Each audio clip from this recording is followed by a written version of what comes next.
ngasi Leibakpokpa Numit December ki tang 18 2022 Ima Panthoibigi Community Hall asida one day awareness program Women and Child Abuse asi Thabangkhong GP Kongba LAISHRAM LEIKAI Apunba BLF amadi Thabangkhong Thongna Phabi BLF ani na sije langjeduna pangthok chawnabagi khudong chaba adu lawjaraga अहमदा guest of honour president की फमफम लांगदा लेंसिन बिनम की दबकता कोंगबा लाइसम लेकाई अपुनबा BLF की प्रेसिडेंट ए के कविताबू फमफम लांगदा लेंसिन बिनम कोसिंजरी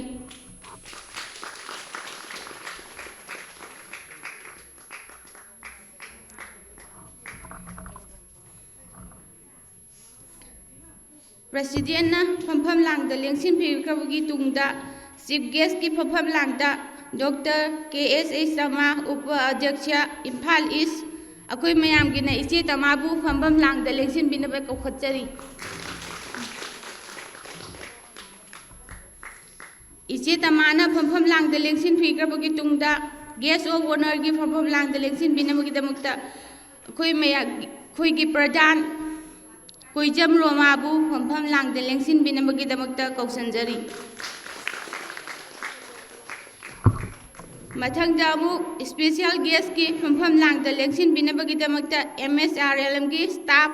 DMMU ओइबिरिबा सारबसंतबू फमफम लांगदा लेंसिन बिनब कौसंजरी सारबसंतना फमफम लांगदा लेंसिन बिख्रबगी तुंगदा MSRL की स्टाफ CC ओइनो थौबुबिरिबा मैडम सिमाबुसु फमफम लांगदा लेंसिन बिनब कौसंजरी लागद्री मथंगदा रिसोर्स पर्सन सिंगी फमफम लांगदा लेंसिन बिनबगी दमकता थोंगाम जिंगो एडवोकेट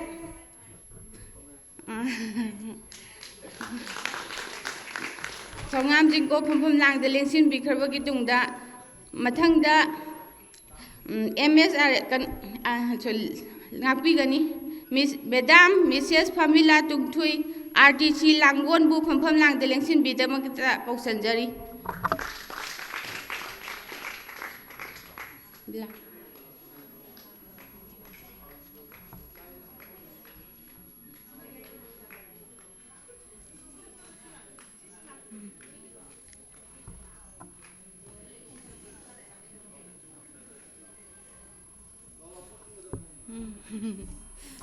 मैडम की मथंगदा अमुक sir Dhanbir Laishram social scientist बु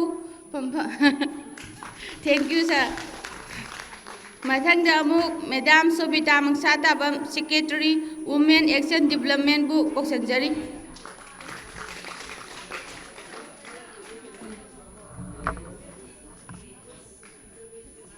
डिग्निटरीसना फमफम लांगदा लेंसिन बिख्रबगी तुंगदा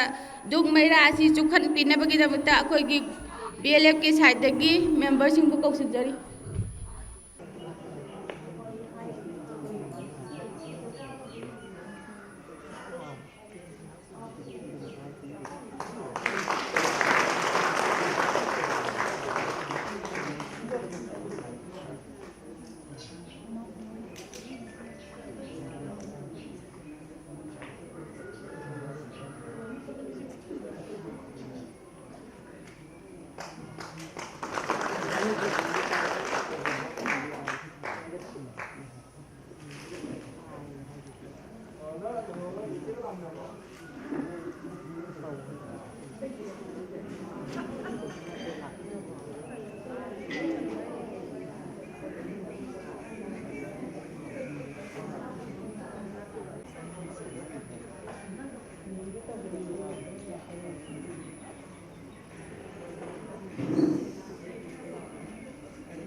लोइनमक्पुसु इकोकनोना खुरुमजरी अहानबमक्तदा डॉक्टर KSS इसे तमाबुसु खुरुमजरी प्रेसिडेंट की फमफम लांगद लेंसिनबिरिबा ए कविता कोंगबा लाइश्रम लेकाई BLF की प्रेसिडेंट बुसु इकाई खुमनबो उसेरी गेस्ट ऑफ ऑनर की फमफम लांगद लेंसिनबिरिबा मैडम रोमा बुसु थागतपा फोंदोकजरी pradhan Thambalkhong GP special guest की फमफम लांगद लेंसिनबिरिबा MSRM दगी लेंबिरकलिबा अखोइगी सार बसंता अमदी मैडम सीमा सिसी बुसु इकाई खुमनबो उच्चबगा लोइनना थागसरी गेस्ट पर्सन ओइन मांगद लेंसिनबिरिबा अहानबमक्तदा थोंगाम दिंगो एडवोकेट अनिसुबदा Mrs Pamela Tungthui RTC Langol अहुम सुबदा डॉक्टर धनबीर लाइश्रम सार बुसु इकाई खुमनबो उचरी मरी सुबदा सोशल नते सोबिता मयांग बंसा ताबम मैडम बुसु इकाई खुमनबा उचरी मांगद लेंसिनबिरिबा इनवाइटिस अखोई BLF अनी की मेंबर सिंह OB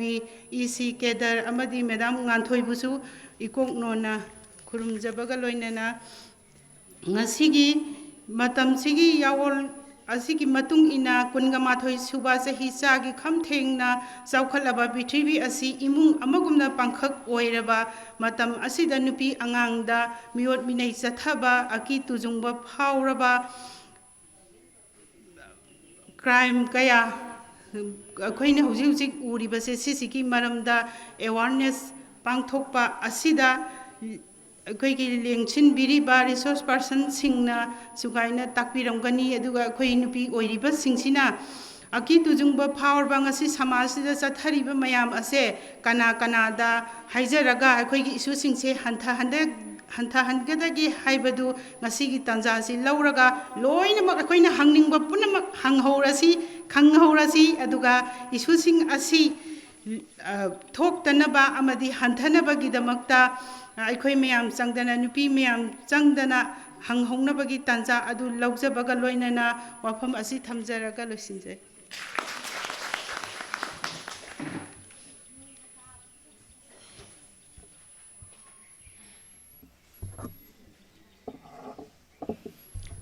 थौना फबी BLF की प्रेसिडेंट की नोट एड्रेस असी लौबिखिबगा लोइनना अखोइगी ngasiगी awareness programme of women and child abuse sponsor by women action for development sponsor तौबिबा असिदा लेंबिरकलिबा एडवोकेट सार थोंगाम दिंगोबु वहाय मंगा तरादंग हाइबिनबगिदबुता कौसनजरी मफमसिबु कोनबिरिबा इमा पांथोइबिबु पुनिंग सेंगना निंगजरी अमदी लाकपिरिबा खोइ पुनमबु काई खमना बुचरी इसै सिनबदा खोइगी खरा हाइफातबा खरा सिंगरना हाना इसै सागा फजा फजाबा सिंगर ngैना कोना थमबदा दुगुमनि तौरिसे ननाउसु नचासु यामना नौरिबा एडवोकेट नि तांबल द लेंसिन बिरिबा खोइ थोइदो हेंदोंना सकनाइरबा अमदी हिरम सिगे मरमदा खंगबा कयामरुम लैरी सुमनतगी लोजा खोइगी एक्टा करी लेगे हाबदुदंग एडवोकेट अमोइना मियामदा पाथोगा खंगनजबगी खुदोंचाबदुमा लौजगे ngasiगी याइफरबन मेदासिदा पांथोकलिबा awareness programme on women and child abuse violence against women and children सिलिबा मफमना इमा पांथोइबी कम्युनिटी हॉल कोंगबा लाइश्रम लेकाई कोई वुमेन एक्शन फॉर डेवलपमेंट मतम सांगना नुपी आंगांग चथब मियोट मिनई मायोक्ता खोलाव क्या लाउदुना अखोइगिदमक्ता थौना फना लेप्तुना लाबा सिगुम्बा ऑर्गेनाइजेशन अमने स्पॉन्सर तौबिरगा मफम असिदा सिनबिरिबा प्रोग्राम असिदा लेंसिनबिरिबा अहानबमक्ता मिंगोइना पंजरबदा डॉक्टर KS तमा उपाध्यक्ष इकाईखुमना बुचरी प्रेसिडेंट की फमम लांग लेंसिनबिरिबी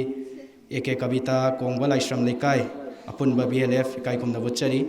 गेस्ट ऑफ ऑनर्स की फमफम लांग लेंसिनबिरिबी K Roma Devi pradhan Thambalkhong GP special guest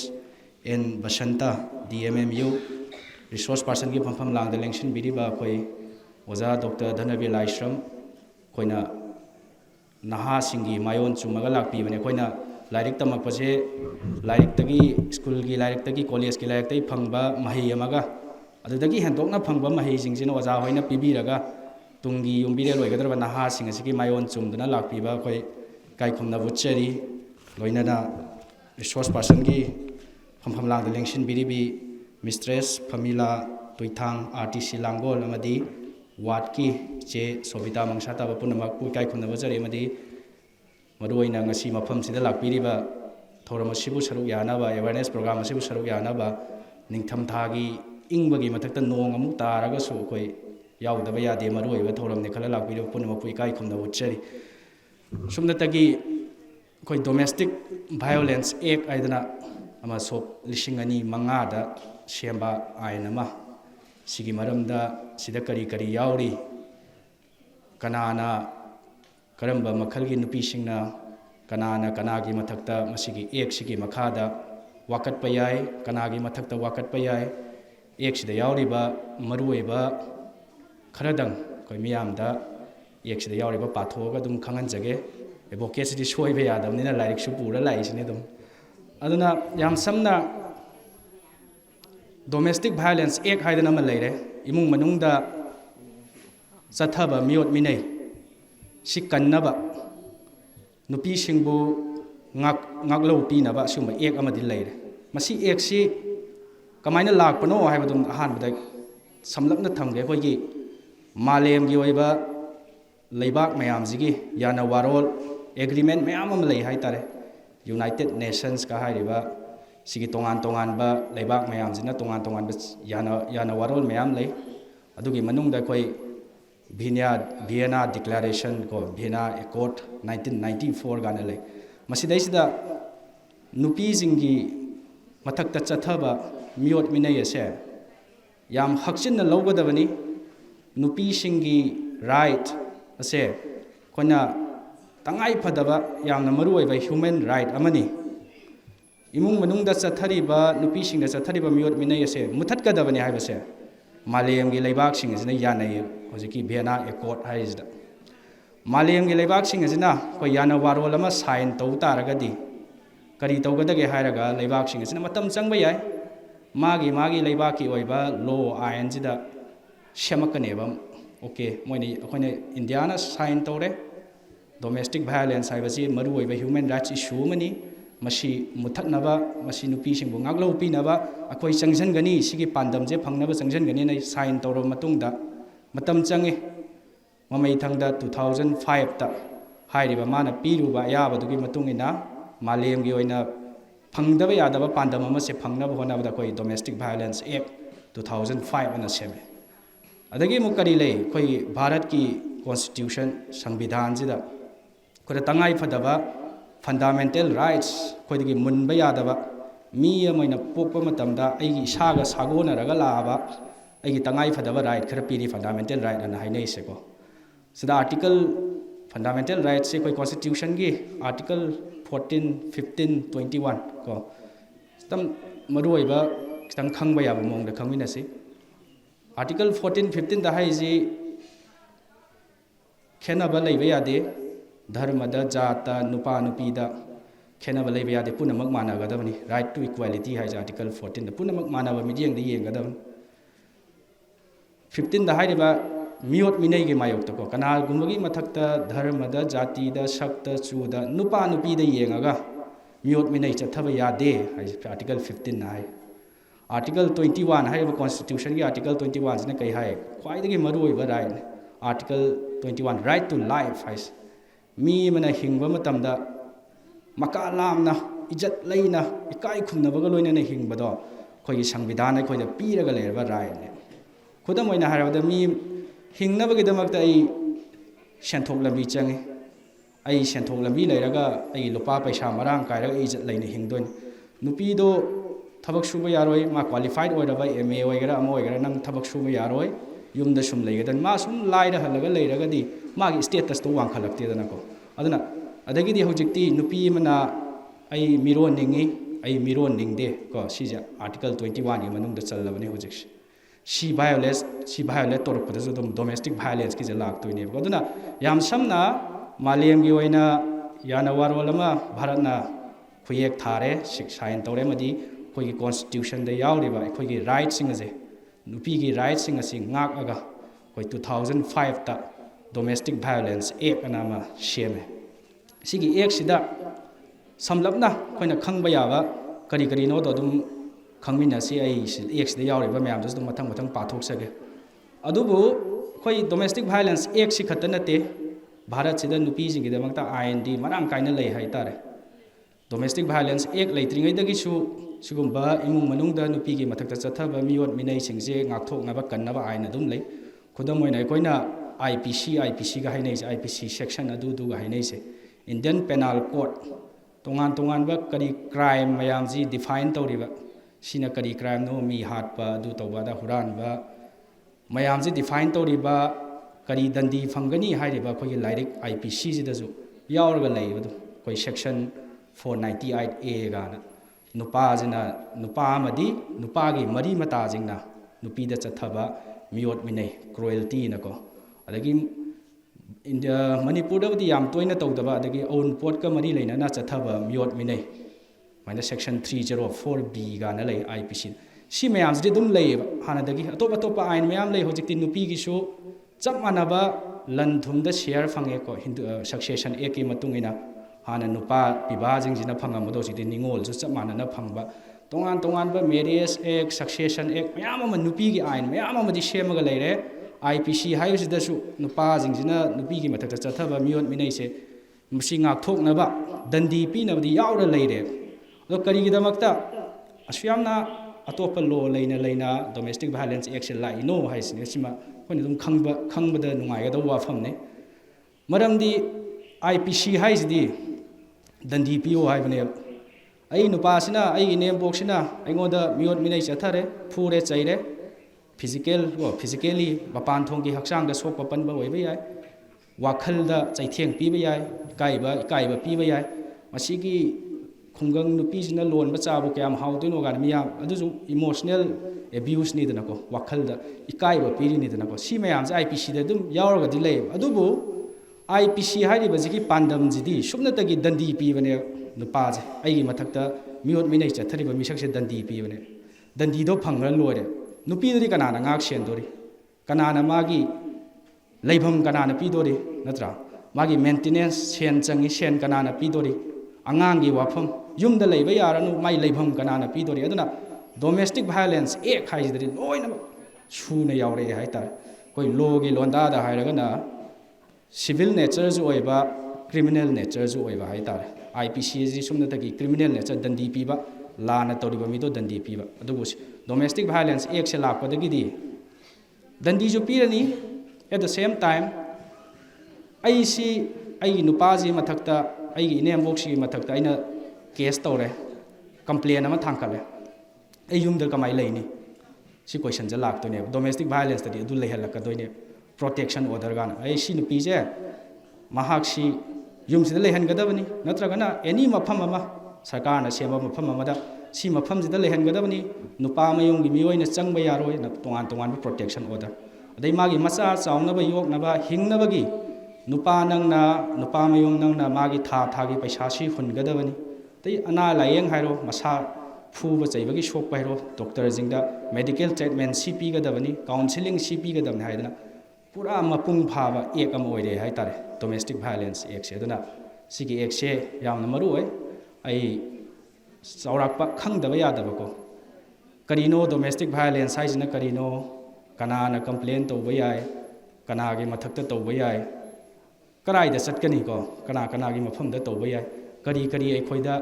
si tawruraga khoida kari khudong chaba hai tare relief hai tare kari phangba yai do ek sida yauriba tentakna sugaina ai miyam dong tang masa khaina khangmina si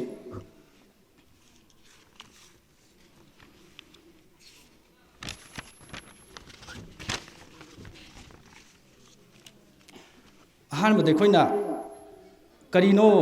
domestic violence te haire ko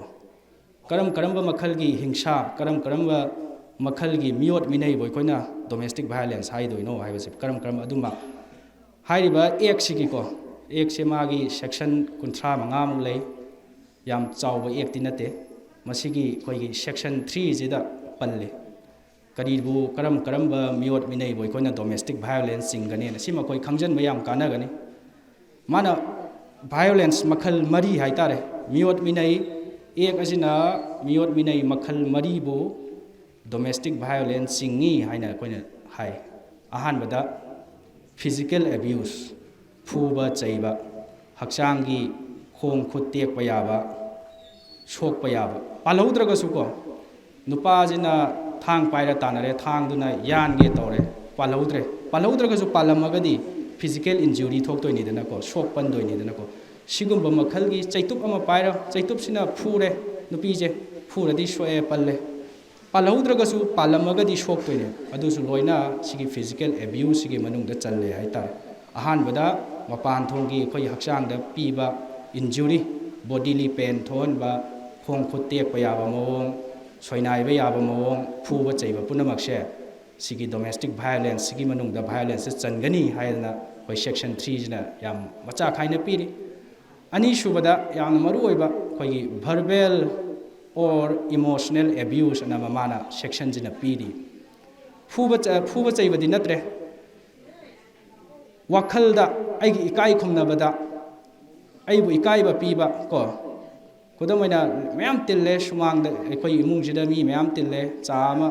ꯂꯣꯟꯖꯔꯦ ꯅꯨꯄꯤꯁꯤꯅ ꯄꯨꯊꯣꯔꯛꯑꯦ ꯃꯁꯤꯒꯤ ꯈꯨꯡꯒꯪ ꯅꯨꯄꯤꯁꯤꯅ ꯂꯣꯟꯕ ꯆꯥꯕꯨ ꯀꯌꯥꯝ ꯍꯥꯎꯗꯣꯏꯅꯣ ꯀꯥꯏꯅ ꯖꯣꯔ ꯂꯥꯎ ꯍꯩꯗꯣꯛꯈꯤꯕꯒꯨꯝ ꯑꯗꯨꯗꯨꯅ ꯑꯩꯒꯤ ꯏꯀꯥꯏ ꯈꯨꯝꯅꯕ ꯃꯥꯡꯍꯜꯂꯤꯗꯅꯀꯣ ꯑꯩ ꯏꯖꯠ ꯂꯩꯅ ꯍꯤꯡꯅꯕ ꯍꯣꯠꯅꯕꯗ means any act or conduct which is of such a nature as to cause bodily pain ꯑꯩꯈꯣꯏ ꯍꯛꯆꯥꯡꯗ ꯁꯣꯛꯍꯟꯕ ꯌꯥꯕ harm or danger to life ꯁꯤꯕ ꯌꯥꯕꯀꯣ ꯁꯤꯕꯐꯧ ꯌꯥꯕ ꯊꯋꯥꯏ ꯍꯛꯆꯥꯡꯗ ꯌꯥꯝ ꯊꯤꯅ ꯁꯣꯛꯄ ꯌꯥꯕ ꯃꯑꯣꯡ limb or includes limb health or impair the health or development of the aggrieved person and includes assault criminal intimidation and criminal force ko injanba asi phune he injalajo adu chap mane mana direct phudragasu hai tarene ko sokpa yaba sokpada natana maduna palamagadi sokpa yaba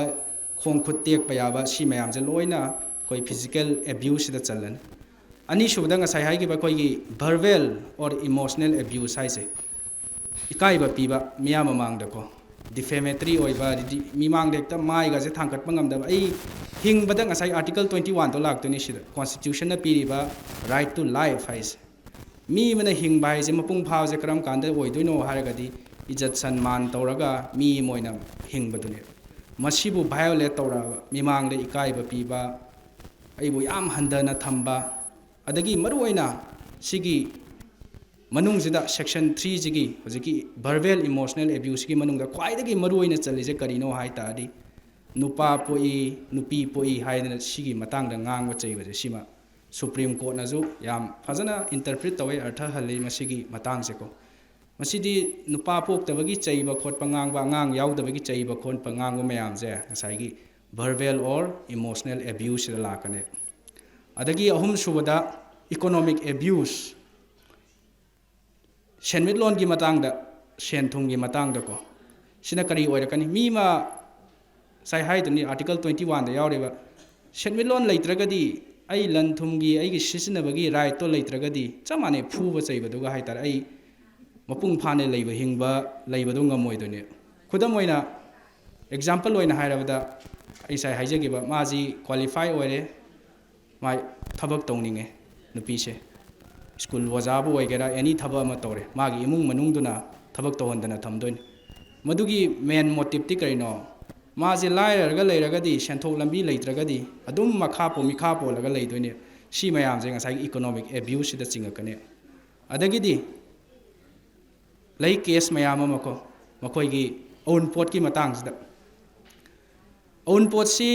nupi ji gi ule ai gi ipam lamdam dagi own pot se kaira sijina doini nupa natraga nupa mayum jina haitar aigi right se aigi own pot aigi pibi da iba own pot sida aigi right se manghala ba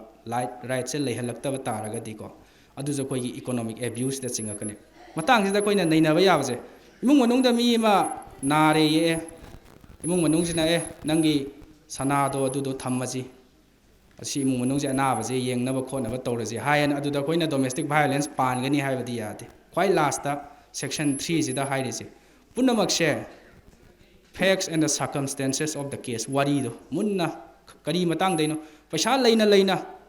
imung manungi leina nupi ji gi own posida loisalaga loire haiba motive to adugi mawong da sizinaraga di ngasai gi domestic violence ki potse laka doine aduna physical abuse verbal emotional abuse economic abuse aduga sexual abuse anamaga piri koigi yumban mari leinaba matamda mahusagi mawong kaiba aibui kaiba phangba yaba mawongda aina yadaba mawongda aduma makhalgi mari leinaba do adusu koigi section 3 jina mayek sengna piri haitare aduna hairiba makhal mari sigi manungda challaba dugumba abuse mayam do koina domestic violence act asina kongan sima koi section 3 jima koi mayek sengna munna khangba ma change hojik se koi khange section 3 jima di domestic violence haiba jima di khange haitare amung mathang de koina khangmina ba yaba sikari no haiga chaithiang phangaba mi je kanano haibas koi logi londa da hain aggrieved person or victim hai tar sigumba makhal gi miyot minai gi chaithiang phangaba je kanano wahang mayam hangba ye koi gi society da la na khanbam sudum lei domestic violence ai nupi na nupa mai nupai mathak ta tawdam ne natti mama na masai mathak ta tawrasu ye mama do hal lore masa do chaure yengbidre otpi nei bire machanupi na mabungi mathakta tawrasu yai haitar akoi ki concept sidadi luhonge mai nupi dunu nupa gi mathakta tawgadabani khatane leiris aduna domestic violence act asigi section 2A sida kanano domestic violence ki chaithiang phangaba mi se who is the aggrieved person haibaje mase define tawri ahan bada act sina hairi se section jina haise any nupi ma nupa yaude ko domestic violence act nupi khatani ma chaithiang phangdoi any woman hai basida loi changre machan nupi changre mama changre mai nupi changre adagidi luhong budi nataba aina yadaba mongda nupi ma bhara da laiminare khalo yumban luhong bumakti nataba yumban mari laina dana adusu loi chalakadoni sigi ek sigi manungda haitar hanagi atei marriage ek kai sida di nupi atombi antaga luhong da nupi dugi right leiram da mayam do domestic violence actually any nupi khudimaki right se moina pire haitar haiba nupi sida kai do batai nupi jiga domestic relationship anako domestic relationship se koi define tor khini kari buno domestic relationship se hainako nupi ama leiminaba adugumba imung manung duga nupa du goigera anybody ko imung manung amada leiminaba tai aduga ngasai koina mathakta pangriba makhal mari do miyot minei makhal mari je phangaba nupi ama je domestic violence ki chaithiang phangaba nupi ni haina khoina logane aduna sigi dage khoina khangjan baya ba maru oi bai babu any nupi ma any woman ko si jima khoi wakal da thamba sangi mama otpiri ba machan nupi otpiri ba mi ma noi na sa nupi je yam nungsi ne he yokpi bo loi chinga kadoni noi na sana khoi isa ningol yaujade noi gi na sana pije khoi da thamaga lu na sana thambi du ne haga wot nei bi da na thambi ba so mayam yauri ne haitare khoi khunai sida haitar adum makhal gi nupi khudimak se haiba hujiki section 2A haiba domestic violence act sina nupi khudimak te loina domestic violence ki saithiang phangaba oibe yae na pi adai hujiki khoina yaugi ba domestic relationship ana haido leiminna ba haije karam ba makhal gi mari buno ko karam makhal gi mari da nupa nupi ji luhonge mabani gi luhongbagi mari ma leire mama ga macha ga hairo mapa ga macha ga hairo macha pokse bagi mari ma leire admai tawdana karam ba relation da hairiba domestic violence act se chanba yabagi konba yabagi haibaji muk hojiki act sida muk domestic relation haije karino na muk mayek sengna koi section 2F da define tawra leiri haitare aduma chasat ai khangba yaba maru oiba yam laina khangbo yaba mongda thamake ahan badal leimina gadabani adum leiminani haiba yade nate matam amada matam khara leiminaram ba ya ahan badal leiminaba punna yum amagi manung da leiminaba hojik leiminada ba yai matam amada leiminaram ba yai at some point of time ko nong nini leiminaram ba yai numit mangani leiminaram ba yai madugi marak tu da nasagi violence sa thabaje oidoi ne ba ko living together ko at any point of time da leiminaba yai aduga mari se kai oiba yai by blood relationship ko machil manau mapa masa e gi mari oiba yai luhongbagi mari oibe ai saigi luhongaba nupa nupi je ko adagi si ek si section jida mayek sengna palise luhongbadi nataba luhongbagi mawong da leiminaba do na si section jina pallamabani loi kole hai tare luhongdraga ju ka da bharam da leiminaraga ju luhongbagi mawong da leiminariba nupi mayam ko yok pa yai adoption to yai family members oibe si mayam je sigi domestic violence ek sigi makha da loina madung challe hai tare aduna shared household haidana ma yauri yum amada leiminaba phaglang mari ge koibada leiminaba si jemuk samam nadana ba hai tare ne ko ek sina phajana kari karamba yumbu yum kaugani punna leiminaba haibase kari kaugani haidana si jumuk kari haire koigi section magi 2s anam yauri aduda muk punna leiminaba shared household haibase kari no jemuk mayek shekna palle mana ko bhara warsu yai aigi leiriba yumje aigi yum oirasu yai bhara amda leiminaba oirasu yai nupi je magi karimta bhara thidaba nupi oirasu yai bhara ama lore ren ama lore ko nupa duna ren hunbo oigera nupi dugi right amta leitaba mafam oigera ko bhara bo oigera yum bo oigera phaglang mari na question ba mathak kuppa mafam amada ka amada ko madubu leiminaragadi mado khone shared household haina ko ne sijima koi section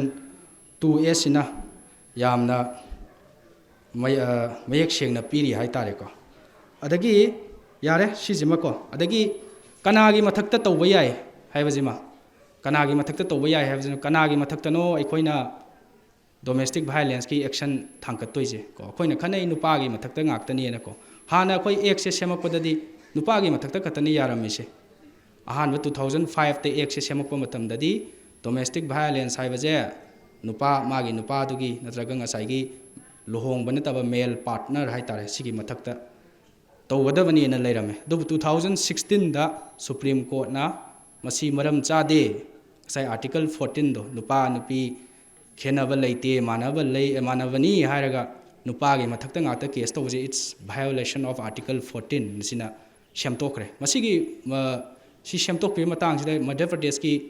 case amagi matang dagi ni khoi madhya pradesh da indore hairiba mafam da case ama thokiba sije supreme court yaunara kanda shamtorakheni kamai to gaida hojiki wari je mama jiga macha jiga je thonglon jala thamba hai tare manembo mai nupa jing jina chaka pije pithaktana hai tare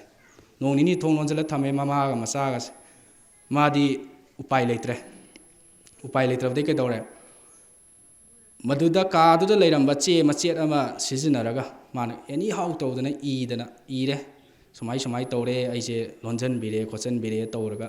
thadokhiba hai tar mana thongnau koigi apikpa makhul amdai che je thado mai ma amada chithi even ma majida chithi ibadagidi mai ma madudi lapeni laposo any how to na sigi chithi jida yoradi fani dana iba matamje laibak su phabadagi doigi laikai gi koi moi colony gi mi mana khullaga ma amadu su masak khangbo oiba hai tar mana pubira kanda chai ma amadu tae khole police lae khole ko nupa jigi sigi case dagi tongan ba ek sida domestic violence ek sida hongba mayam ama lae hai tare ne ko saigi nupa ji khakta da na taba nupa ji imung manung any male member na hairamba sigi mathak saigi nupa khata da tawgadabani haiba sisu supreme court na artha halaga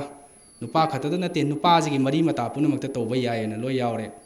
luhongba nupa natraga su aiga leiminari ba nupa do oiraga su nupa dugi mane nupi ji manem boktani khangde nupi dugi manam madani khangde nupa dugi mache dani khangde anybody nupa khata oidre ba hojik 2016 dagi supreme court ki na arthaje halam matung da nupa khatai mathakta na te domestic violence manem bo karika loina mak tawba yae danga sai gi aina lijagi bo wari do sidagi hojiki case sidagi anau ba domestic violence ek sida on ba mayam lai kamai lakpano haira kanda ahan bada mamangai da toramise ek se semakpa matam da toramise di miyot minai phangaba nupi je khatana ne ba chatlaga ina darkhas tharu doiba ai je miyot minai phangena police manakta chatlu doiba they horen protection officer gana lakani si manakta chatlu doise hojiki case tu gi matung dagi di kai dore no yade nupi du khatana ai miyot minai phangaba nupi du khatana complain tawdraga su anybody madubu taba uba khangba laikai ge mina su ko adu tawba yaena khoi ji semtokre khudam oina yam samna hairabada domestic violence asi maruoi masi maruoi bi human right issue mani masi ngak thok taba yade na hairaga sok pallaba nupi do khatana saithiang phangaba nupi do khatana complain to godol ne hairaga di madu yade dana ko chumde dana ko adun anybody ai gi kairo lekai da ina taba mafam da thokpa thodo ma ina chingnaba thajaba leiraba good faith hai koi lo ge londa da complain to bai hai hojiki wa case to dagi thorakpa wari ni sina adagi tawba matam da mawanda liable oiba yade na ko ai thajare aina aigi thangnaba imung jida nupa jana nupi eda imung manung word pa nei baje tare aina tabadagi nupi judi aina khale asma sidi fajadre yamna phattaba thaba am oire aina police tabu chaluro aina complain am tawr horen police la ni ko la kanda sai imung do de hangdoin sumaina noi imung jida noi nupi da word nei phui chei hai haira kanda nupi duna khuma di natra koidi yam nungsina na leije phuna chaina jade na khumak toini sidi hekta adai nang namai da tari ba dak sidi kamai to na sidi nga sai tusan badani nan bade hai duni hai tare sumaina thodok se thoi hai ningai su leite aduna sigi damakta kai dore hai khoigi IPC hai bi su section 52 nam yawi good faith hai tare ko aina thajana tare ai evidence ti lei ponte ai photo ka ba di pu dong na te na ko sumaina phuna re chaina re pu dong na te hai ri ba complain to ri ba mi do mai mathakta liable oiba yaroi mawanda wahang pawang hai tare mabu lana pau tamena mawanda action loba yaroi na domestic violence action ma ek siang na palle hai tare natragadi kanam haining roi dana ko kanam tamning roi dana ko pau tami ba mi do domestic violence ki thodo ma thoe na pau tami ba mi du gi mathakta action lokhat pa yaroi na sigi domestic violence ek sigi makhada jojiki sai na li ge bu wari do adugi case to gi matungda supreme court na fazana artha halaga sheme chibaw ba khoi chawrak pa eksi hyper hai tare ko khoi micham mi moina khangba ya ba hai tare lo ai je khoi ukil khatagi judge khatagi nate khoi mipung phudi mana khangda ba ya da ba tangai phada ba dum de khoi khangmina sibaw ba khoi chawrak pa knowledge ama leire na aina lojare aduga hojik laktu je agrip kana na tawba yai ko kana tawba yai khange nupi masa jina tawba yai natragana thodok tu bu tari bu uri ba khangi ba anybody amana tawba yai natragana koi protection officer na lakhini ko protection officers na koi court ta magistrate ta case thabi ba aduna court ta magistrate ta case thabi ba ba protection officer ne sok palli ba miot minai gi chaitheng phangi ba nupi du ne amadi anybody mi amana hekta thodok tu bu ta ba uru ba khangu ba mi amana si mayam jina koi complaint se thaba yai ha ba je ma koi khange sibaw wa chawrak pa ma ko violence se karino kanano miot minai phanga ba sei jum ma hai ba se karino domestic relations ko sida wahang macha koina tangai phadana lokshan ba ya ba se karino sagi luhong draga su mari leinari ba ko aina ya da mong da mari leina ba oigera ko mo khoi chatnabi ne ya da mong da mari leina ba leimina ba oigera aduma loina ko le domestic violence na adagi nupi na mai nupa gi mathakta khata thaga da natte macha do sore mama do wat pi nei bire du so thabe ai macha nupi do mabung jing no wat pi nei bire thabe ai manam mana wat pi nei bire loi thabe any woman hai je ko nupi amana hekta sigi nga sai gi khoina han mada pan gi ba miot minei makhal mari ji gi manung da bu chan bai ngon da sai theng phange ha ra ga di sigi domestic violence ek sigi makhada khoina changchan ba yare hai taren aduna hojik amuk lak pa makha tarak pa khoina tangai phadana khangba da kana ga do se karai da no khoina chattoi je na ko any thoe thodom thoe domestic violence thoe aina thajare ai ngon da miot minai chathare karai da karam mafam da chatpa ya ga da ge je ko hojiki ek sina mafam mari piri hai tare kon approach to ya ba mafam je ahan bada protection officer na district khudingi leigani district protection officer na moi manakta ai koi puraga wari je puraga chatpa yare ani shubada koi service provider na tongan be NGO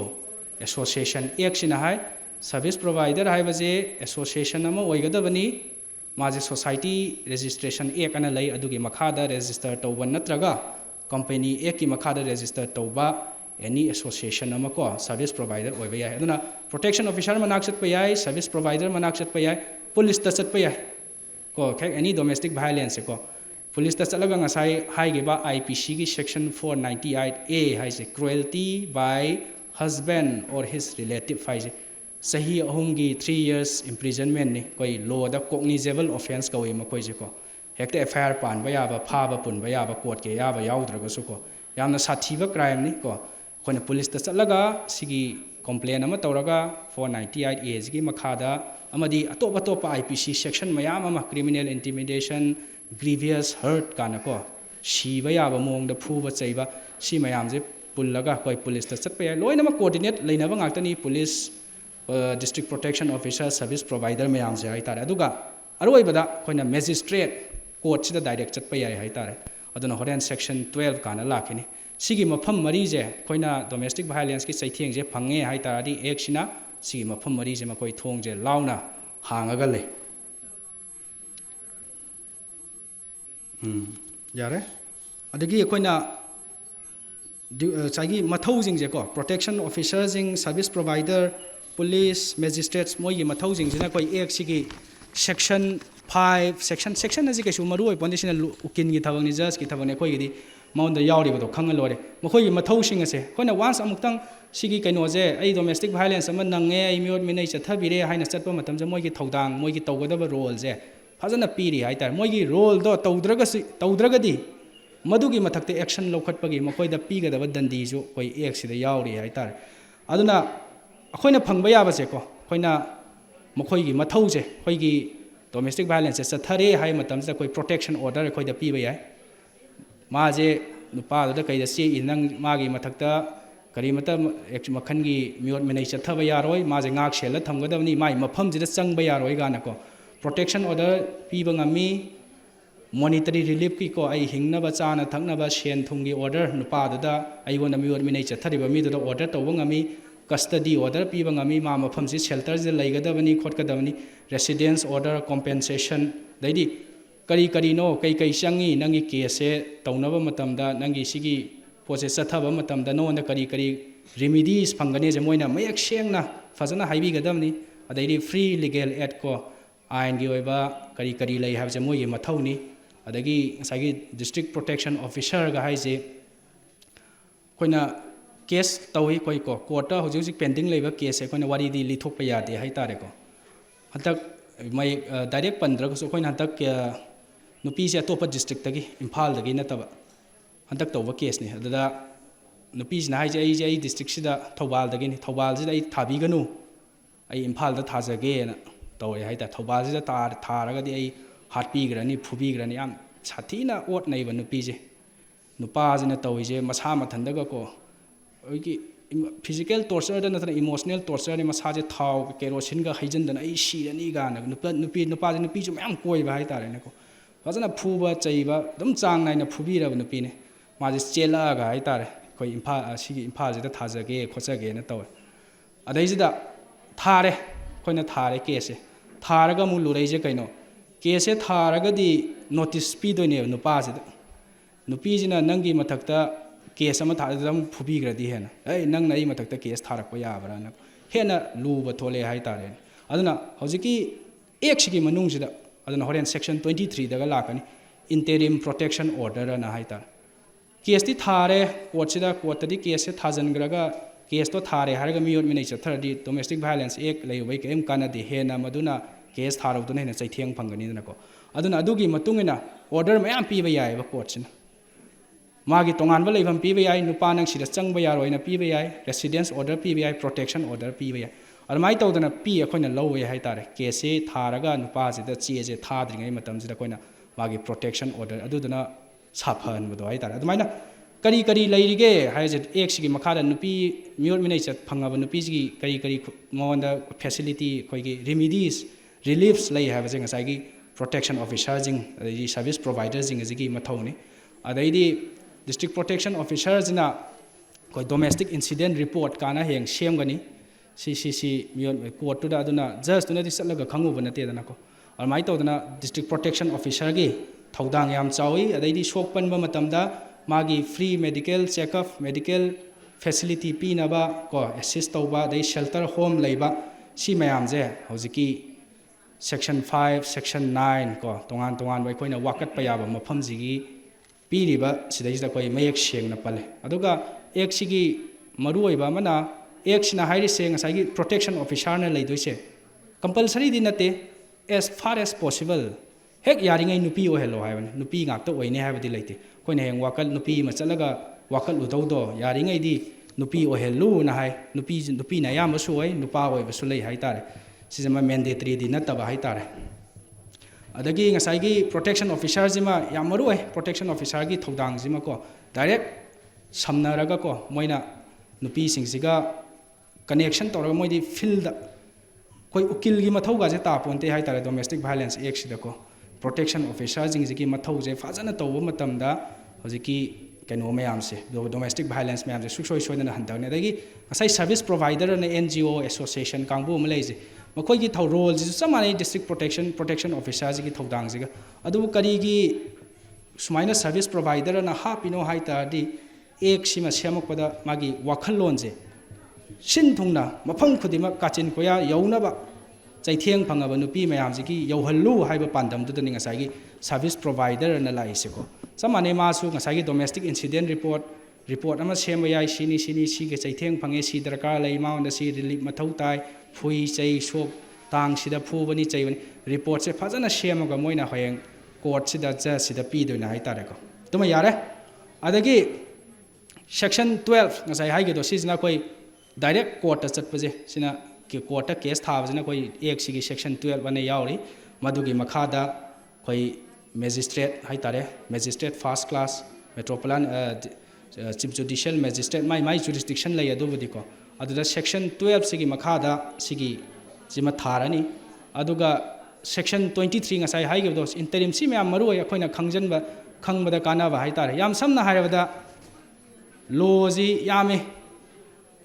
judge oigera ukil oigera mai magi thengnaruba area duda yam phajana khangbai wane judge haiju like case mayam Manipur da judge ju yam marang kai ponte hai tar judge amada daita mayam pisan doine si court ki ju aduna ukil jing gi ju lawyer jing gi ju achoba thodang le case ama thare ko o yare haibana to judge ju lawyer jing na tawdu ji judge dai hena pa da ya de hai tar khang da ya da matang yaure mayam ji gi right si kanna bo hona ba hai tar se na thador ko na tab sida yawi do di na thin na ta aduna sigi section 23 je yam maru oi hai tar interim protection order je ko case chathadri ngai da hek tha baga aingon da kari protection pi ba ya bage hai ba che case tharo raga case to ne hena ibu miot me nei chatharaga di natra si jema koi section 23 jema yam maru oi adagi jurisdiction na kai karam mafam da karam krai da court ta case thaba yaga dage hai ba je sima koi section 27 da pi section 27 na piri se aingon da miot me nei chathari ba ngasai gi nupa waigera ko nupa dugi magi leibam permanently leibam address ko thobal do ero thobal court natra mana hujik leiribam mafam temporary resides ko IMPHAL da ma yum ma bhara am lo lei na hagara mai ko maduna ko liba court amana thabak tobam nupa dugi thabak tobam hai tar si mafam ahum je ma koin thaba yai case samana na ai shok pallaba domestic violence ki saitheng phangaba every person ai gi asengba ai gi permanent address hojik leiriba mafam aina thabak tawraga leiriba mafam ko adugi mafam ahum je simai mafam je dai koina approach tawba yai koi yare loisale adum adagi koi section 33 jema maru ai ngasai gi koi gi damakta leibiriba protection officer mayam jing asigi mathau je tawraktaba matamda mokhoi gi mathakta kari action lokhat pa yae na ko si mayam jim pi samlamna tangai phadaba khangdaba yadaba khara do koi domestic violence si karino kana bno saitheng phangaba si mayam je koi maru oi aduna sima khangbada yamna mapung phare na so ina khanjai hai tare hena ek sigi makup mata hai dudi ja sing ukin jing amadi mai magi machinery stakeholder mayam duna hena khangne du koi mi moina koi citizen amoina koi tangai phadana law je khangdaba ya da du challenges ko mayam leitab nate sengna ek sida hai jidi thani manung da case loisal lo hai ni taw sengna hai di domestic violence ek sigi manung da hai aina court case ama file tawre within 3 days numit humni gi manung da first hearing je taw hai adagi thani manung da case loisal lo hai ni loisan de ta sengna hai sidai sida akoi every stakeholder hai tar every machinery jing thodang le ukil oigera protection officer oigera judge oigera ko yai na chatpa na tab si yauri jidi si ek sida si yauri jai na koina thilla ta ko ju change hai tar sum thani ahum mari manga sum chondhaba natab chaitheng dudi phange adum case tuna adum leiba doi natab aduna domestic violence ek sta palliba yam yangna thani gi manungda court ta lakpa case ta loisan gadabani haibase akhoi na ju raise tawba pukhat pa changi asigumba awareness isu dum yar aduna akhoi hojiki leiba ek sigi makhada leiba tongan ba machineries stakeholder mayam je fajana coordination tawraga hai tare protection officers service providers courts police mayam je fajana coordinate tawnaba changi Manipur da koi academy hai tare leite ai gi wakhanda mokhoi jingju fajana training pinaba khalle kholle ek ama pisalle ek si pare aduna adum tawai mong lei sima jo koina fajana academy lengaga fajana training fi even judges pauba stakeholder mayam je change aduga misuse ko lana domestic violence section lana sizina daba sunate taseng bo victim mayam amana adum chaitheng phangaga leiba ko aduga victim din nataba mayam na nupa gi mathakta case se thangalaga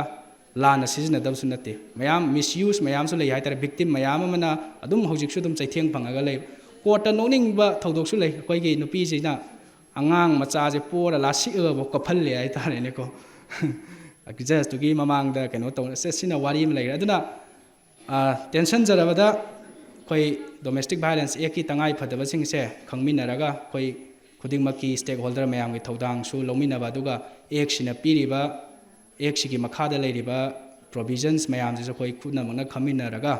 koi domestic violence se koi muthatpa leihandaba hanthan ba haibase koi punna honamina sare tension jage thank you State violence haibasi karino haibadugi maramda marik chumna wafam khara thambirambagi tamakta marak thatna mathangda hojik lengbirakliba madam Subita Mangsatabam Secretary Women Action Development Book phampham langda election binaba koksinjari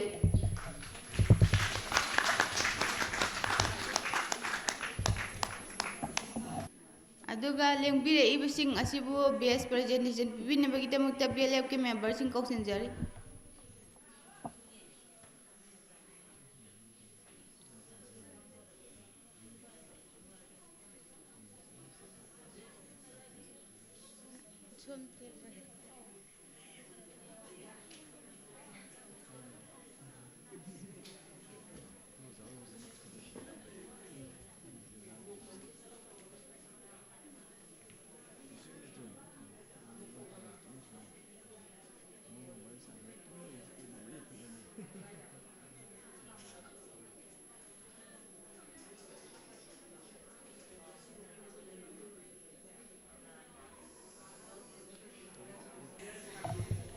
dignitary ki mafamda akoi gi BLF ani gi side tagi ngamjaba presentation amamam tang khudon tambina ba BLF ani gi member sing bu koksinjari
ꯑꯍꯥꯟꯕꯗ ꯂꯝꯗꯝꯁꯤꯕꯨ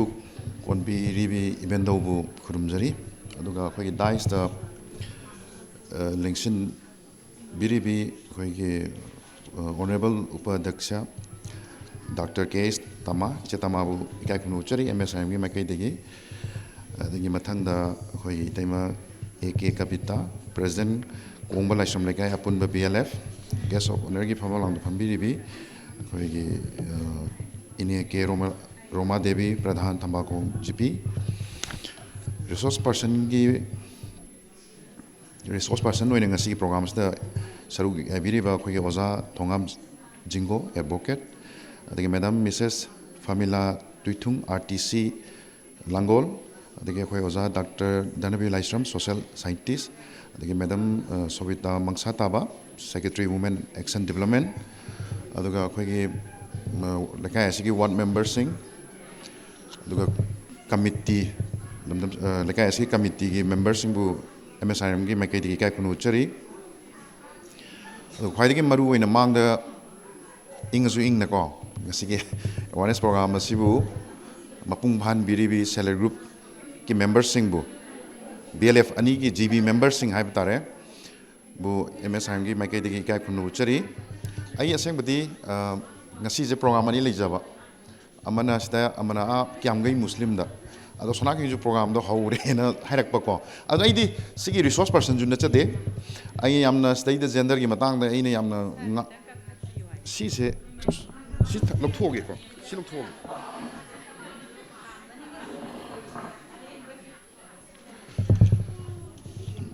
ai yamna resource person ju na te ba ko na khoi oza ju leiri horen oza na ju phasana thambirakkani an thase de akhoi madam ju Christmas ki ma hoji ongoing ne ju hairakpane adra mathang da ai hek matung da madam sing nga halaga ma ju yohon grega di ma ju wakhan nuai je ga thong male aduga khoi si tama ju horen ma loi bo yobi ne ha phangdok pirei sima ju horen bo yobi ro loi jibo nangna ano sima ju horen ma ano bune hana ma je khrai da pura mek CC in charge hoina ma ja hangang da puru re aduga handak se sigi kanglei pak CLF na koliba Thambalkong cluster haib tare sidal leiriba select group sing BLF amadi cluster level federation jibu ma matam khari oina ma je yengjan lo na khoina ma je sum khoi arrange tor pa hai tare ko ado ma ju khoren ma gi ju kano tau se ta se ai bu horen ta ba phangaroi gender hai ji kamna te ai amna khangmana chate ko ai ju sum resource person mayam sum yaw pu jai haipet sum tajarak budagi ai ju sum ai asing ai science background ne ado ai sum khara khang pai ta ek je sum khangal le kan ko aduna gender hai ji kamna te khoi gi society khoi gi samaj na sem bane ba nupa gi thodang na sini nupi gi thodang na sini ne sem ba je sibu ne gender hai je Manipur gi da laibo gender gi concept ka wakhalon ga Meghalaya da laibo gi khenai ba moi gi mafam du na nupi pok pa me Manipur da kai pamba nupa pok pa pamdro sikari gi no si wahang ngam zule ram nupi pok da ko ke dar ahan jing yet pi ba ai isamak ta thok hi bu yaw gi ko ha ba de nupi po di wakhan je ta kano to hai tare ado sta mang da lengchen bi jing jayam na nupi yak tani dana nupi yak tani nupi yak tani chumro song gi huji isa lai nupi jong ani nupa jong ani chumra mamang da khoi society da khalam wakhalon du madu leijagra sanoba hujiti som gyan tare ngasai khoi ozana ju padana harakpa matam de ek mayam ma leire hujik se som ne hujiki angang ai isa nupi nga nupa nga poe khala jeba ko saksana muni je saksa mi nei saksa mi ne matam dane ibona hogolo so na chena natra na naw pi na sanupi na tawjo rojani habi wakhalon do madu thadok ka dawo yum dagi hogodam ne gender change so jare sumro gender haiba pot se gender based violence le heloi haragadi aina aiya poksari bi isa do adagi hongna khoina takpi gi dabane chumra madu do hek akhoina takpa ngama ba Manipur da tap na sigi domestic violence bu oirasunu ama bu oirasunu ko madu handarakani nahanai ngarang ne kano da gairang maning lakai du jokhoi awareness ama towe madu do one stop IMPHAL ki one stop district cooperative office ki nakan da leibani Porong pata ko, adagi madam ama lai madam latan, mana pasana ngara hai pasan tak ame, pasana tak pira me hai bedi, koi ki makoi na komai tau dana koi ki counseling tau bako, mamau se kanona, mana pong na pam tapi wari ke se example yang thamak pahe tare, thirai bedi kanana no mai masan pana thijarak pane bako, pam de mai mamau nupi do, mana pong tu na pam de hai begi case sama putrok, agak mana leave ya, yang pasal. Aduna amuk soina thamjani ji kaino nupi da violence ta uje nupa na henbra nupi na henbra nupi ni henbro ꯑꯗꯣ ꯍꯣꯔꯦꯟ ꯑꯣꯖꯥꯅꯁꯨ ꯍꯣꯔꯦꯟ ꯐꯖꯅ ꯇꯥꯛꯄꯤꯔꯝꯃꯣꯀꯣ ꯑꯣꯖꯥꯅꯁꯨ ꯅꯍꯥꯟꯃꯨꯛꯁꯨ ꯑꯩ ꯌꯥꯎꯃꯤꯟꯅꯈ꯭ꯔꯦ ꯑꯣꯖꯥ ꯐꯖꯅ ꯇꯥꯛꯄꯤꯕ ꯉꯝꯃꯦ ꯑꯗꯨꯅ ꯍꯣꯔꯦꯟꯒꯁꯨ ꯑꯃꯨꯛꯀ ꯍꯦꯟꯅ ꯑꯗꯨꯅ ꯅꯨꯄꯤꯗ ꯆꯠꯊꯕ ꯀꯩꯅꯣꯁꯤꯅ ꯑꯃꯨꯛꯀ ꯍꯦꯜꯂꯦꯕ ꯚꯥꯏꯑꯣꯂꯦꯟꯁꯁꯦ ꯑꯣꯜ ꯏꯟꯗꯤꯌꯥꯒꯤ ꯑꯣꯏꯅꯁꯨ ꯑꯗꯨꯒ ꯃꯅꯤꯄꯨꯔꯗꯁꯨ ꯑꯗꯨꯒ ꯗꯣꯃꯦꯁꯇꯤꯛ ꯚꯥꯏꯑꯣꯂꯦꯟꯁꯁꯦ ꯑꯩꯅ ꯁꯨꯝ ꯇꯥꯖꯕ ꯃꯇꯝꯗ ꯍꯧꯖꯤꯛꯁꯦ ꯁꯨꯝ ꯍꯦꯟꯒꯠꯂꯛꯄ ꯑꯩꯈꯣꯏꯒꯤ ꯁꯣꯁꯥꯏꯇꯤꯁꯤꯗꯀꯣ ꯑꯗꯨꯒ ꯋꯥꯟ ꯁ꯭ꯇꯣꯞ ꯁꯦꯟꯇꯔꯒꯤ ꯃꯣꯏꯒꯤ ꯗꯥꯇꯥꯒꯤ ꯃꯇꯨꯡ ꯏꯟꯅ ꯀꯣꯔꯣꯅꯥ ꯃꯅꯨꯡꯗ ꯗꯣꯃꯦꯁꯇꯤꯛ ꯚꯥꯏꯑꯣꯂꯦꯟꯁꯀꯤ ꯆꯥꯡꯁꯦ ꯌꯥꯝ ꯍꯦꯟꯒꯤꯅ ꯇꯥꯛꯄꯤꯌꯦꯕ ꯀꯣ ꯄꯩꯁꯥ ꯊꯣꯛꯇ꯭ꯔꯀꯥꯟꯗ ꯗꯣꯃꯦꯁꯇꯤꯛ ꯚꯥꯏꯑꯣꯂꯦꯟꯁꯀꯤ ꯆꯥꯡ ꯍꯦꯟꯒꯠꯂꯦꯕ ꯃꯗꯨꯒꯤꯗꯨꯃ ꯍꯣꯔꯦꯟ ꯑꯩꯈꯣই ꯈꯤꯇꯪ ꯈꯟꯅꯁꯤꯀꯣ ꯑꯗꯨꯒ ꯑꯃꯅ ꯍꯧꯖꯤꯛꯀꯥꯟꯁꯦ ꯑꯩꯈꯣꯏ ꯍꯦꯜꯞ ꯂꯥꯏꯟ ꯅꯝꯕꯔ ꯂꯣꯏ ꯂꯩꯔꯕꯅꯤ ꯗꯣꯃꯦꯁꯇꯤꯛ ꯚꯥꯏꯑꯣꯂꯦꯟꯁꯀꯤꯁꯨ ꯅꯝꯕꯔ ꯂꯩꯕꯅꯤ ꯈꯪꯕꯤꯕ꯭ꯔꯣ ꯈꯪꯗꯦ ꯀꯅꯥꯝꯐꯥꯎ 181 ꯒꯥꯏ ꯇꯥꯔꯕꯕ ꯇꯥꯗ꯭ꯔꯤ ꯃꯗꯨꯗꯣ ꯄꯩꯁꯥ ꯌꯥꯎꯗ꯭ꯔꯁꯨ ꯑꯩꯒꯤ ꯃꯣꯕꯥꯏꯜꯗꯣ ꯕꯦꯂꯦꯟꯁ ꯌꯥꯎꯗ꯭ꯔꯁꯨ ꯐꯣꯟ ꯇꯧꯕ ꯃꯇꯝꯗ ꯆꯠꯂꯦ ꯍꯥꯏꯕꯅꯤ ꯐ꯭ꯔꯤꯗ ꯑꯗꯨꯒ ꯑꯦꯅꯤ ꯑꯩꯉꯣꯟꯗ ꯊꯣꯛꯄ ꯅꯨꯡꯉꯥꯏꯇꯕꯗꯣ ꯃꯩꯔꯥ ꯄꯥꯏꯕꯤꯗ ꯍꯥꯏꯗꯣꯏ ꯁꯔꯨꯛꯅꯦ ꯑꯗꯨꯗ ꯑꯇꯩ ꯃꯩꯔꯥ ꯄꯥꯏꯕꯤꯗ ꯍꯥꯏꯕꯕꯨꯗꯤ ꯐꯣꯟ ꯅꯝꯕꯔꯅ ꯊꯨꯅꯤꯗꯅ ꯄꯥꯏꯔꯛꯀꯗꯣꯏꯅꯤ ꯃꯣꯏꯗꯤ ꯃꯩꯔꯥ ꯄꯥꯏꯕꯤꯁꯨ ꯍꯥꯏꯒꯅꯤ ꯑꯗꯨꯕꯨ ꯍꯧꯖꯤꯛꯀꯤ 181ꯗꯨꯗ ꯅꯝꯈꯤꯕ ꯃꯇꯝꯗꯅꯦꯕ ꯄꯥꯏꯕꯅ ꯃꯣꯏ ꯑꯦꯛꯁꯟ ꯊꯨꯏꯅ ꯃꯣꯏ ꯅꯍꯥꯟ ꯇꯥꯛꯄꯤꯔꯝꯕ ꯍꯥꯏꯇꯥꯔꯦ ꯑꯗꯒꯤ ꯑꯦꯜꯗꯔ ꯂꯥꯏꯟ ꯑꯅꯁꯨ ꯍꯧꯖꯤꯛꯀꯥꯟ ꯑꯃꯁꯨ ꯂꯩꯔꯕꯅꯤ 1467 ꯀꯣ 14567 ꯗꯤꯖꯤꯠ 5 ꯁꯤꯗꯁꯨ ꯑꯩꯈꯣꯏ ꯑꯍꯜꯁꯤꯡꯁꯦ ꯑꯩꯈꯣꯏꯒꯤ ꯏꯅꯦꯝꯄꯣꯛꯅ ꯉꯁꯥꯏ ꯑꯩꯅ ꯍꯥꯏꯖꯈꯤꯕꯗꯨ ꯀꯩꯅꯣ ꯃꯧꯁꯤꯡꯗ ꯚꯥꯏꯑꯣꯂꯦꯟꯁ ꯇꯧꯕꯒꯤ ꯋꯥꯔꯤꯅꯤꯗꯅ ꯁꯤꯅ ꯀꯔꯤꯅೋ ꯍꯥꯏꯕ ꯃꯇꯝꯗ ꯃꯧꯅ ꯑꯃꯨꯛ ꯑꯍꯜ ꯂꯃꯟꯁꯦ ꯐꯖꯅ ꯊꯝꯗ꯭ꯔꯒꯗꯤ ꯃꯥꯏ ꯃꯆꯥꯅꯨꯄꯥꯗꯨꯅ ꯐꯖꯅ ꯊꯝꯗ꯭ꯔꯒꯗꯤ ꯍꯧꯖꯤꯛꯀꯤ ꯍꯥꯏꯔꯤꯕ ꯅꯝꯕꯔꯗꯣ 14567ꯗ ꯗꯥꯏꯜ ꯇꯧꯔꯒꯅꯦ ꯁꯣꯝꯕꯨ ꯍꯥꯏꯕꯗꯤ ꯑꯍꯟ ꯑꯣꯏꯕꯁꯤꯡꯗꯨꯗ ꯃꯇꯦꯡ ꯄꯥꯡꯉꯤꯅ ꯅꯍꯥꯟ ꯑꯩꯁꯨ ꯍꯥꯏꯐꯦꯠ ꯈꯪꯖꯗꯅ ꯑꯩ ꯃꯌꯥꯝꯗ ꯊꯝꯖꯕꯅꯤ ꯑꯗꯨꯒ ꯑꯩꯅ ꯉꯁꯤ ꯊꯝꯖꯅꯤꯡꯉꯤꯁꯤ ꯀꯩꯅꯣ ꯁꯤꯒꯤ Kangleipak women multipurpose ꯀꯣꯑꯣꯄꯔꯦꯇꯤভ society limited ꯁꯤꯒꯤ ꯃꯈꯥꯗ ꯑꯩꯈꯣꯏꯅ ꯁꯦꯝꯖꯔꯛꯄ ꯂꯩꯀꯥꯏꯒꯤ ꯑꯣꯏꯕ ꯁꯦꯜꯐ ꯍꯦꯜꯞ ꯒ꯭ꯔꯨꯞꯁꯤꯡꯅ ꯄꯨꯜꯂꯒ ꯁꯦꯝꯕ ꯚꯤꯂꯦꯖ ꯂꯦꯚꯦꯜ ꯐꯦꯗꯔꯦꯁꯟꯁꯦ 19 ꯂꯩꯔꯕꯅꯦ ꯑꯗꯨꯅ ꯚꯤꯂꯦꯖ ꯂꯦꯚꯦꯜ ꯐꯦꯗꯔꯦꯁꯟꯁꯤꯡꯁꯤꯅ ꯍꯧꯖꯤꯛ ꯁꯨꯃꯥꯏꯅ ꯑꯦꯋꯥꯔꯅꯦꯁ ꯄ꯭ꯔꯣꯒ꯭ꯔꯥꯝ ꯇꯧꯕꯤꯔꯛꯄꯁꯦ ꯁꯤ ꯌꯥꯝꯅ ꯐꯩꯌꯦꯅꯀꯣ ꯂꯧꯖꯩ ꯀꯩꯒꯤꯅꯣꯗ ꯍꯥꯟꯅꯗꯤ ꯑꯩꯈꯣꯏꯁꯦ ꯁꯨꯒꯨꯝꯕ ꯀꯩꯅꯣꯁꯦ ꯑꯩꯈꯣꯏ ꯂꯩꯀꯥꯏꯗꯁꯨ ꯀ꯭ꯂꯕꯅꯒꯨꯝꯕ ꯈꯔ ꯇꯧꯔꯝꯃꯦꯕ ꯀꯣ ꯀ꯭ꯂꯕꯅꯒꯨꯝꯕ ꯈꯔ ꯇꯧꯔꯝꯃꯦ ꯑꯗꯒꯤ ꯑꯩꯈꯣꯏꯒꯤ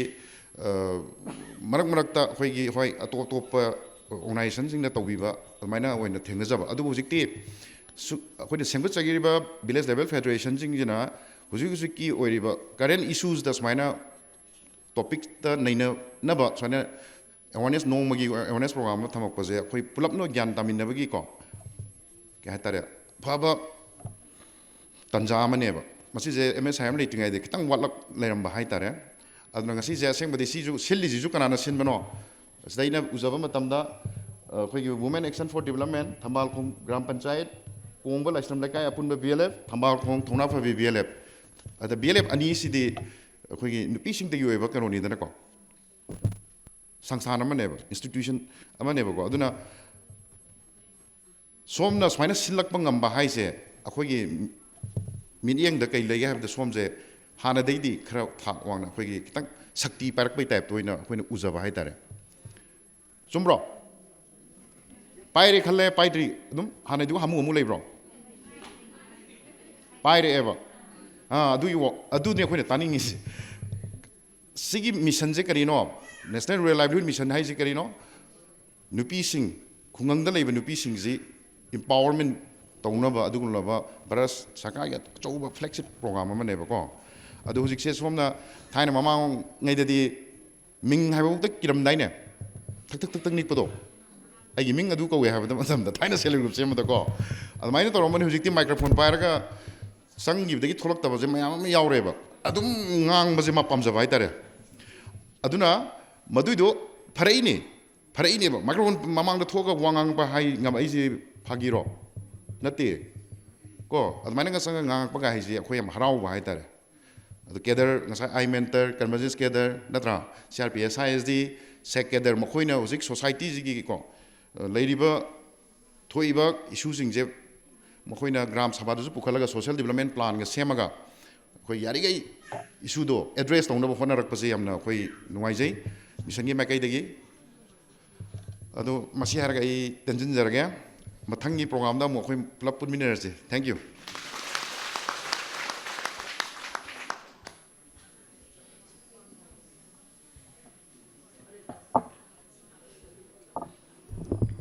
Thagatsari Sarvasanta Mamal Yamlaba Wai Mangatara Tambirambagidamagda Mathangda Madam Mrs. Pamela Tungtui RTC Langonbu Wahai Kara Tambinabagidamagda Koksanjari.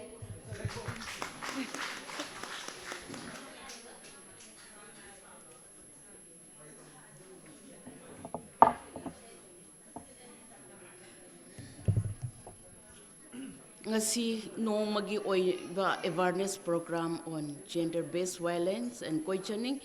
future of Manipur asida dais daleng sinbiriba ming oina pandrasu ikai khumna jarabi madam singh amadi resource person aduka loina tinbiriba koi mayam busu hanba maktada ikai khumna ba loina na ikok nonjari akoi advocate sabna phajana Sarna haibire domestic violence karam haina eksi karino aduka sigi chatnagadaba aduka koina khangadaba mayamsi as a advocate oina detail oina phachana haibire koina skyan taramni khali aduka brother saramana so akoibo yam encouraging oiba wahai thambirame aduda maksu thakajari aduka aishu wahai amani khagdang ngangnaba organizing committee na matam PB damaksu thakajare ai kidang haijarake okay mai how role haibadi genesis haiko mai how role genesis matamda Christian community haitareko religion khara na sumaina believe tawe ishorna hanbada nupasi semeye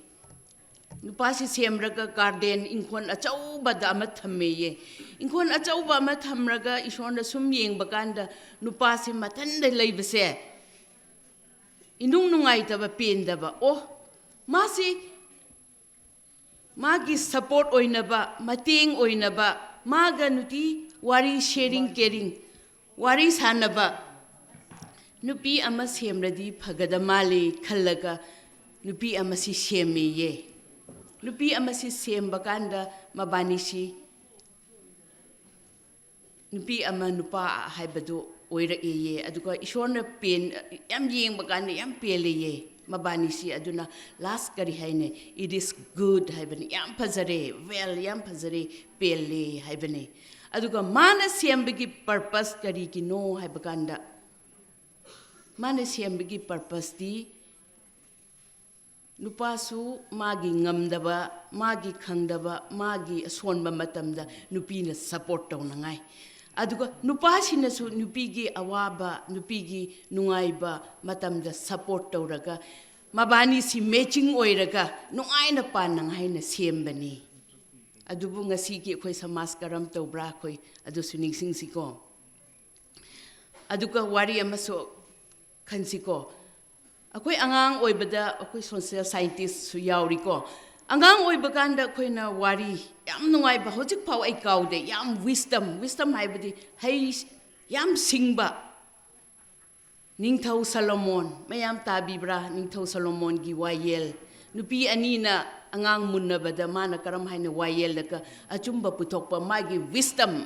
asingbado adu nupa aduna karam haina haiki kauroi siko mana iramba magi kochi yeng siko kari hairam gada mali nupasida husband love your wife nangi loinabi nangi nupi bu nungsi jau haiko yam nungsi ko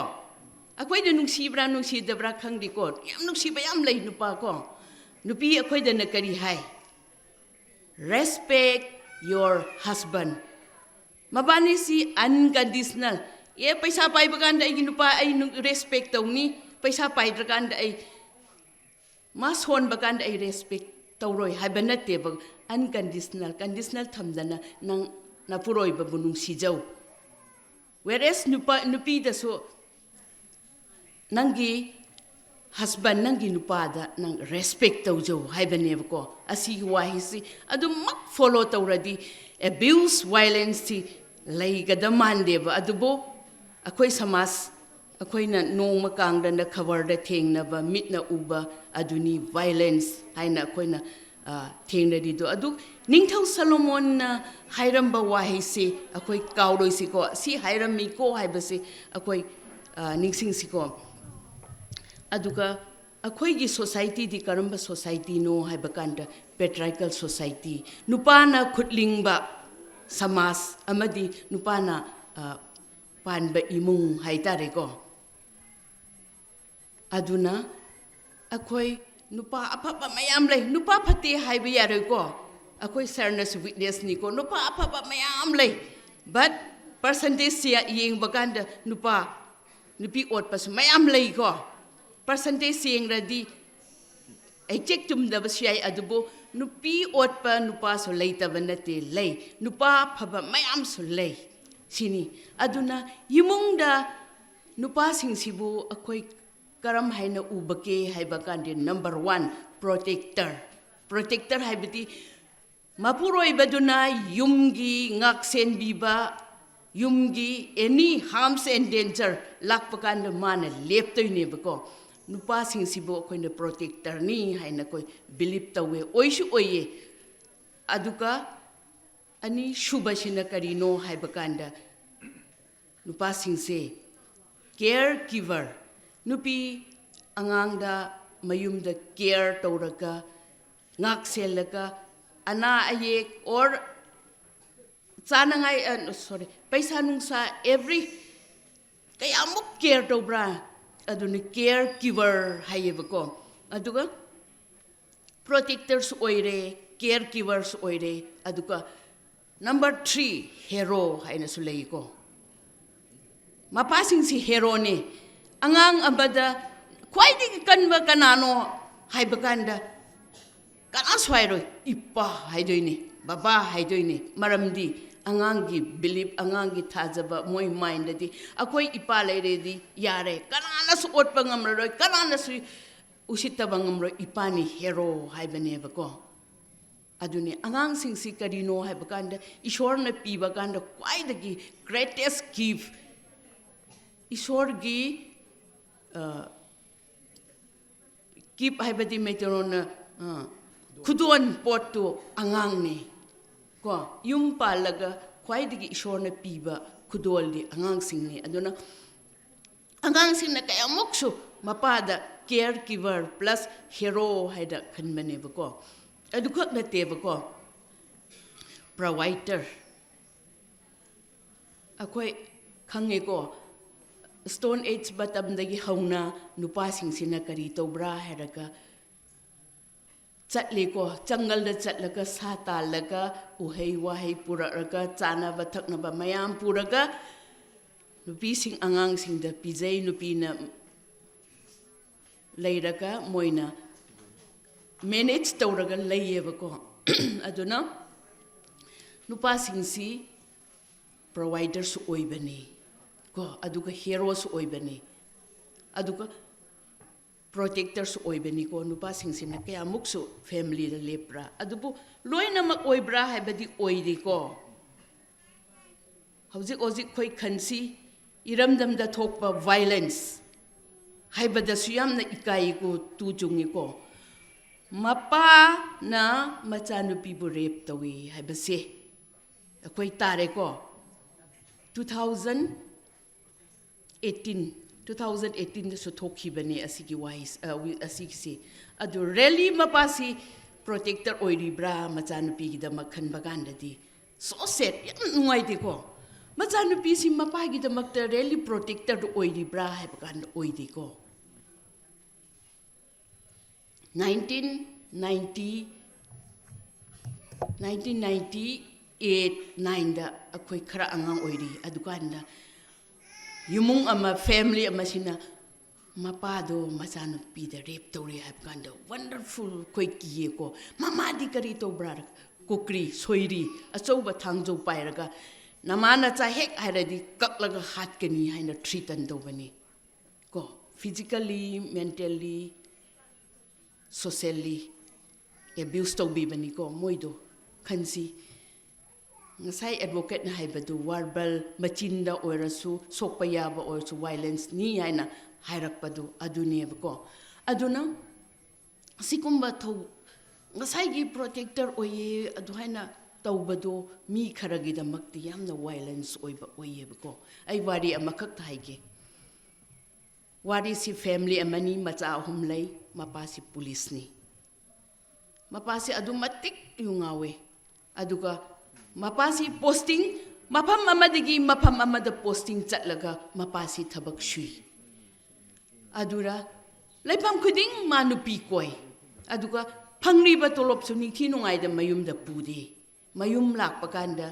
nupi dudi angangi school fee chanaba thaknaba problem mayam to nang paisa puraktra asi baki oire ha bakata nupa duna tading da bagi khatna chainaraga phuraga adumaina thoki yebako angang sing do am do matik ki yebako mi kwai kubik na di mapana lamphai degi lakrani har bakande di harauba ipa chapot purani ipa la di wari libirani ipa la re di khoi loina nungai rani leibane bako adui family do napa du ngasi la kani hai bakanda angang sing do tension kadai da chen chira ipa la kani kiba kari gino hai bakanda ngasai gi conflict mama ga mapa ga paisa gi matangda relationship gi matangda khatna chaina leibado adugi matangda angang sing du henna sokchili skun karasu moido low self esteem haitariko wakhan pikpa hey yungau ba macha hairakadra hai makiba makoida adu matik wakhan chahonba ngamdaba child abuse adu sune aduko mapanadi alcoholic ni children alcoholic children hayabako thakti thaktaba aduki alcoholic macha si adu matik moida wakhan sokadaba kigadaba moina ne wakhan chakthokpa ngamdaba adu oyebako aduga nupi na kari hai aisi kok sibana phagadra sige hara chu icha ahum gi khallaga ai siba ngamde haibani ko aduga nangdo kumaini nang sukhar keraga thoodana ai kana ga su unaningde ai kana ga su wari saningde pharene nang waredi nang napam khara chatloni ai ipam chatningdi ai ipa ai husband na ai nupa na phatraga aina adu chatpakanda mina hangrakadabdo mama na min nasung na man na ban yum pala di moidi na te chana pala nangdi hairakadabdo khange bako ahing kaya tumde ko wakan khan bana yam nusi ko yai ko hozik akhoi gi famila chatkraba aya ai ma thindo ke tawrambane aduma yam phajana su kano tawbirame ko aduga aina hozik haijagadoi mamang da su khoigi madam kanoga tamaga su tamane yam phajana akoigi gender issue si karino aduga mapungoina ngasai gi sarba santana su haibirambado nupada maruina nupi gi di am pireba sumju chummiko aduga nupi gi leiriba group simaina nupa gi group si leibra dusu ai khangninge sarba santa dadi ai hangja hodre ko belep nupi myam sing sigi di ai mafam hojik phawda more than 10 sidegi mi 300 belep members sing yauraga tawgibasu imphal east ki mafam je mafam tara mu heleba akoina asigi program se tawrakpase aduga yamna su nungai ko akhoi nupi myam sing se ngai sarba santana su haibirambadu maina yamna active oina akhoi gi microphone da changaga wa ngangba si pak ngamdabane ba akhoi nupi sing se hojikti yam thokna phana adegi ka haitare kainki dana anchor oirakpa haidi program conduct tawrakpa adegi yamna ka haitare yam smart oina myam si puiyeba ai sathi nungai ko adugi ado nupi gi di myam ma leire aduga lakpiriba akhoi gi sinnaw member myam sing oinamak something kaigumba khadi tawrieba for example aina more than 10 muk meeting sis minor tawrakpa sida akhoi gi gifts item da phajaba isagi khutna semaga phi sabagi oiro aduga tareng degi langchak chakpagi ko tareng masaga si semaga somna kandegi piraki ko ado mafam do yamre si pareng sidani loina ba imphal east ngaktane ba ado kaigumba kharadi akoina ngamba kharadi poje putho ieba adagi pot puthokpaga khakta natana sida laknaba hotnabadasu mayam ama tawramaga laktoine horen hangraga su kitang thengdaragadi mayam si phamba singama roi cheningbagi motive si urakane ba mareng chalakpa adum uyeba adum khangeba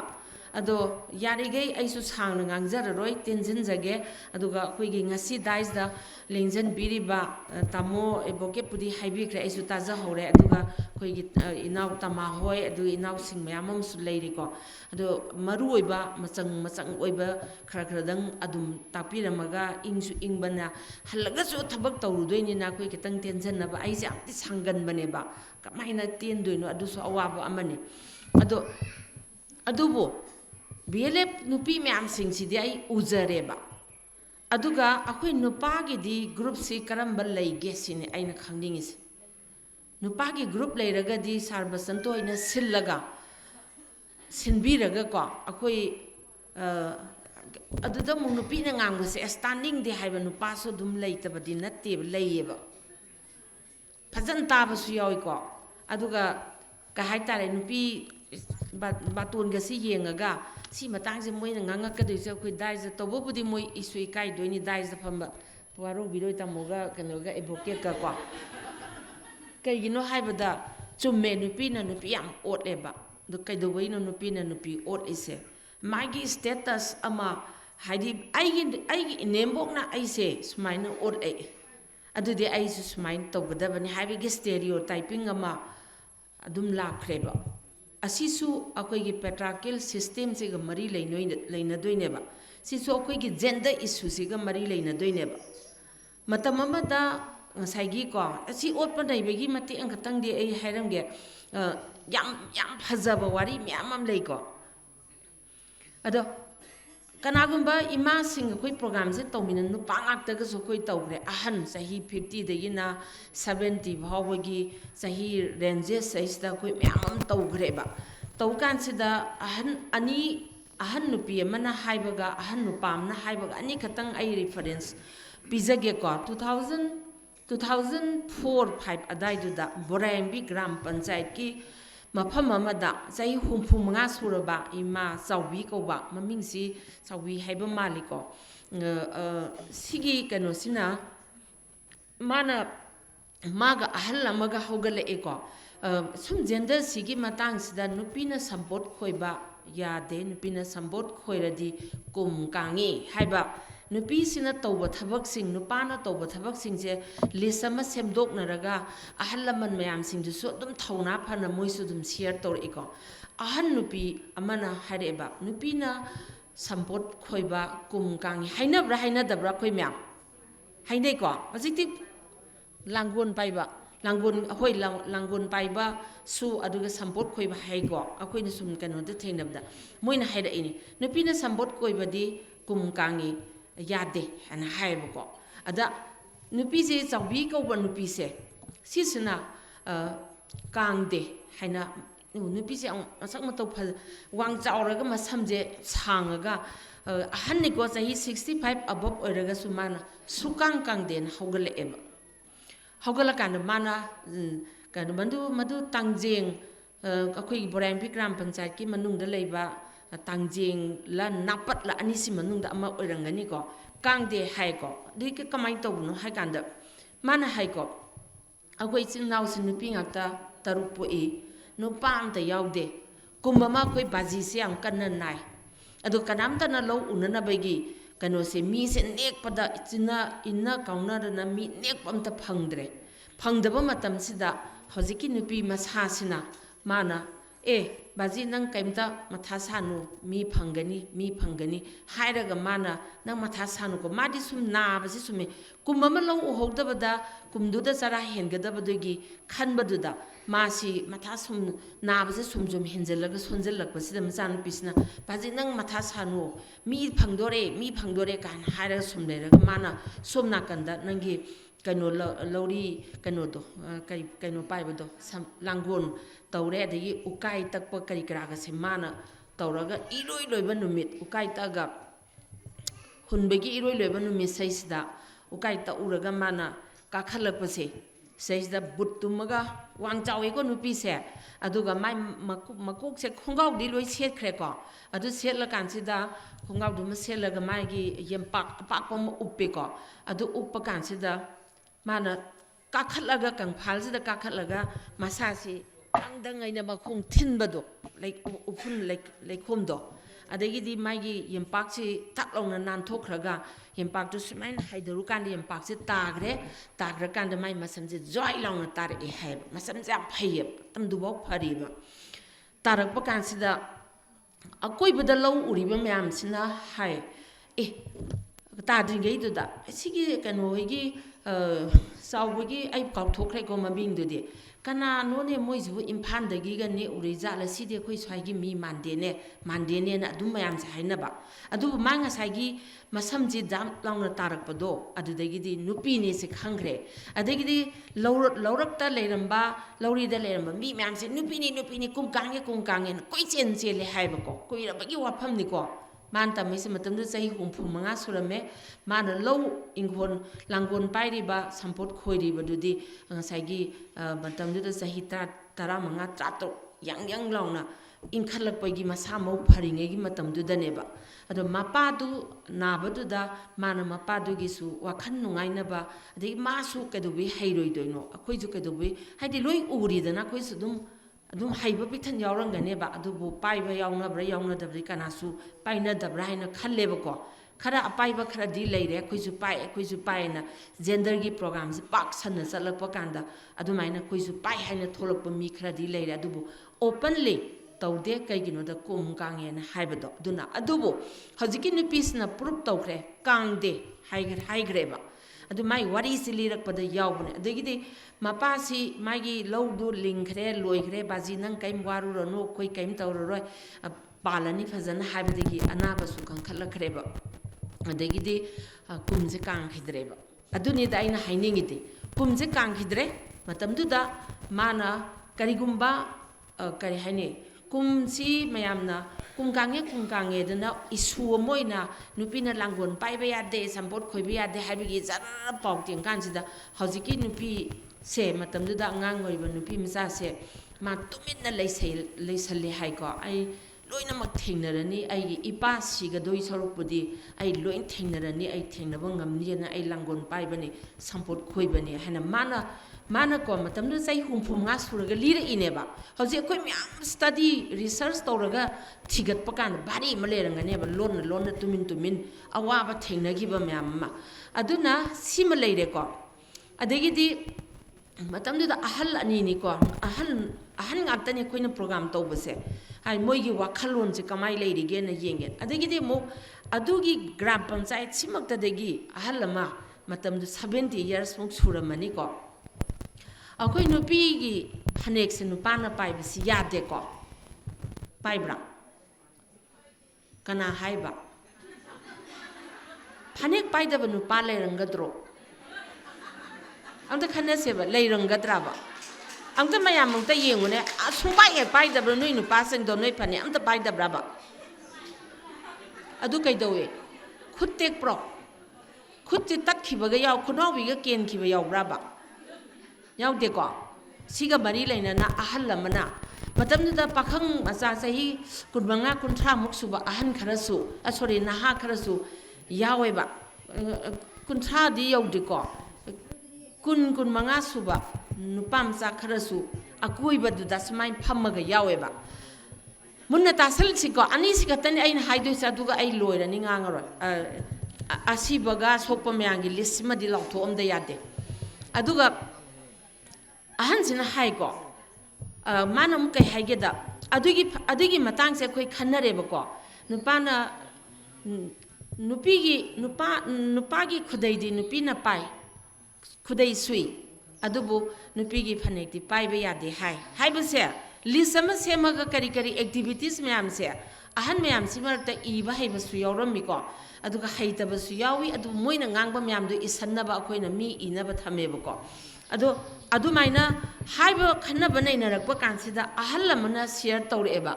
ꯏꯕꯦꯝꯃ ꯉꯁꯤꯗꯤ ꯏꯕꯦꯝꯃꯅ ꯍꯧꯗꯣꯛꯏꯉꯩꯁꯤꯗ ꯑꯩ ꯋꯥꯔꯤ ꯑꯝꯇ ꯃꯥꯗꯤ ꯆꯍꯤ 60 ꯁꯨꯔꯝꯃꯅꯤꯀꯣ ꯍꯧꯖꯤꯛꯀꯤ ꯑꯍꯟꯁꯦ ꯅꯨꯄꯥꯁꯦ ꯃꯥꯅ ꯍꯥꯏꯀꯣ aina lauriba nupi nandon se mapamdagi mi kaubada numit nini humni chattoi ma macha poe ai isa ahanba poe ko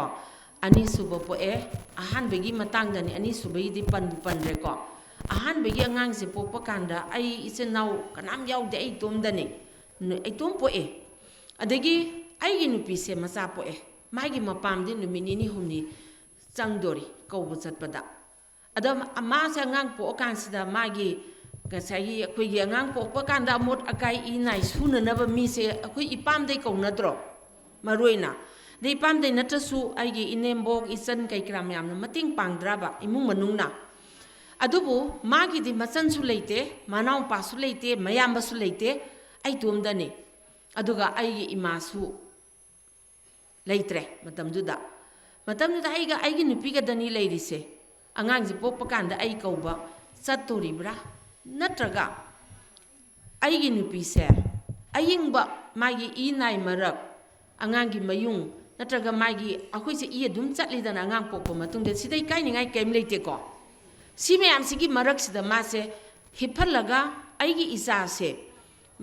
isa ma yauba habase masa pokta bi hojik mayang wanari dana isa ma phangnaba honabda ai gi isa si mana semakatoini mana khompi thakatoini mana yokadoini habadi mangonda angang si feeding tongna bagi kano sidi mama da yaurini pokpa sisu we have womb akoi da angang khau yaureba ai gi nupa du dadi angang khau pandeba panbranya ado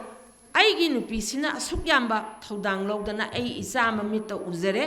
adubu karigumba ingbadagi nabadagi ipai thibai kaidana leidana ko faidaba khotaba tawdana khoi ingdrane azot pa khitang silawdabda khoi je isaje nage tawbane matamdu da aina aigi inembo aigi ama pamde mi ngairamo natraga aigi inembo su aigi ima su leite isan jot leite kanam leite mayamna tawbine na ngai leragadi aigi nupi se soidana siba tare haidana mana magi iman kangman phaneki i myam se sui hai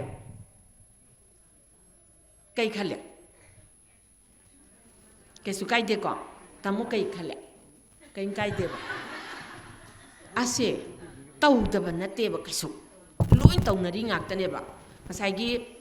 basanta oza basanta na hairam ba du maina samajam sung chat na bina nupi amasung society tuna semba ne ba nupi sina si tauragadi si yade si taude mayam ama lairik tadi ke swam na di irambadi natte ba to amarom da lairik iba sunupa mayam amna i ko lairik ayamba maximum nupa na iba sing sidagi hajing nupi mayam na iba da su adum semdorak pa mayam am di yaw ko khoi gi tangjabi uri laina gum thotpi adu nupi haibasina sangdam naramba mayam do adugumbagi kanosi torokpa saisida nupi se adub loi khangine nupa su dum khangine ba thaina di angang pokpa kanda nusi ina masa se pamdana chuptana tawbase kanam tawnaram de ikainarami haib ko tu chummi ko haidi hojikandi masa chuppa degi mai nupi chak chamina ba ka ahongba mayam la edana hojia ado matam dugi ahanduna mana lirak pakan sida akoi bada yauram ba sahi naha oriba sahi kun kuma thoi kuni thoigi nupa masa kharaduna khura haib ko haziki ahanduna aina nandona angang unaba kanda aina sumain tawi haiga khura sidi yam tawro mizat nina haina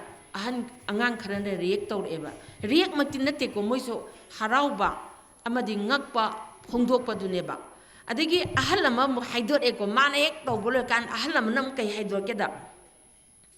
ibema aigi nupi se bazar da potse yon bazali ingondegi injang na pisi thiraga ma bazar da chale podium bazale man seli ba phanek se supnegi ani ama khatang ni hebro ani kaithen chatpegi duga ko yumda laaga hongdoga setna nabdo ma kaithen chatna nabagi mafi do selaga chakhraga halakanda hongdoka doriba phanek se mana phi suraga yalamba matam se nongji jam taraka doreba ko matamdu mana phanek to lausalaga thupsalaga thammi haiba adu haidora ini ko kaigumba mana phanek to lausalamda tadi phanek akoi hojik phanek manga tara ku loi setnare dana hojik tia matamdu dadi phanek amana singkup sana langdai tawraga phane khongdai tawraga setli deba mamangai dadi adu setpasu leitaba natte leiri ko koi mangdasu ima memasu lengjan biri thengdarangani ahal akhoi dai yamuk ima hoina sahi do mu khara laikhatpanina amte thengdaram doineba aina hairiba mayam singse ahal laman singduna tamakpado thamjabane aina sajanba natte isona sakhi oisanu aina sajanba natte ko asema ngantani ko machin thi ni kaina haibirakbasu ai machini pis machin yam tim ni kaina nungsibadu yam nungsidaba midu yam leiramni na ba anyway aduna aikoina hozik tawriba mayam se samajam sung chanabina nupa amasung nupi anigi marakta asumna chakadabni nupa haibasidi tara chamagi mapuni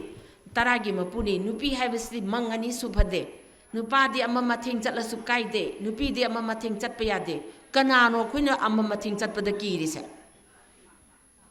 layon la nung sara kaira nupa natro khoin kirise ado adugi adui potune khoi kirise nupa ni aduna ne ngasai nupi na su nupi otle nupa na nupi otpa kada di laikha tanaba sangsar sidagi ko malem sidagi akhoi se muthat baneba nupi na nupi olakpa kansida malem sidagi nupi singse laitra sunon hatpa tukpa nuki changdi hoi mana utpaduna mentally harassment no magi sum tawbadagi suicide tawrakpasu yawdabadi natte ko adubu direct hatpa tuppa kadoba mayam singsi degree of criminal crime se kanana henge haina yengba taragadi nupana tawbasina khara heli haijabegi waneba adubu nakalamromda akoi nupi nasu nupi otpase si yamna leire ko ado masi akoi nupi ngaktani na aina mayamda aina khoirammaga haijage ko hajikti ngasai advocate nasu fazana haigre ko domestic violence study nupana nupi otpa khakta natteba nupi na nupi otpa mamona manem otpa manemna mamau otpa adagi mataina manawna dei yumma magi makhada leiminari ba nupa nupi ani sigi vice versa ko asise otnarakpa matamda sise dum crime ni aduna adum dandi phangba yaiba ado khoi nupi singsina direct masano otraga sumai nupa sida mai machada kak tawraga nupi se tangthoknaba otnaba tawbasu myamam yawdaba nate ko ado khoi BLA ki member myam singsi marakta aidi yawrum dong mande kaigino da mapani pan thoktana thabai khang mayang isugumba tinadana tawbani na ai asa tawde adu yawramagadi laibak thibani tawbiganu haijage aina yai ko tawgumse ba ko akoi di khar mapan ipan tho mangang saije mana di imungda maigi mane maku adu mayam se taptai otlaga nawa logde hairakane ba ado akoi society se asuki matik ware asuki matik laikha ta na ware atopa angle mayamam de ai puthok char aroi ado wabagi changdi akoi phi setlaga chatpagi wani hengalaiba ka haitare khudimakta awaba ngaktane drug na koisale isa singsida phamiba mayam singse ai isa du drug charakadra natraga chabaduna kari pot ong puthom degi mi ma pot ong kari huralamga degi ma hatok pirakadra haibegi tension marakta akoi leireba pochei mamansana tia pakna wangbane ko nong magi akoi se awaba phibamda lakpa si oiribanina ngasai akoi mayam singsina kai tawgadoino tension maraksida tawdabdi yade hingdabdi yade isa sing adubu ngasi aida kitang mayamda aigi si pathoktingai siba hatpa mayam si pathoktingai da waraba subana akoi mi second kharang minute amagumbadang akoi punna lepkhat minaraga handaki sahida thokriba thodok wa thok mayam se aina piba loirakpa matungda aina kauthoke tawraga su ko si piba loiraga tawbuni hena pharani ko handak sahi da kayamuk yamna akoi nupi singse mapunsi khamkhre aidi pikhamnaba haitare magi sibam thokpa chahido isorna akoi da tamaiba chahi matangdu yodana pat thatlaga hatkiba mayam singdo including laibak thiba thodok akoi gi thambanu higher secondary gi yauna akoi punna isorda horen amtang khurumina si haibadusu aina thamjage ko ai ngarang su ai nahan chale mafamdo halakanda ngarang halakpadasu nahan chatpadasu adum wakhanda ka haitare si mafamji chatla kamai to buzan hoina thijan boina adum site ai chatlui ko ani haidi ai silchar chatpani chatkibadasu ai mafamduda palle thuklawa phawi halakpadasu mafamduda pandi palamdre thuklawa phawwa leidana ko adusu ai horen tamjage adu aina 2020 gi 2022 dagi 22 gi December gi tang kun taruk phawada tamthiba thodok khara thokre ko apunba akoi ngasai gi crime against women si December tha complete loira kanda khoi lokthok jage haidana khoi data si phongna na badi tawbani adubu December tha yodringe gi marak seisida apunba data amakatang chawrakna haiba tarabada apunba case 157 numbers of kano se nupi angang da miot binai chathabagi kano se khoina document to every day khabar mayam da karai da kari yaurige haiba se khoina yengjabagi matungina ni ko aduga December tha khakta da kayamu yamna hat khrabage se apunba hat pada ko murder haidana khabar da yaurakpada punna case manga tho eba hat banupi hat pase including si mayam sing se loina yauran ai haijarake ko adu di detail loina parake aduga suspicious death id singna ningai oiba mongda aduda su nupi ama December da hatli apunba hojik mari sure ko singna ningai oiba mongda hat pase aduga izat tem singna ba haitare ko December da manga tho eba si manungda kunthra manga ni apunba December loijingai gi January duna segi kanoda January bhaugi January to 26 December da kunthra manga thokpi manungda only December tha khakta da manga thoeba aduga gang rape se apunba case ahum thoiko sigi sahi sigi ni ko si manungda aduga handak tha sida ani thoeba December da do minupi macha ani mange ain khanbada ahum oigadong malen hanama sumang bani ko aduga adumai tawdana crowd control lady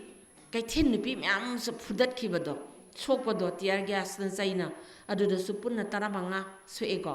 aduga adum isam cham nupi phuba nupana oiro nupi no oiro phubai case ama kidnap ki ama ko smai tawdana January dagina December gi khaktang dadi 32 numbers of crimes leireba ko aduga 157 sina tha tangkun toru phaugi manung sineba ai detail amuk ketang pathok jar age ko mayamna loi khangam doini si adubu aina pajadoi si kaigino haibada akhoi si ama hatlasu madu su ama hatle ne as nungaite ko adum loire dai duda chumbra adu so mai izat tawraga manghalaga hundo ame ko haire adum loire nahan achen bagari amada nupi macha ma nupa humna izat manghalle adu sudum kaisum khanadre ko adugi potuni aina ihalambada nongmaina kapaga hatpase handak masingsi punna handaki December thadadi nongmaina kapaga nupi ani hatkre ko ado makoktegi aina sum parakpada tangkun March ki tangkun se 2022 da sabung khokta magi boyfriend na nupi macha ama hatke mamyang khanghawi ko sekonda hatpani ko se aduga March ki tangkun tarukta na mukai daure sangangai da mapana masanupa nga masanupinga hatle magi nupi su hatna ba tawbuda masu attempt tawrabani si hodabagi wani ko sina December March ki tangkun tarukta ni ko aduga aise mathang naw khara dikai de ko aduga March ki tang tara 2022 sida kanu ama Imphal West ta ko miron be pregnant women ama gang rape taweba sisima ko aduga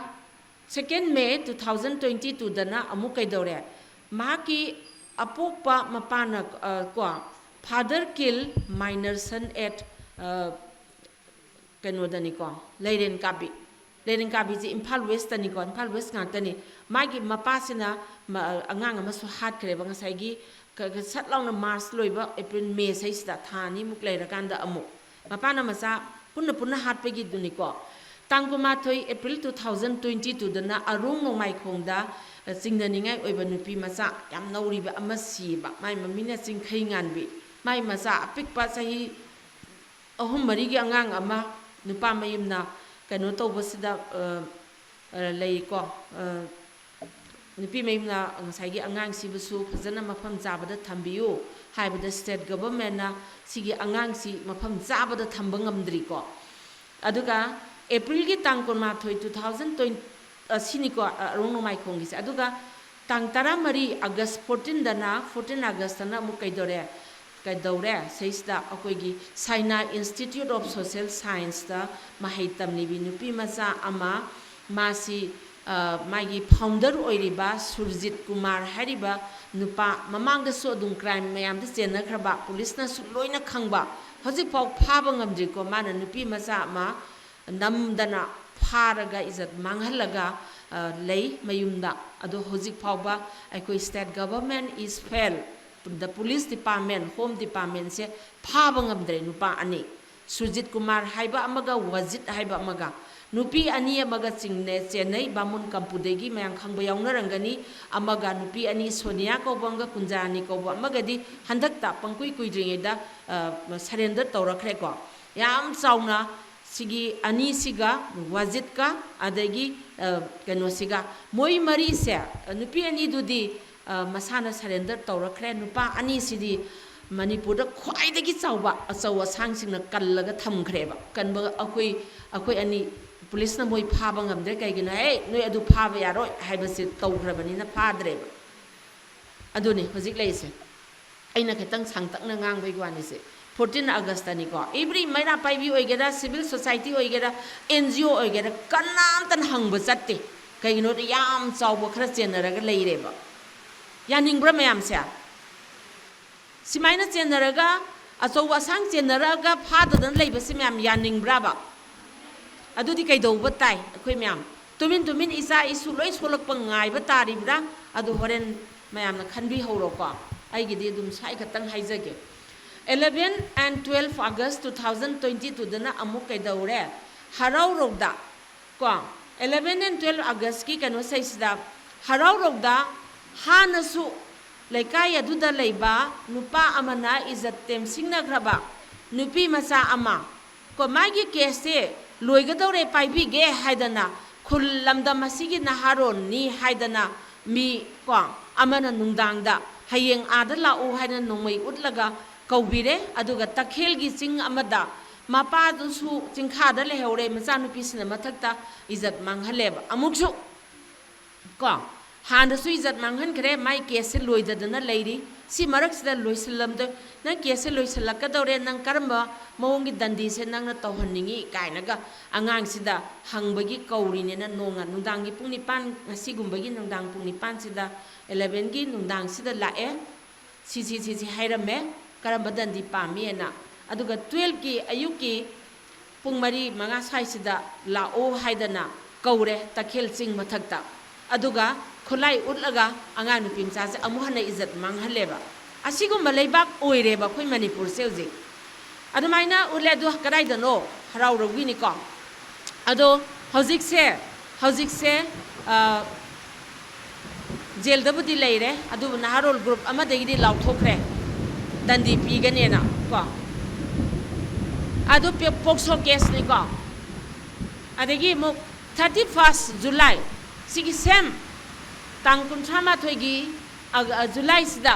2022ꯗ ꯑꯃꯨꯛ ꯀꯩꯗꯧꯔꯦ father ꯔꯦꯞ ꯍꯤꯖ ꯑꯣꯟ ꯗꯣꯇꯔ ꯑꯗꯨꯅ ꯀꯗꯥꯏꯗ ꯊꯧꯕꯥꯜ ꯋꯥꯡꯃ ꯇꯥꯕꯗ ꯃꯆꯥꯅꯨꯄꯤꯁꯤ ꯃꯄꯥꯁꯤꯅ ꯏꯖꯠ ꯍꯟꯖꯟꯅ ꯇꯦꯝꯁꯤꯡꯅꯕꯗꯒꯤ last ꯑꯉꯥꯡꯁꯦ ꯍꯨ ꯊꯛꯑꯒ ꯁꯤꯖ ꯍꯣꯁꯄꯤꯇꯥꯜꯗ ꯄꯨꯈꯠꯂꯒ ꯁꯤꯔꯦ ꯀꯣ ꯅꯕꯦꯝꯕꯔꯒꯤ ꯇꯥꯡ 18ꯗꯅ ꯑꯃꯨꯛ ꯀꯩꯗꯧꯔꯦ ꯀꯪꯂꯥ ꯇꯣꯝꯕꯤꯗ ꯏꯟꯁꯤꯗꯦꯟ ꯑꯃ ꯊꯣꯛꯑꯦ ꯃꯥꯒꯤ ꯗꯦꯠ ꯕꯣꯗꯤꯁꯦ ꯅꯨꯄꯤꯁꯤꯒ ꯃꯆꯥ ꯑꯅꯤꯁꯤꯅ ꯇꯣꯉꯥꯟꯕ ꯂꯧꯇꯥꯡ ꯁꯪ ꯑꯃꯗ ꯁꯤꯔꯒ ꯂꯩꯔꯝꯃꯦ ꯑꯗꯨꯒ ꯃꯥꯒꯤ ꯅꯨꯄꯤꯁꯤꯅ ꯊꯧꯔꯤ ꯌꯥꯜꯂꯒ ꯁꯤꯔꯝꯃꯦꯕ ꯀꯣ ꯁꯤꯁꯤꯅ ꯅꯕꯦꯝꯕꯔꯒꯤ ꯇꯥꯡ 18ꯗ ꯀꯥꯡꯄꯣꯛꯄꯤ ꯄꯨꯂꯤꯁꯅ ꯀꯣꯟꯕ ꯃꯐꯝꯗ 3rd ꯗꯤꯁꯦꯝꯕꯔꯒꯤ ꯇꯥꯡ 3ꯗ ꯑꯃꯨꯛ ꯀꯩꯗꯧꯔꯦ ꯁꯤꯗꯩꯅ ꯖꯤ ꯒꯦꯜꯕꯨꯡ ꯀꯧꯕ ꯁꯤꯁꯤꯅ ꯑꯃꯨꯛ ꯀꯥꯡꯄꯣꯛꯄꯤ Saparmina Police Station na konba mafam amada amok matuse hatle masanupi maso hatle ni pasina ado ma masadi police oeba aziki se sisina December gi tang ahum dani ko aduga November gi tang kuntra da muk kumbi tera khongda muk sorok suba thabak suba nupa amana magi man pairiba nungthang duna magi nupi se thomaga hatleba khoi chatlure si mafam yam si ko loinama September gi tang kuni thoi sahi budi ai mathang naw nai de ko saidina sahi ni pan da ngari ba nupi masa aba amuk ke daure izat manghale aduga hatlamem sahi ni pan khata ngari ba angang sina jiri bamda aduga December gi tang train panda amuk women died by gunshot numit nong na kap numina kapaga et singjamai kongba sida mayam nei khanghowi ko kanu yengi da baigabati lekai da akoina world cup yeng bagi tawni atam nana kapa male adudi ado police na budi phagre ado taseng bagi di handak crime de chenai ba mayam sing sidi masa na tawi masa na yare haiba mayam case oi banida yam thuna loigada ba nahan akoigi former session judge akoi madam Nautuneswari na so haira me masana confess tawraba se kudaboina nahan achenba karamada nupi macha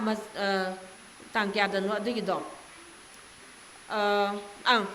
tangkun mathoi December tangkun mathoi da gang rape aba thoki gari manungda achenba karda khongam pat asomdo hundo amiko siga mari lainana madam Nautuneswari na hairambada masana su mana confess tawrame adui tade within 20 days ki manungda case loisan ba yai hairameba adu kyang kui lauge yengsi ko chahi tara chahi kun loi lauraga leiba ngasa advocate na so yam phazan tamame akoi gi judge masing wat pa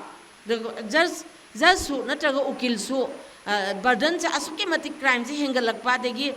tawba saisida adum case pending tawraga leiba mayam mama konadabado especially judge yam wale ukil gidi yang kan watlam dong man de ena khanbara ukil di yam tammeba phazan tawgrajane aduga adum tammi myam se loin ukil loira abanina ko size da ina ukil gi do koi advocate su haibiri ko do haining ba advocate hoi lanet sing da su kitang akoina kai haitare tawhanning ba khara haining bane adu sangdokrane ai to oge aduna ko na koi wari sanajarage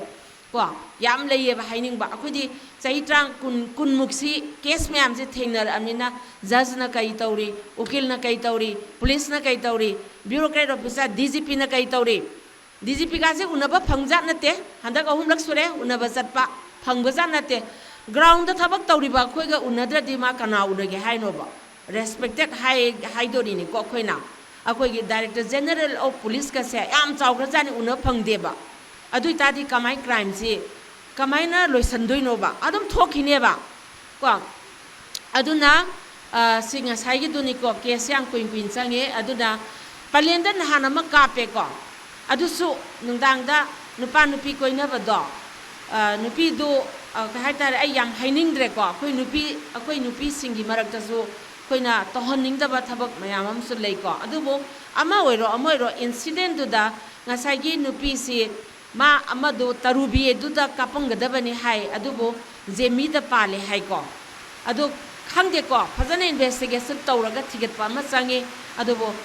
iramdam se akoi nupi angang gi yam safe oi ba mafam oidre hai ba simadi ai thamjage aduna khoi kai dongdoino hai ba se aduga tang tarawum dei December da Moreda mukesama to a kidnap and the sexual assault of a minor angang nupi masa ma kidnap toroga izat manghale ko tang tara tare December dana samramda sexual assault case ama so mukto eba ko aina palaiba casing si khara masangoiba hai tare sathiba case mayam ne sidel chithaba mayam yaureba aduna sikatang ai pathok charage aduga aina so ahan bada haizagi bado aikoi nong siam na kanna tari aduga laibak thiba thodok sing asida awaba tagraba hatpi graba mayamama aduga recently tangkun mathoi thataren tarani thoi 2022 mamang dasu 2006 same gari number sida thoi hai ko aduga handak su amuk thoe 2006 ta thoki ahum rak su bani hai bagum tawi ko tam thiba thodok tu da ke hai tare langam da mokhoina thawai thagiba isa sing amadi inau sing ko matam duda punna makhoi mapanni aduga hajik phawbada tamthiba izat manghalaga hato omba natraga nungmeina kapamaba natraga matomda singna ningai ba mongda siraga leiramba punna hatkiba ko thawai thangamdana thagiba khoigi nungsizaraba ichini nau sing isa singi makhoina mapugi khoya khada ingna sikna leiba phang leijanabagi damakta khoi gahaktang minute amamuktang punna khoi lepkhat minasi haibasi ai mayamda akhoi puningda aikoina thajaba isorduda rumjaraga makhoigi mapugi khoya khada ingna sikna leibina bai damukta amuka suhanna ai haijage akhoi gahaktang minute amamuktang akhoi tumina lepse akhoi punna maphamduda chatpa ngamba angambana adum chatli haimana malaimana makatli adubu khoi loina makti chatpa ngamdabanina makhoigi imung manungi awabadasu akoina saruk yajaba loina na hoji thawai kananabagi damakta hospital da leiriba isa singi makoisu atuba matamda anabado phaduna akoi mayanga punna amuktang hingminaba ngamnanabagi damakta koi mapugi khuya khada mutang khuraminasi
Thagatsari. Thank you. Akoigi khangdeko thajaba amanadi tamnai haidoineba leisu leiramni haina su khaliko adubo hajiki mafam sida koina gari sile hori phibam je ubada thamoi sokre ko aduga ngahak je koise puningda khallaga ko yam nangai tabasu khalle aduga laida su koramjare aduga gari se thawragen thogalakpaise seida akoigi saka sida makhon thoeba makhon si kainom thogle nanga aisu phaneamdi chale ko dui lambi si chale mamang da su chale matung da su chale adu kainom leire dana khoise break se kainom tawra male na ha genge adagi de kaisu tawdung mande na gari se mu kitang thawre ko minimari manga gumba yaude da kitang thogale tam thawrasi lodi yaudou si am wali mina hai kan sida tang thogalura kanda gari se madam mamna meba adagi gari se khoina kumma kanda kaidorage na driver se tawra yeng kanda saka mari se mai hogai sarameba aduna takpadi ngambaduna oiramba su yai ko adagi mai hogai sagalapade khoje hak leiraga gari se thodana leire ko adagi adu kamain tawni saida di gari sembam su leite haina gari se tamna sum thoraga lakpa kansida adagi ngasai gi break ki khongambadu su tokre mai saramadu su handagreba ngarang se mu halle eko ngarang halakpa kansida akoina halakpa se pung mari makhai muk taramani mamdri ko adui ma pasi lani khanbada asomda jiri romda chakadabu su uphunje nga phangai hobasina uphunjina mi unade haeba ko hoi ngarang budi nong khra khikhrabani no uphundi yam leire roi adui taso adui lambi sida halakpa kansida ai madui ma padu lani khanbada thamoi sida ai wonda ting palaga si mapase kamai landoi no khanbada yam nungai tabduneba halakpasidasu ngasai gi gari sagatlaga yadaba mapase sidai sida mo manam mama laebako gari sida mai chakpagi taita manamsi taklaw namakpa kansida aina kai manam gari manam sin nambra gari jam ta kham se na khami haidi nahana khoina gari sagale ena lepa mafamdo aduna asomda accident hendo ogani ko asomdai lakpada na mo accident mapa yodringai daneba adui mapa sida mo gari se manamam lakpade khamoina khamakanda yengba kansida chakase yam kanadi saramde adubo chakase saba horammeba adu ngamba adugi mafamdo ngamba kaikra duchugu mari leinamdo male aina ngakpana mamangda sumyam chakhiba kandadi thengnadebako aduna mafamji katang phajana kupna thigatlaga tungda tholakadaba accident mayamdegi kanba adu mathau tai haina ai khale khara section ma mathau tai aduga aina roiboina ai mayam punamakna su akhoi puna isorgi mafamda khuram duna akhoi isa singi thawai pontha pikraba singdu ingna sikna leiba amadi hingori sing imung manungi sigijo awabada mating koina sarugya jari solidarity utpani masigi damakta su hanana thagatsari thank you mathangda akhoi sar Dr. Danabi Raisam social scientist bu wahai khara haibinabagi damakta koksinjari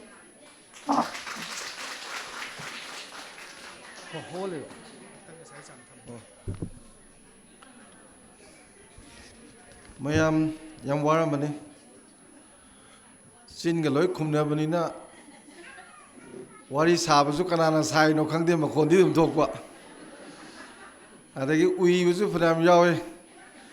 ui bagi budi hoji lep khat khramni na phare adagi isa jing na class ta like tak pada di ta de mama mayam selai ji ngang jam ta da bu yawe taroi daba kholoi daba thabak toroi daba ordi sum wari sa daba su phai da ko kai noida lai sing se atai di khang de ai diam tang jan ikai khum nazari phambi riba ya maru ena ko aigi isani bema koi tamasi yam tang nupi ni hab tare mai ni wasi ko Chief Guest when election biriba ikai khunuzari loinana President when election biriba AK Kavita KONGBA LAISHRAM LEIKAI punba BLF ki chairman or mane council person ikai khunuzari aduga guest of honor election biriba Keroma honorable Pradhan thang khoigi Thambal Khong GP gi ko adegi di khoi basinta di wazau thadar masat khre ma busi kai khunuzari loinana koi resource person gi phom lam lengsin biri bai gi now thongjom jingo advocate ni yamna promising oiba inkhalakpada koi samu maya inkhalakpa thegu yai basang de do yam farakini pa ba leptri thi ba leptri it's very good ka aduga koi gi famila tu thongdi lengre adubu yam phajan thambiram kai khumjari hojikta wangang bigiba mem sobita mangsata bai kai khumjari loinana khoigi members mayam honorable members sing kai khumjari aduga tinbiri bai che ise nem di yaudre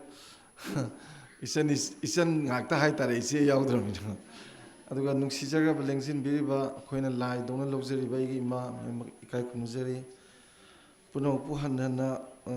khoi kai khumnu buchari ayam sangang jere roi ngasi program sing katang oiba aduna main dam phammane mayam sing thing yenge kamai tawge na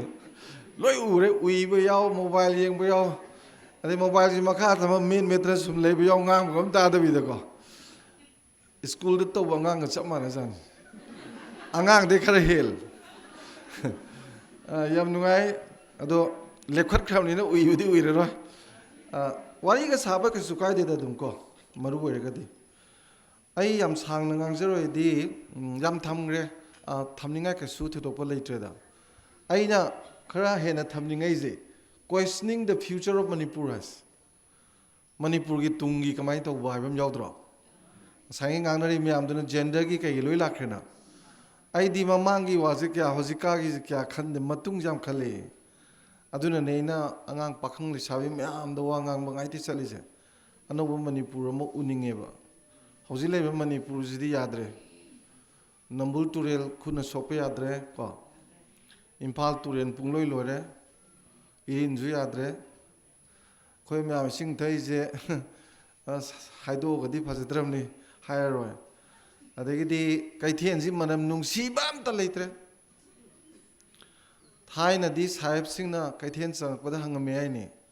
ꯁꯤꯕꯨ ꯀꯩꯊꯦꯜꯂ ꯂꯩꯀꯣꯜ ꯍꯥꯏꯅ ꯑꯩꯈꯣꯏ ꯏꯃꯥ ꯂꯦꯡꯖꯟꯕꯤꯔꯤꯕ ꯍꯣꯏꯒꯤ ꯂꯩꯁꯥꯔꯤꯉꯩ ꯃꯇꯝꯒ ꯀꯩꯊꯦꯜ ꯀꯥꯔꯤꯉꯩ ꯃꯇꯝꯗꯗꯤ ꯆꯤꯡꯍꯤꯁꯤ ꯃꯌꯥꯟ ꯅꯨꯡꯁꯤꯈ꯭ꯔꯕꯗꯨ 5-6 ꯊꯤꯔꯒ ꯅꯨꯡꯇꯤꯒꯤ ꯐꯨꯜꯂꯒ ꯂꯨꯖꯩꯗꯅꯀꯣ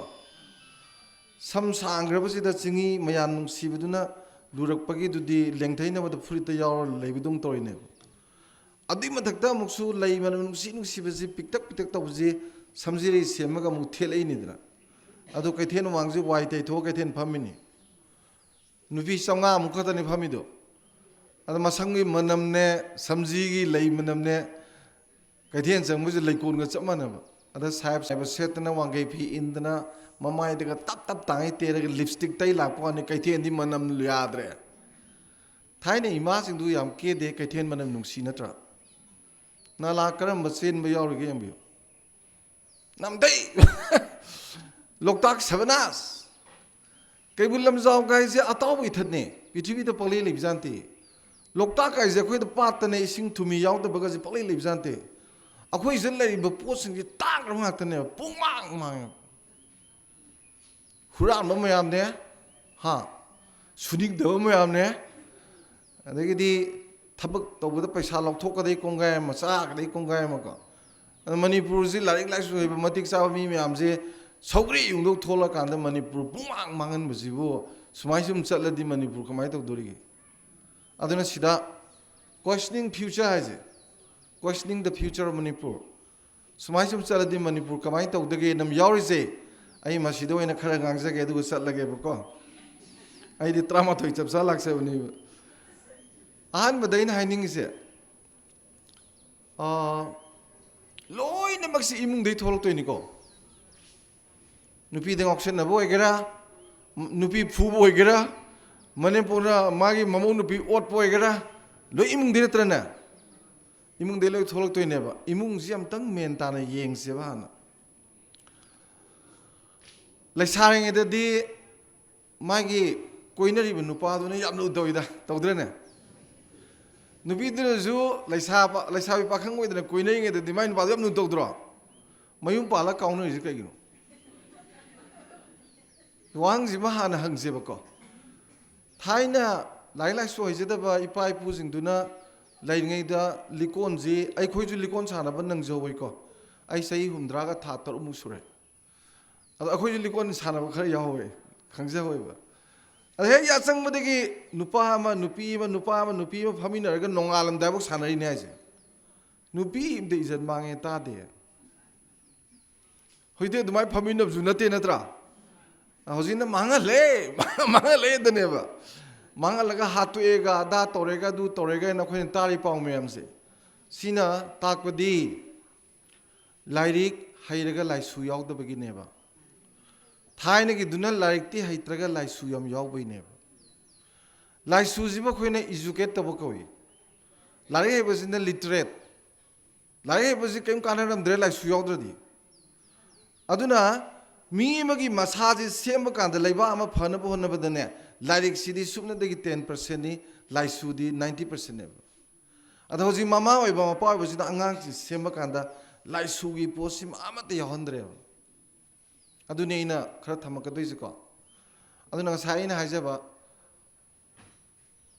ꯌꯨꯝ ꯄꯥꯟꯗ꯭ꯔꯤꯉꯩꯗꯗꯤ ꯑꯗꯨꯛ ꯌꯥꯝ ꯅꯨꯡꯁꯤꯔꯒ ꯍꯧꯖꯤꯛ ꯌꯥꯝ ꯊꯤ ꯇꯧꯔꯤꯁꯦ ꯀꯩꯒꯤꯅꯣ ꯀꯩꯗꯧꯕꯒꯤ ꯃꯥꯒꯤ ꯄꯥꯝꯕ ꯄꯣꯠꯇꯣ ꯑꯩꯅ ꯃꯌꯦꯡ ꯇꯥꯍꯟꯗꯣꯏꯅꯣ ꯑꯩꯉꯣꯟꯗ ꯑꯩꯒꯤ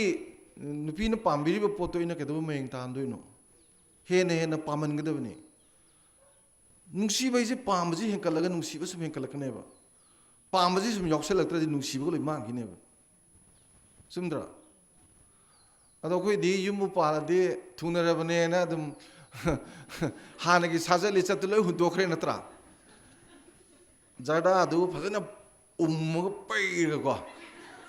ꯃꯥꯏꯁꯦ ꯁꯦꯛꯃꯥꯏꯗ ꯀꯥꯔꯞ ꯇꯧꯔꯒ ꯈꯦꯛꯊꯔꯛꯄꯗꯨꯅꯗꯤ ꯌꯥꯔꯔꯣꯏꯕ ꯑꯁ ꯊꯥꯏꯅꯗꯤ ꯍꯥꯏ ꯑꯁ ꯕꯥ ꯑꯌꯨꯛꯇ ꯁꯥꯠꯄ ꯒꯨꯂꯥꯞ ꯂꯤꯛꯂꯥ ꯇꯥꯠꯇ꯭ꯔꯤꯕ ꯃꯥꯜꯂꯤꯅꯤ ꯒꯥꯏꯅꯦꯕ ꯍꯧꯖꯤꯛ ꯀꯔꯤ ꯃꯥꯝꯅꯣ ꯒ꯭ꯌꯥꯟ ꯑꯃ ꯇꯥꯗꯦ ꯊꯝꯖꯅꯤꯡꯉꯤꯗꯤ ꯑꯩꯅ ꯂꯩꯔꯝꯕ ꯃꯗꯨꯗꯒꯤ ꯈꯔ ꯈꯔ ꯍꯦꯟꯅ ꯐꯅꯕ ꯍꯣꯠꯅ ꯇꯥꯔꯦꯅ ꯌꯥꯝ ꯂꯦꯝꯕ ꯅꯨꯄꯤ ꯆꯤꯡ ꯂꯦꯝꯕ ꯑꯩꯗꯤ ꯊꯕꯛꯀꯤ ꯑꯗꯨꯒꯤ ꯑꯗꯥꯒꯤꯁꯤꯗ ꯌꯥꯝ ꯈꯥꯏꯗꯣꯛꯅꯤꯡꯗꯦ ꯅꯨꯄꯥ ꯅꯨꯄꯤꯒꯤꯀꯣ ꯃꯁꯣꯝꯗꯁꯨ ꯌꯥꯝ ꯀꯟꯅ ꯆꯠꯀꯨꯝꯁꯤ ꯀꯩꯅꯣꯗ ꯀꯔꯤꯝ ꯀꯥꯟꯗ ꯑꯩꯈꯣꯏꯅ ꯈꯪꯗꯕꯒꯤ ꯋꯥꯅꯤ ꯑꯩꯒꯤꯗ ꯀꯥꯎꯟꯁꯤꯂꯤꯡ ꯂꯥꯛꯄꯗ ꯌꯥꯎꯔꯤꯕ ꯃꯇꯩ ꯃꯅꯥꯎꯁꯦ ꯆꯍꯤ 2 ꯀꯧꯔꯛꯇ꯭ꯔꯕ ꯆꯍꯤ 12 ꯀꯧꯔꯛꯇ꯭ꯔꯕ ꯆꯍꯤ 19 ꯅꯨꯄꯤꯁꯤꯁꯨ ꯆꯥꯎꯋꯦ ꯑꯣꯐꯤꯁꯥꯔ ꯅꯝꯕꯔ 1 ꯅꯨꯄꯥꯁꯤꯁꯨ ꯑꯣꯐꯤꯁꯥꯔ ꯅꯝꯕر 1 ꯈꯨꯆꯥꯎ ꯑꯃꯅꯦ ꯑꯅꯤꯁꯦ ꯆꯍꯤ 19 ꯃꯌꯥꯗ ꯀꯧꯅꯔꯛꯇ꯭ꯔꯕ ꯑꯗ ꯑꯝꯇ ꯀꯧꯅꯍꯟꯕꯤꯌꯨ ꯂꯥꯛꯏꯅꯤꯀꯣ ꯏꯅꯥꯛꯇ ꯑꯗ ꯑꯩꯅ ꯃꯣꯏꯅ ꯀꯧꯅꯅꯤꯡꯉꯤꯁꯤꯅ ꯃꯆꯥꯅꯨꯄꯥꯗꯣ ꯗꯣꯛꯇꯔꯅꯦꯕ ꯃꯆꯥꯅꯨꯄꯥꯁꯦ ꯂꯨꯍꯣꯡꯗꯣꯔꯦꯕ ꯍꯌꯦꯡ ꯃꯧ ꯂꯥꯛꯑꯒ ꯑꯩꯈꯣꯏꯅꯤ ꯀꯧꯅꯗꯅ ꯂꯩꯕꯁꯤ ꯏꯀꯥꯏꯖꯩ ꯑꯝꯇ ꯀꯧꯍꯟꯕꯤꯌꯨ ꯁꯤꯅꯦꯕ ꯅꯣꯏ ꯁꯤꯒꯨꯝꯕꯁꯦ ꯃꯅꯤꯄꯨꯔꯗ ꯌꯥꯝ ꯂꯩꯔꯝꯃꯣꯏꯒ ꯈꯜꯂꯨ ꯂꯩꯌꯦꯕ ꯚꯥꯔꯤꯗ ꯑꯅꯤꯃꯛꯁꯦ ꯂꯣꯏ ꯆꯥꯎꯕ ꯑꯗꯣ ꯑꯅꯤꯃꯛ ꯃꯨꯛꯈꯥꯏꯅꯔ ꯀꯧꯅꯗꯕꯅꯤ ꯃꯥꯅꯕꯨ ꯀꯧꯔꯁꯨ ꯑꯩꯅꯕꯨ ꯀꯧꯔꯁꯨ ꯂꯩꯗꯤ ꯑꯗꯨꯝ ꯂꯩꯃꯤꯟꯅꯕꯀꯣ ꯁꯨꯛ ꯀꯧꯅꯗꯕ ꯀꯅꯥꯝ ꯈꯪꯄꯣꯠꯇꯦ ꯃꯣꯏꯁꯦ ꯈꯠꯅꯔꯝꯒꯅꯤ ꯒꯥꯏꯁꯦ ꯂꯩꯗꯤ ꯑꯗꯨꯝ ꯂꯩꯃꯤꯟꯅꯕ ꯀꯧꯗꯤ ꯀꯧꯅꯗꯕ ꯑꯗꯣ ꯑꯩꯅ ꯋꯥ ꯈꯔ ꯍꯥꯏꯔꯒ ꯅꯪ ꯇꯧꯕ ꯉꯝꯒꯗ꯭ꯔꯥ ꯍꯥꯏꯗꯅ ꯅꯨꯄꯤꯗꯨꯅ ꯉꯝꯅꯤ ꯍꯥꯏ ꯅꯨꯄꯥꯗꯨꯗꯤ ꯈꯪꯄꯣꯠꯇꯦ ꯇꯧꯍꯜꯂꯦ ꯑꯗꯩ ꯀꯧꯅꯗꯅ ꯌꯥꯝ ꯅꯨꯡꯉꯥꯏ ꯂꯩꯔꯤ ꯍꯧꯖꯤꯛꯀꯣ ꯑꯗꯨꯗꯤ ꯌꯥꯝ ꯁꯦꯡꯅ ꯍꯥꯏꯗꯣꯛꯑꯔꯣꯏ ꯀꯩꯅꯣꯗ ꯇꯥꯔꯒꯁꯨ ꯍꯣꯔꯦꯟ ꯑꯁ ꯃꯥꯅ ꯉꯥꯡꯉꯤꯁꯦ ꯑꯩꯈꯣꯏ ꯑꯣꯏꯔꯝꯒꯅꯤ ꯍꯥꯏꯔꯅꯦꯕ ꯑꯗꯨꯐꯥꯎꯒꯤ ꯊꯥꯛꯇ ꯂꯩ ꯍꯥꯏꯕꯅꯤꯗ ꯑꯗꯨꯅ ꯑꯩꯅ ꯊꯝꯖꯅꯤꯡꯉꯤꯁꯦ ꯑꯩꯁꯦ ꯈꯤꯇꯪ ꯐꯁꯤ ꯀꯩꯗꯧꯒꯦ ꯑꯩꯁꯦ ꯈꯤꯇꯪ ꯐꯖꯦꯕ ꯑꯩ ꯌꯨꯝ ꯄꯥꯟ ꯈꯪꯅꯅꯕ ꯑꯩꯅ ꯀꯦꯗꯅ ꯈꯣꯠꯇꯅ ꯃꯔꯝ ꯃꯣꯛꯇꯅ ꯂꯩꯔꯝꯃꯒ ꯌꯨꯝ ꯄꯥꯟ ꯈꯪꯉꯦ ꯇꯧꯔꯅꯤ ꯇꯧꯕꯒꯤ ꯄꯣꯠ ꯂꯥꯛꯑꯒꯗꯤ ꯕꯦꯔꯥ ꯀꯥꯔꯅꯦꯕ ꯑꯗꯨ ꯅꯠꯇꯕ ꯑꯩꯅ ꯍꯥꯟꯅ ꯂꯩꯔꯝꯕ ꯊꯥꯛꯇꯨꯗꯒꯤ ꯍꯦꯟꯅ ꯐꯒꯠꯄ ꯑꯣꯏꯕ ꯌꯥꯏꯀꯣ ꯏꯅꯦꯝꯄꯣꯛꯅ ꯅꯨꯡꯉꯥꯏꯇꯕꯗꯨꯁꯨ ꯃꯥꯒꯤ ꯃꯅꯤꯡ ꯊꯨꯡꯖꯗ꯭ꯔꯤꯗꯨꯁꯨ ꯑꯩꯅꯅꯤ ꯀꯩꯅꯣ ꯅꯪꯅꯅꯤ ꯀꯩꯅꯣ ꯑꯩꯗꯤ ꯑꯍꯟꯗ ꯇꯥꯏꯅꯕꯁꯨ ꯌꯥꯔꯣꯏ ꯑꯍꯟꯕꯨ ꯌꯥꯅꯕ ꯆꯠꯄ ꯉꯝꯗꯕ ꯃꯧ ꯀꯩꯗꯧꯗꯣꯏꯅꯣ ꯆꯨꯝꯗ꯭ꯔꯥ ꯑꯗꯒꯤ ꯅꯨꯄꯥ ꯑꯣꯠꯇꯕ ꯉꯁꯥꯏꯒꯤ ꯃꯌꯥꯝ ꯉꯥꯡꯅꯩꯗ ꯑꯩ ꯌꯥꯝ ꯅꯣꯛꯅꯤꯡꯕ ꯂꯩꯌꯦꯕ ꯑꯁ ꯏꯪꯊꯝꯊꯥꯒꯤ ꯏꯪꯈ꯭ꯔꯕ ꯋꯥꯛꯆꯤꯡꯒꯤ ꯎꯟ ꯈꯔ ꯇꯥꯕꯗꯨꯗ ꯅꯨꯄꯤꯅ ꯀꯣꯟ ꯐꯦꯡꯉꯤ ꯍꯥꯏ ꯏꯪꯊꯝꯊꯥꯒꯤ ꯎꯟ ꯈꯔ ꯇꯥꯕꯗꯨꯗ ꯅꯨꯄꯥꯅ ꯂꯧꯕꯨꯛꯇ ꯀꯨꯝꯃꯒ ꯂꯩꯈꯣꯝ ꯁꯤꯕꯣꯛ ꯇꯧꯔꯒ ꯇꯨꯃꯤꯠ ꯀꯥꯡ ꯆꯤꯡꯉꯒ ꯁꯝꯄꯣꯛ ꯈꯣꯏꯗꯨꯗꯤ ꯅꯣꯏꯅ ꯑꯣꯠꯂꯤꯔꯣ ꯅꯠꯇꯦꯅꯦ ꯊꯕꯛ ꯇꯧꯕꯗꯕꯨ ꯑꯣꯟꯅꯕ ꯍꯥꯏꯕ ꯂꯩꯕ꯭ꯔꯥꯕ this is division of labour ꯃꯥꯒꯤ ꯃꯊꯧ ꯇꯧꯅ ꯑꯩꯈꯣꯏ ꯅꯨꯄꯤ ꯐꯅꯦꯛ ꯊꯨꯞꯄꯤ ꯀꯩꯅꯣ ꯇꯨ ꯏꯅꯥꯎꯄꯤ ꯃꯅꯤꯡꯗ ꯏꯆꯟꯅꯨꯄꯤ ꯃꯅꯤꯡꯗ ꯐꯝꯐꯝ ꯌꯥꯎꯔꯝꯅꯦ ꯉꯁꯥꯏ ꯎꯒꯤ ꯂꯥꯛꯄ ꯎꯒꯤꯒꯨꯝ ꯇꯧꯋꯦꯕ ꯆꯠꯈ꯭ꯔꯕ ꯈꯪꯗꯦ ꯍꯪꯉꯣ ꯃꯉꯣꯟꯗ ꯑꯩ ꯅꯨꯄꯤꯗꯨ ꯂꯥꯛꯑꯦ ꯁ꯭ꯀꯨꯜꯗꯒꯤ ꯑꯣꯖꯥ ꯑꯣꯏꯕꯅꯤ ꯍꯜꯂꯛꯑꯦ ꯑꯁ ꯆꯥꯏꯔꯝꯕ ꯈꯣꯠꯂꯝꯕ ꯀꯣꯜꯂꯤ ꯐꯦꯡꯒꯗꯕ ꯈꯣꯠꯇꯕ ꯃꯌꯥꯝꯗꯨ ꯎꯕꯗꯒꯤ ꯐꯅꯦꯛ ꯃꯣꯏ ꯅꯥꯕꯗꯨ ꯊꯥ ꯂꯥꯎꯅ ꯂꯦꯞꯍꯜꯂ ꯊꯝꯃꯝꯃꯦ ꯃꯥ ꯀꯨꯝꯊꯈ꯭ꯔꯦ ꯐꯃꯥꯡꯗꯨꯗ ꯁꯨꯃꯥꯏꯅ ꯀꯣꯜꯂ ꯂꯦꯞꯄ ꯂꯩꯔꯝꯃꯦꯀꯣ ꯑꯗꯒꯤ ꯑꯩ ꯍꯜꯂꯛꯄꯗ ꯑꯗꯨꯃꯥꯏꯅ ꯂꯩꯔꯝꯃꯤꯅꯦꯀோ ꯃꯥꯗꯤ ꯑꯗꯨꯐꯥꯎ ꯅꯤꯡꯁꯤꯡꯗ꯭ꯔꯕꯅꯦꯕ ꯊꯕꯛ ꯆꯤꯟꯕꯗꯨꯅ ꯑꯗ ꯑꯩ ꯂꯥꯛꯀꯥꯟꯗ ꯅꯪ ꯐꯅꯦꯛ ꯁꯨꯃꯥꯏꯅ ꯇꯧꯔꯤꯗꯣ ꯍꯥꯏꯕ ꯃꯇꯝꯗ ꯀꯔꯤꯝꯐꯥꯎ ꯍꯥꯏꯗꯕꯤꯗ ꯐꯅꯦꯛꯇꯨ ꯐꯖꯅ ꯊꯨꯞꯆꯜꯂꯒ ꯑꯩ ꯊꯨꯞꯄ ꯌꯥꯝ ꯍꯩꯌꯦ ꯑꯩ ꯐꯤ ꯁꯥꯔꯛꯄꯅꯤꯅꯀꯣ ꯄꯣꯛꯀ ꯐꯨꯔ ꯃꯦꯟ ꯇꯥꯅꯀꯣ ꯐꯖꯅ ꯊꯨꯞꯄ ꯊꯝꯕꯤꯔꯦꯀꯣ ꯑꯗꯒꯤꯗꯤ ꯐꯃꯨꯡ ꯑꯗꯨ ꯂꯣꯏꯁꯤꯟꯕꯤꯔꯦ ꯐꯃꯨꯡ ꯑꯗꯨ ꯐꯖꯅ ꯃꯥꯅ ꯍꯣꯔꯦꯟ ꯆꯥꯛ ꯂꯣꯏꯔꯀꯥꯟꯗ ꯄꯥꯈꯠꯆꯗꯅ ꯐꯅꯦꯛꯁꯨ ꯊꯨꯞꯄꯝꯗꯦ ꯐꯝꯁꯨ ꯊꯥꯝꯗꯦ ꯆꯦꯟꯁꯤꯜꯂꯀꯥꯟꯗ ꯁꯤꯠ ꯅꯥꯟꯅ ꯂꯩꯔꯝꯕꯗꯨꯗ ꯑꯩꯅ ꯆꯥꯛ ꯆꯥꯉꯩꯗ ꯍꯥꯏꯐꯦꯠ ꯌꯦꯡꯉꯝꯕ ꯅꯣꯛꯑꯝꯕꯗꯨ ꯇꯥꯈ꯭ꯔꯕ ꯃꯤꯅꯣꯛꯅꯤ ꯀꯩꯅꯣ ꯑꯗꯨ ꯄꯥꯝꯗꯕ ꯅꯨꯄꯥꯗꯨꯗꯤ ꯕꯨꯙꯨ ꯍꯥꯏꯇꯥꯔꯦ ꯅꯠꯇꯦ ꯑꯩ ꯑꯁꯦꯡꯕꯅꯦ ꯍꯥꯏꯁꯦ ꯃꯥꯒꯤ ꯃꯇꯝꯗꯨ ꯉꯁꯥꯏꯒꯤ ꯅꯤꯡꯊꯥ ꯁꯨꯕ ꯐꯅꯦꯛꯁꯨ ꯂꯣꯏ ꯌꯥꯏ ꯀꯩꯅꯣ ꯍꯧꯖꯤꯛꯇꯤ ꯅꯨꯄꯥ ꯂꯣꯏ ꯁꯨꯔꯕ꯭ꯔꯥ ꯍꯥꯏꯅ ꯈꯜꯂꯦ ꯑꯩꯗꯤꯀꯣ ꯑꯩꯈꯣꯏ ꯏꯆꯥ ꯅꯨꯄꯥꯒꯗꯤ ꯅꯨꯄꯤꯗꯤ ꯆꯥꯛ ꯏꯊꯣꯡ ꯊꯣꯡꯗꯦ ꯃꯥꯗ ꯊꯣꯡ ꯂꯩꯖꯥꯅꯤ ꯑꯗꯣ ꯃꯣꯏ ꯃꯃꯥꯟꯅꯕ ꯂꯣꯏ ꯇꯧꯋꯦꯕ ꯑꯩꯈꯣꯏ ꯏꯃꯥꯟꯅꯕꯁꯤꯡꯁꯨ ꯁꯨꯝ ꯈꯔ ꯊꯦꯡꯉꯀꯥꯟꯗꯗꯤ ꯑꯁ ꯆꯥꯛ ꯊꯣꯡꯕꯗ ꯑꯣꯏꯅ ꯆꯦꯟꯈꯤꯕ ꯌꯥꯝ ꯂꯩꯌꯦ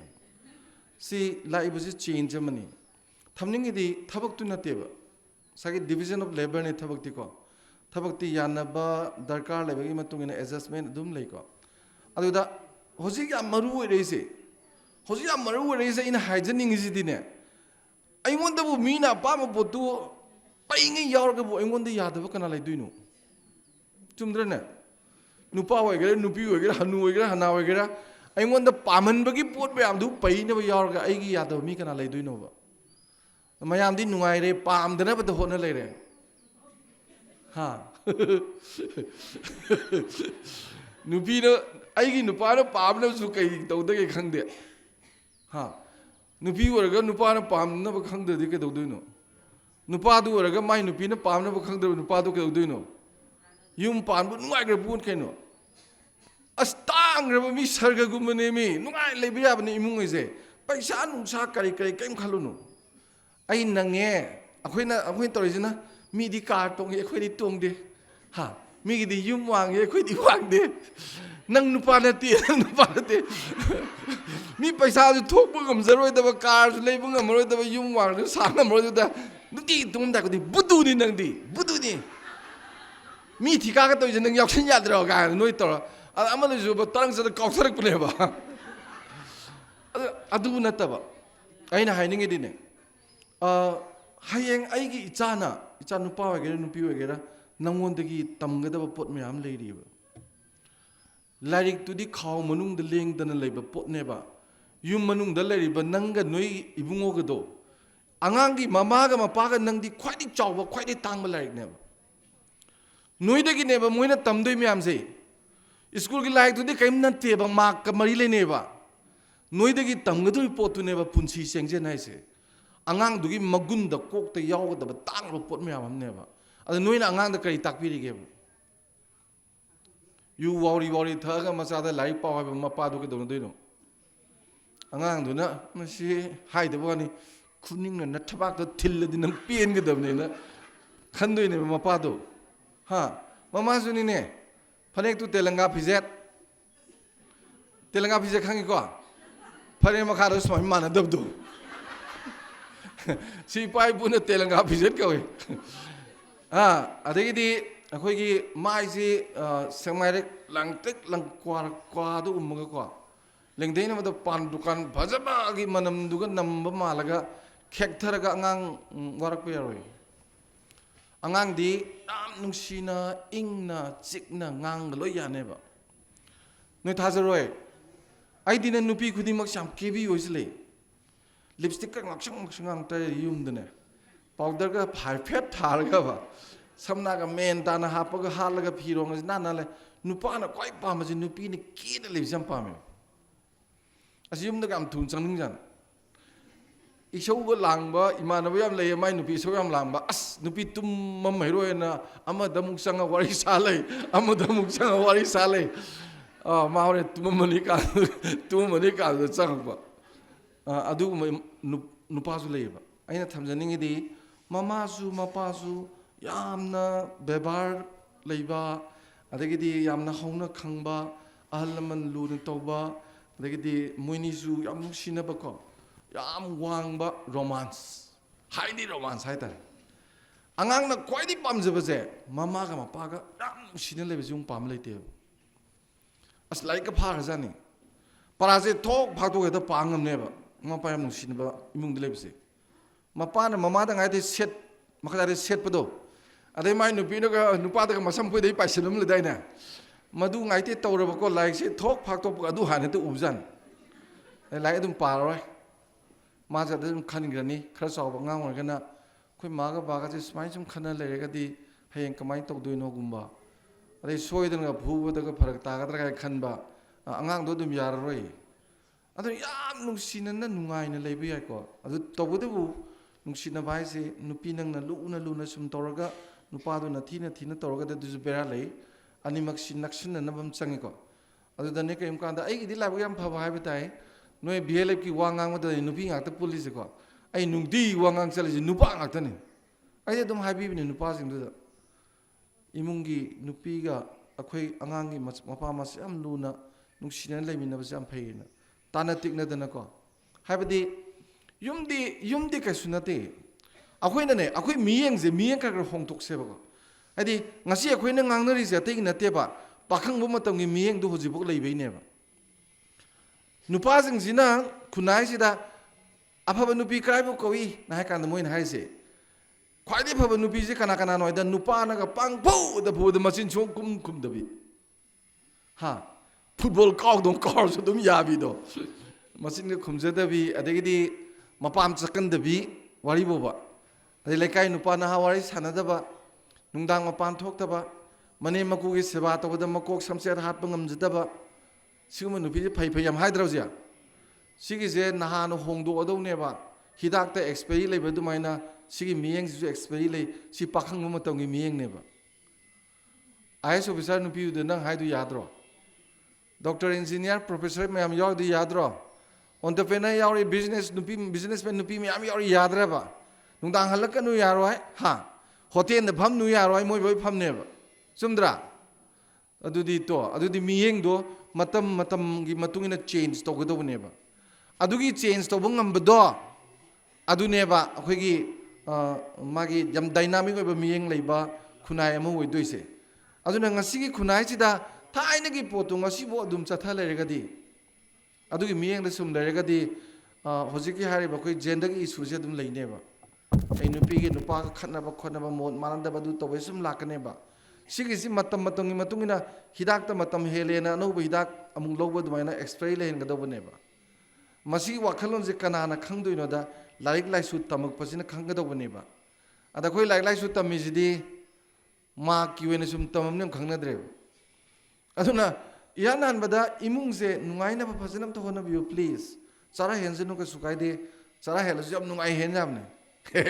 ngasi di sara hele ga ko akhoi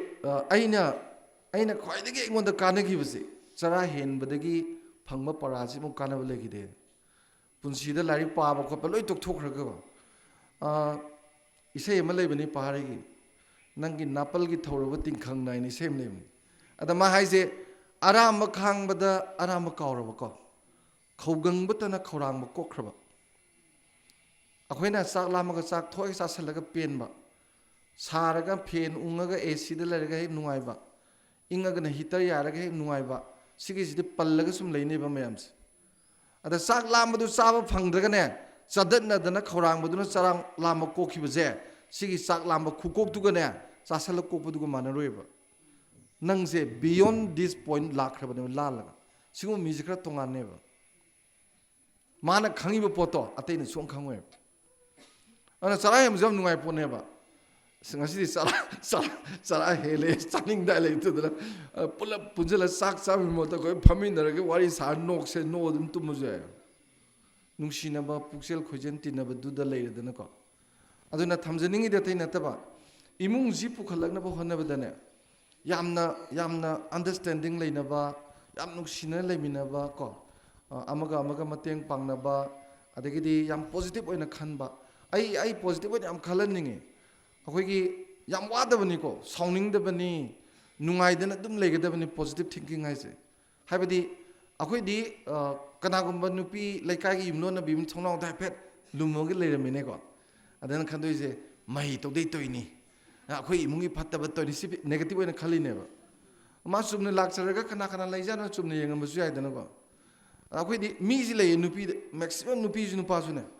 हेक तोरिबजे नेगेटिव त खल्लेबा अफों खंदब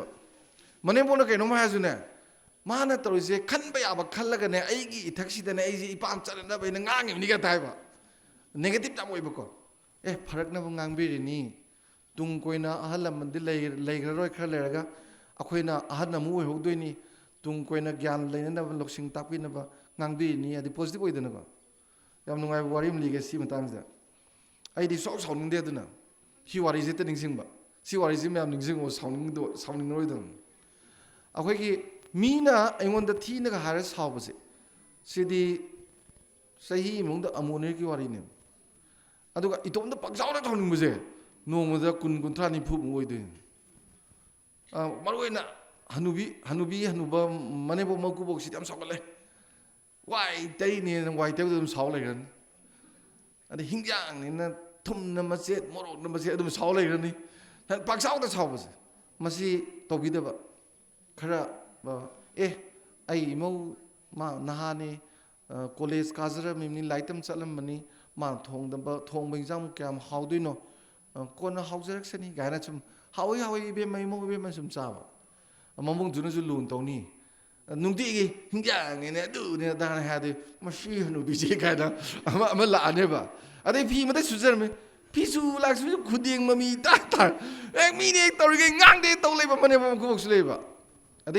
와이 테레메드나 스카이노 록탁 메데 셀레 떠리제 가이나고 사이데 떠레바 아두 마기 마니 그나도 마모누 피도 아두 누가이바 호나데바 파나 하우트르주 야이 그 수가이데 사비 야이스나 마포는 빠지 마세이 파르가보 하우니 아코이나 레이드라가 이모네타 하원 무감 폰테 하와이 간다 떠디 하라오이드나 아다 누가이바이세 누가이나 숨 레이바이세 앙앙 마타 라이타주 피 마타 수르주 케롬 떠주 몬다 누가이 떠바이세 레 페이바 성능 쳐더디 피슈 앙앙다 와락빠지 마샴 보이르디나 호라네바 아다 윰데 타박 토케바 누파르주 통가나게 좀 호라다 미자 우 푸닝미세 아두 크라이 파도이노 아두네 이뭉지 파자나 파나나바네 यामना पॉजिटिव होइबा वखन खनबियो आई वारिम लिगे नुगाइबा मगा निंगथौ मगा मंत्री मगा लेमिनबा सुक्ता थादोंना दबको अदा मंत्री जी याम पॉजिटिव होइबा मादी मांगोंदे हायरबा अस फानम नि गाक्तनी अदा कैनो फतबम थुएदना फरकनबनी धाइलेबा याम पॉजिटिव होइबको अदा मंत्री जी ना मागी लांथांग जी सुम फेंगम बदगी तकलौता द मखों खोंबिजु पुरा किन अदे मखोंगी पाइसल माना मंत्री आई खोंग केन ग्रीनी इन फ्रू थोएना ना मंत्री से पाखसदना हाइजेबा मन मंत्री इनिंग थोई खोंबी केलिदो फरकदबनी जी साउनिंग मी खोंबी केन मु फरकदबनी जीबोना सिबाई म्याम कोक्सला जेल थम अदे मंत्री जी नो सरम दा जेल सरम दा निंग थो खोरम हारमी इनिंग थो नै बु जेल थम्बी से फरकदबनी अदे मा तरंगम चलेबको अरे थाम लेरगा मा सा तान बचले सजी पाखंग कन तान बसित मनाई मस लोय काइनरे मागी लमदु लांथोगा माजे ट्राइबल खुन मदा मागी सगोंदु थौरिङै जित ट्राइबल मेना फारे मोय निंथौ निखंग बोने नत्रा मोयना फारे जिन कैनो लुखा थानबा लाइ खुरमदे म को मा इनु सेंग थोपिरगा सदन जि थाम म सिक के थांग थांखला कांसदा खुलाक बजिन खोंबी यावदबदु उरबा कोई मैम नंगना सुम हिंजरप अखोइगिदी ख्वाइदे तांबा लंजी पैसादु नते इचा इसु फजना सेमबदुनेबा दा आंगांजिंदु फजना सेमनबगिदमक्ता इमुंगदु याम नुंगाइना लेबिसे हिंजांग हावरसु हावत्रसु नुंगाइना आइना नावरेंगदा आई सानपाजिना इसानपिगा सिंजांगना हावते है आइना ngasi noina hingjang si haute harise chaning drise hoji hoji loiji loya sing da ko मागे नुपादुना सिंग चनब सखिबा चिंकप सखिबा अदा माइ नुपीजिना मसा मरी मंगा दुगने चानिंगाइ लेतदना चेंग मेरु उंत पुजगेना युमदोंग गुदिंग चलु फंगद्रबा द नुंदांग नुंदिन थिरकप सिंजादुना मई थागलगा सफुज दे सिंग हापगने मखुम खुमगा चाक थोंग सारबा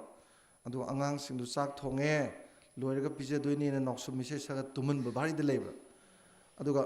अंगांग दु तुम काल सफुदु थांदरेना चेंग दि यावदमिना मखों मखुद सा तिंथो कप इमुंग याम लेब अदा खोइदि सि चारिजिन हाबा आई सानपा हाय हावरे गो दैट मीन्स अखोइना सुम खल्लोबा सुम खनो यम नुगाइमने खनबजिगो खनद्रगा फरक ताबाने खल्लदि यम नुगाइमने अदा अखोइना लेरिबा अखोइगी थाकसे तौजरी म्याम जे पेन मदुम तंबे याइ को कैसु कादे कैनो हा उन मथकदि हिपते दनको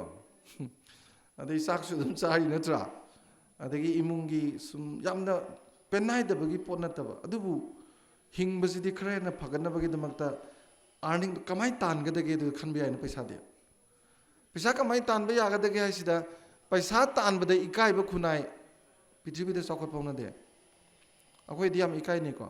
आइदि इकाइबगी पोसिमा खरा थादोनिंगे अदे आइ क्वाइ पामुजबसे अखोइ नुपि म्याना फी साबा तोकिबसे हजिसे फीजी साबयाम कानै फीजी जे हैंडलूम जे अंगपदा सिनाइको ऑफिस कारिबो खोलिबो नुपीजी मपान थोप लोइनमक से थाइना दुकान फीगे इलम दमते इंगिद्रे बजी लोइनमक मैक्सिमम चामा हाइबे यारे अहो मो याम लाइ अदुना हैंडलूम गजे खरा चौखटना बगिदा दुम युमदगी थबैंगांग तौदन मपान थोक्तबजिंगदि तौबे याबा याम लइ खलेइना मरमदि आई फी फसन सायबा आई खंगेबा फीजी नोंगद मीन फसन सारदि पैसा क्या फंगे गाइस अदुदि आइगी हैजैजो मोंगद सेन तानबे याव मोंग याम लेग्रेदनको आई थबक से खरा सुनिंगे आई नुपासिंगसु नुपासु गाइना नुपासु अर्निंग से any how many how earning तब याम नुंगाइबसे जे मणिपुर सम कक्सा लेबा आइसक्रीम साजल लेबा देगी तोगान तोगान पोसै थिलेबा देगी फतौदी पुबा खोटपगी बोरो लोइ लोइ तखलेजे सिजु अहोंब मनी से अर्निंग फजन तब हौरी को नुपीसु अर्निंग नुपासु अर्निंग द फजन लेबा को अदुगा यारी खरदि तुंगजलो सेविंग सेन तुंगजन दे केम पाना दे अरे मत चाथोक पे यावरबा अखोइना मांगन पैसा दो तुंगजन म कैसु कायदे दना को अदुगा यामागा पैसा थादबा याई लुरिसे सिगिसे आंगांग सिंगदा अर्निंग सेविंग इन्वेस्टमेंट हाबा पोटसे आंगांग सिंग नर्सरी तमदगिना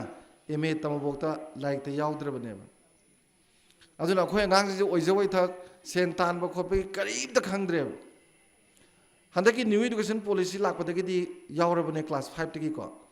अदम पृथ्वी की सखोर की मैम सिंग आंगांग सिंग अदुमाइना लोइ तंबिरइनेबा अखोइगिना अदु तौद्रबनेबा माक एना खल्लेरबा अनु ममा मपा की मियंग से आई खितंग होंदोपियो मरमदि तुंगी हयेंग मणिपुर अमा लाकदबदुददी आंगांग सिंगसी लाइसु याम खंगनजेबा आइदि मबोक मबेबो लुना तहनजी अकोइबद लरिबा लैकाइगी करिगी अमा अमा लोइनमक सि खंगनजी अदुगा इमुंगी ओइना मनेम अदगी मागी मचे मनाव लैयो मयाम सिंगदुदा नुंसी नुवाना पाखोन गोन सियनदना लोइनबगी हैबगी पोतुमगजु मांगन बिगनोबा सि याम तांग पोतनेबा आंगांग सिंगसी यारेंगेदिने पाखोन सिबजे खरा सही सि अमदगी मंगा बुकी मनुंगसे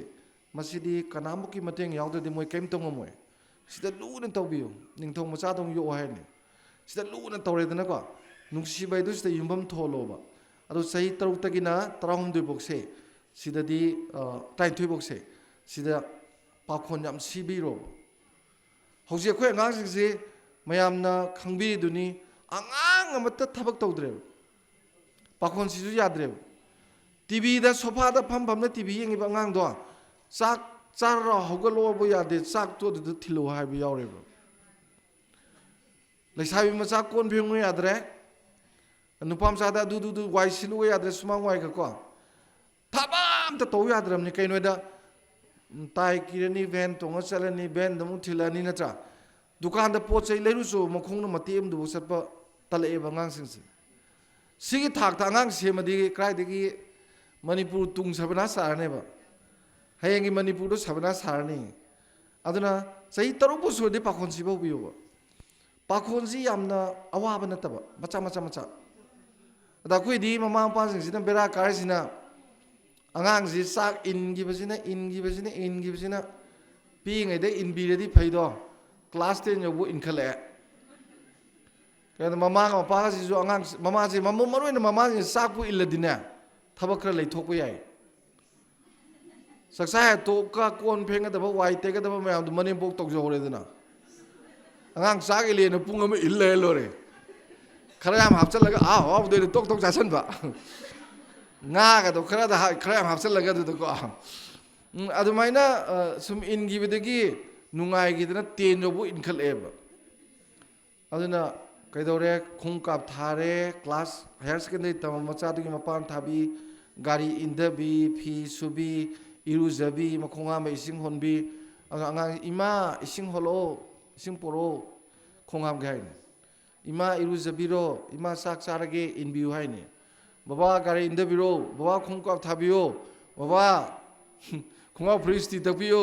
हाइजे हायर सेकेंडरी थाकता हाइरिम हाइजे अदो फैको सही ट्रेन पा मुले दे खनमदा इमा बाबा ने कौमत मिनाय कौतो माले मिनाय इसिंग परो खोंगाम के हा मिनाय खुंकाप थाव मिनाय गाड़ी इंदरो गायना अदुगी थाकता अंगा सेमदि को अंगा दु केदुदिनोबा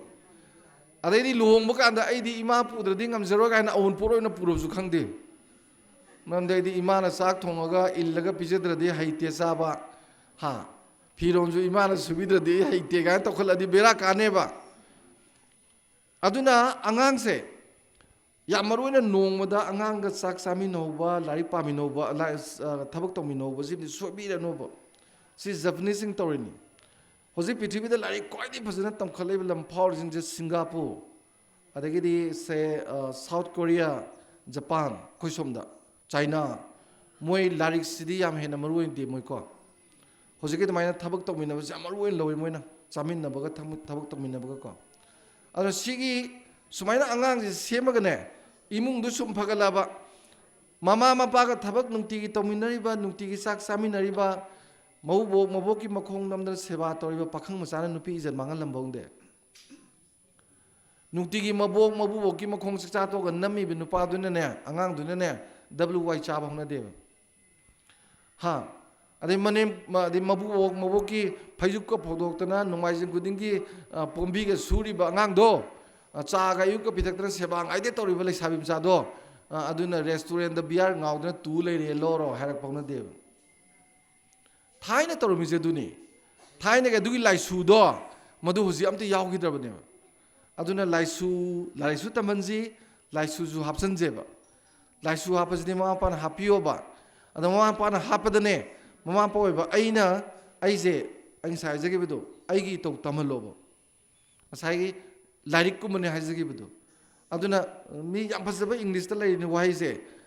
parents are the windows of the children's through them they can see the world in haidi mama pa sa angang gi mute thonau ne ba adagi angang sina pithribi ji udoi ne hai ne ba ana khoina thonau du lonjal le di uroi dana ana khoi mama wai ba khoi ma pa wai lari kai gira hiro ka sukai de lai su di lari ki mong lari ka mai len de dana ko aduna aina khanjaba da angang sing da pi ba ya ba gyan du pi na ba mama ma pa wai ba khoi hanam tang phaje bebar phaja phaja tawna ji फजने इकाय खुमनबदु उन्नसी नुपासिंदजु नुपीजी इकाय फजने खुमनजु जनु नुपीनजु खुमनब साइ अखै ma'am मना हाबिरमदु मा सोलमोन गी वाइदो असेंबा अचुमनेबा अदो अदुगुम इमुंग अमा establish तौरदी इमुंग मयाम दुनेनेबा Manipur सेमदोजि नत्रा अदुगी इमुंग जिंदोइ थोलपा अंगांग सिंदुनेबा हयेंग Tungi अंगांग होयदोइसे Tungi पाखंग लेसाबी होयदोबा Tungi अहलमन होयदोइसे अदुना Tungi हाबमा यावरिसे से अखोइना सिदा साइ gender की अदुगी अदाइ ngangne si amaru edi kari gi noida nupa ga nupi ga se khong yet ko oiganeba kheng khong yet ko oiga se aduk mate singba manar kan dana belam jen yang ise sumdrane ada khong oidu na traga yetu kisala thamaga nana song saladi karamba khongban landori karamba pukhi kumdori karamba chingka dori geba aduna khong ani maktu chamana thangba yaba dongna nupa nupi ne leiminari bani do chamana शक्ति लेमिनरगा empower तोरगा खुनाइदु याम मांगजिन थाना चौखलकनेना सोथौब नुपी म्याम से पुखलनबा तौरिबा पोट म्यामने याम मरुएबा पोट अमनेबा अदुदा अखोइ इसाने याजगा ताबा आई एम्पावर तोवी से इसाने याजगा ताबा एम्पावर तोबद नुपी शक्ति यावदि दा पोंते बोट लेपो नुपी म दकादे कनाना थाददे नुपी न थाददे खुदम तमादंग अदुना थमजनिंगे ते नतबा अखोइजी पावर एम्पावर तौगे से अखोइ इसादा सु खले बियोबा अइना इबलिला दे अइना इब वारी वताई तौबदा तांगजबी उरी नि गाइजे अमता तारोय अइना इबलिला म्याम द देंग बियोने आइगी लीला जिंदो प्रोफेसर दु नुपिनेन पावर लेत्रो सुति लोद्रि नुपिनेन पावर लेत्रा हुरा मेनुंग सिबि दु नुपि पावर लेत्रो सेन गा हुरा लग ऑफिसर ओइ थो लैगे लाइबनी शक्ति दु नुपि दे हेमनेबा अदो सुमाइना वखंद इसाना खरा अखोइदि ननाव लाइबक टीवी बु थादोक पिरमगनु गाइजे इसै गा तानिंद्रेबा हाइबदि अदुद नुपि जिंग नजु नुंगाइजबा दंग तौरि लाइबक टीवी गाइजब नुंगाइजबा तोलबि ऐ गाइरा को याम नुंगाइजबा हाइ तारे अंगाव फैदोंनको अदु करिगिनो अदुदा अखोइ मियेंग दुननेबा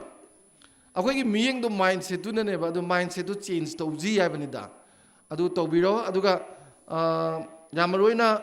सेन थुम करी करी तानबा खोटपा इमुंगी लेमिनबगी नुंगाइबदो अदुगी पोसिमा साइगिदु कॉबीगनो अंगांगसु दुम तंबियुको अदुगा यामरोइना लाइलाइसु तंबदुमा ज्ञान ताना आइदि अंगांग सिंगसिदा पोइसन लेप्त्रजु याइ मार्क याम फंगद्रजु याइ को मनुंग दु यौरिबा लाइक म्याम दु खंगलगा थबक ओइन तबदुने न मरु होय अखोय अंगांग सिंगसे नर्सरी दगिना एमए योबुक तंबदने खंगिबा ज्ञान दु थबा अमता तौद्रम ममाजी नांगांगदा early to bed early to rise make healthy wealthy well kam tawdai na ayu hogatpa ngan hogatpa adagi ngan tumbana haksang phai kholena pok tangai ba ngang du simpa puholmi nitra angang du nong ta amta ngana jogate ngana jutumde eme yorbong ngana jutumde ngana jogate natra pung tare tawgat pada khoi kaim haide machinda di angang ngi degi thido khrabne adu de nataba idea mayam like tamada phangrabni thaba oinam ta tawdramne aduna like tamada idea mayam phangmudu thaba oina tawdre kaduna duino like tamai kari kanari chumdra aduna aina khanjabada angang singsida yam nuksina di loina biro thina tawbiganu luna tawbiu ko aduga nupa nupi pok pok khot pak khenaba gaido khunai sida mami oina sumle rambadagi tawbani ai khanbada hojikan de hafedamna farabran khali ko akhoi mungde nupi ngatani nupa yam yawde nupi tratuk ni aina long ai je tratuk suramni hoji akhoi imungdu puang hang re loi chakhidana ko cinema hon don loi lehorasi nupa di yam yawde ado nupi sing loina buktu polo pakanda khoi nungai tabasu pokhide aduga nupa poi pokte su kya question tawde ko se matam na in course of time educate torga porakadoini ara smaina wari sarisi adumaina wakhal leiba mi mayam ma leiridana ngasi je khara ahen basina yaning daba leidana sumaina wa ngang dana khotna awareness piraga educate torineba hadi khaliba pot ngasi Kharna खालीब पोतो अखोइसु खलकदोइने लोइने बगना अदु कांदुदने लेबाक साखोट पगाय साखोट तोइसे नुपी नुपा खेनर बल लैतबगाय लाक्तोइसे को अदुगिने ब खनरिब मयामजे अदुना मदो थबक ओइना त तोबिरो सिनी हाइदि सागे नुपा नुपी खेनबदु gender biasness लेबिरनु अदु तुंगी मणिपुर गी दमकता इमुंगजी फानब कन होनबिरो को अदुगा यामरोइना ओइरोइदबदा खोइ यामना हेना तक्सन खोचंदना इमुंगदा अवाबा पोलुम पुनबगी पोत तौबिदबा निंगाई तौबिदबा को अरे अरेबदुना ngamdaba dum tawba aduga sum leptana sen talaga nungai khalakpadi kesu kaidedana aduga icha isu laik tambiribedo adudi wahan thok leina laik tamna phajana hona biro ko masai class sahi amade manga butuna luna tawbiro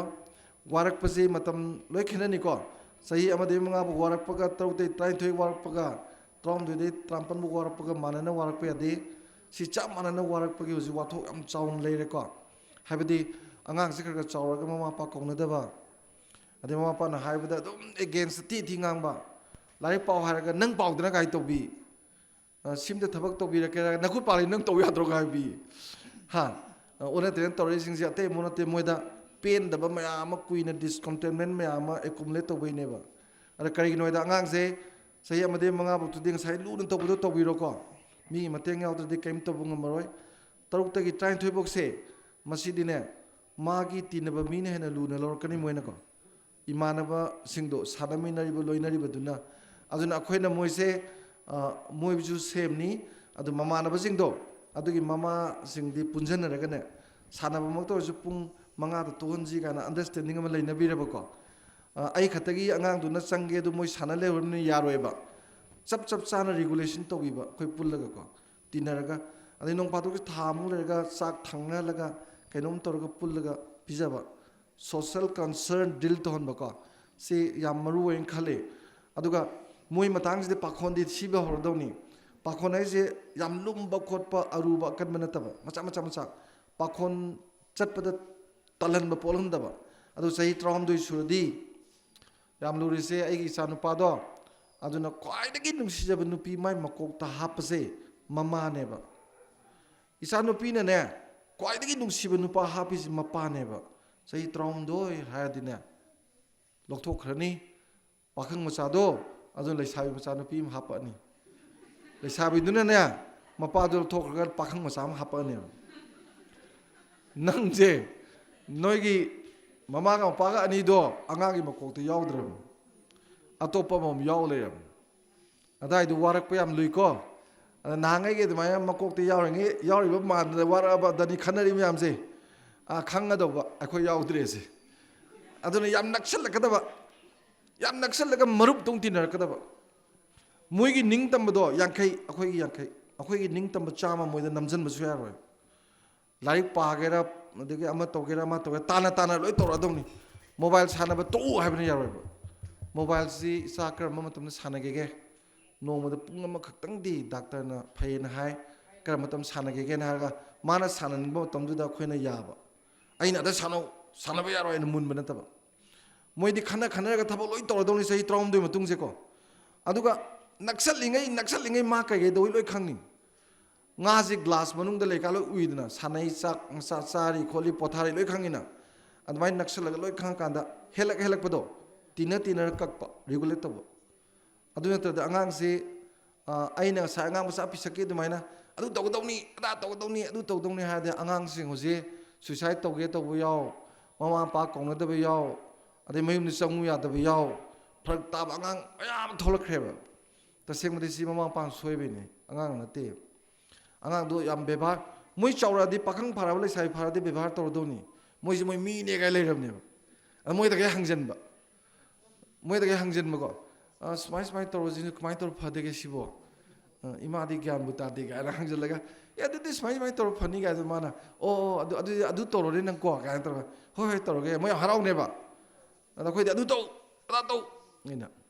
ima na bodona phajana tinabiro adu sang du yoksaladi adu regulate to bu ya bane ai angang sing sia mangan ning de maram di ching ne de mete pangal chinau sing ne mete ne khoi myam si loi yeng kan da ne fertility rate se khoi am name greba angang pokpaki sang se am name greba on angang se india ke when average da ani hai se name am ne khoi du yog drab ne atai di a heli ne khale di angang ji sum polo ta sol ta sum tor di pharak ta ni ntra angang du sum nupa ta sum pokhala ga nupi sum polo tra dine pithibhi ki mi kwai war jate mukina teba nupi ji sum pok khidradi mi je mut khani ko sini mi ji nupi du pok po ile nupa ngai mi ta pok teba adu pok ka da nupi ngai sum lok thok tor pithibhi ko sum lok thok na di ko ultrasound ye ngai nga sahi yang khai gi ai adum spai ngang ge an ai oza wa am kan hawe ba sahi yang khai gi matung da ne nupi amada nupa yang khai thune ba adu nupi amada nupa yang khai lo le khalo ba yai kaisu kai de ko angang du di kalai masaro di mendi taro natra asubna haise aduna adugi du thok tanaba haidi isora semba kanda nupa nupi ka mai nupi masing jam khenan deba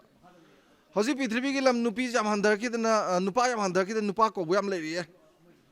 lakpi thabak su to ro nupi luang lo bi ro ga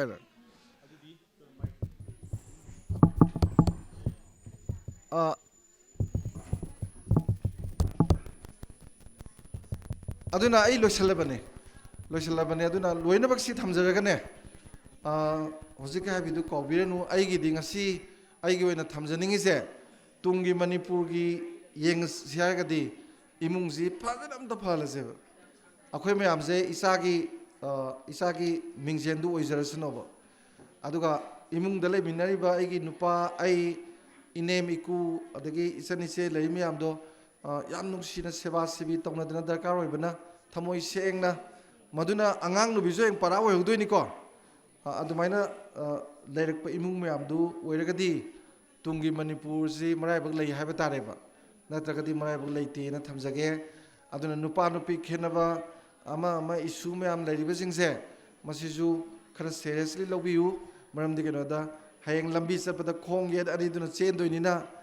nupi ngai sum namda basu yaroi pukat pi ona thamjage tobodabu educate torba mi sing na dina sigi se kai su khaloi ba uneducated oiba sing na masi khara khani adu ju educate tongna bane makhoi na khanari se ko madu thaba oina pangthok piu habasi thamjaraga khoramjari punang puthaka jari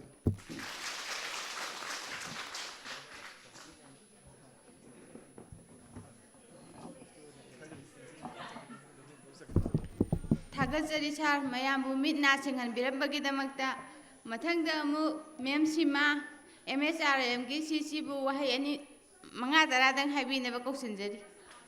दाइस्ता लेंसिनबिरेबा मयामबु सोइना खुरुमजरी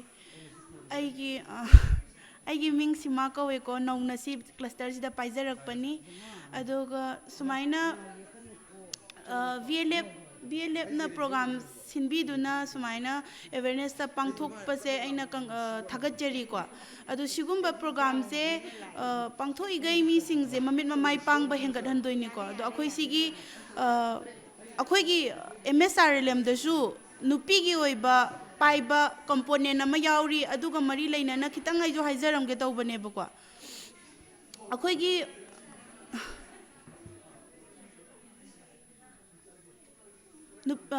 social inclusion and social development and akhoi gi component abadi self group sem bazina tabako self group sem bazina khuthang amani dana aduda social inclusion and social development sida akhoi gi nupi gi chauba gender na component ama yauri adugi matang da ikitang haijaram ge tanja laujaraga ko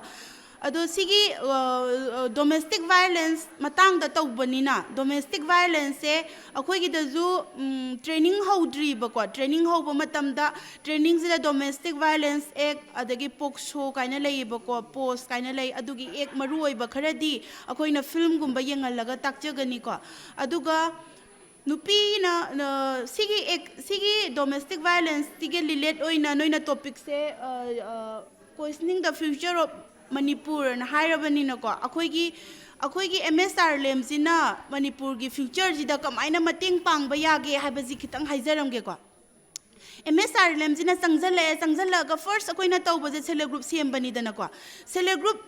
group sing se institution go eba ko institution of the poor haibadi lairabagi sangsthan je sizinaraga akhoi na nupi gi thabak se kamai tawrakani haibani da hujik akhoi na amuk nainarak toise hujik loan phange adudagi loan phangba kai ka bank ki masak khangba kai ka sina financial inclusion ne akhoi gi masada adui targadi akhoi na lairabagi sangsthan semi sida sangsthan singsina help tawraga akhoi na nupi gi oiba issue gender gi oiba issue se kamaina akhoi na namdhagani haibaje akhoi gi social inclusion and social development sida yawe ba kwa institutional mechanism gawe adudi akoina mi amana laaga kongbak laisram laikai da nupi gi oiba program ama sathasi haiba matam da VLF lairabani na laireba VLF ani dugi mi sing do kaubiro self group sing do kaubiro hai tari akoi gi samsthan je sizinara ineba nupi gi thabak tawbada akoi gi samsthan sizinara inatra sije self group VLF ta kaurije akoi gi laijariba samsthan je sizinara inidana sumaina sab manana self akhoi gi NRLM dagi kari plan tawrake haiba matamda self group tagi VLF tagi CLF tagi nupi gi component se important oina lawro nupi gi thabak tawba se important oina lawro haiduna hujik se kari haira ani noida self group khunding dagi gender point person habadi nupi gi ngatagi thabak tawgadaba focus tawgadaba nupi amam self group khuding dagi khallaga thammo haira aneba self group kaya laisi mafam sida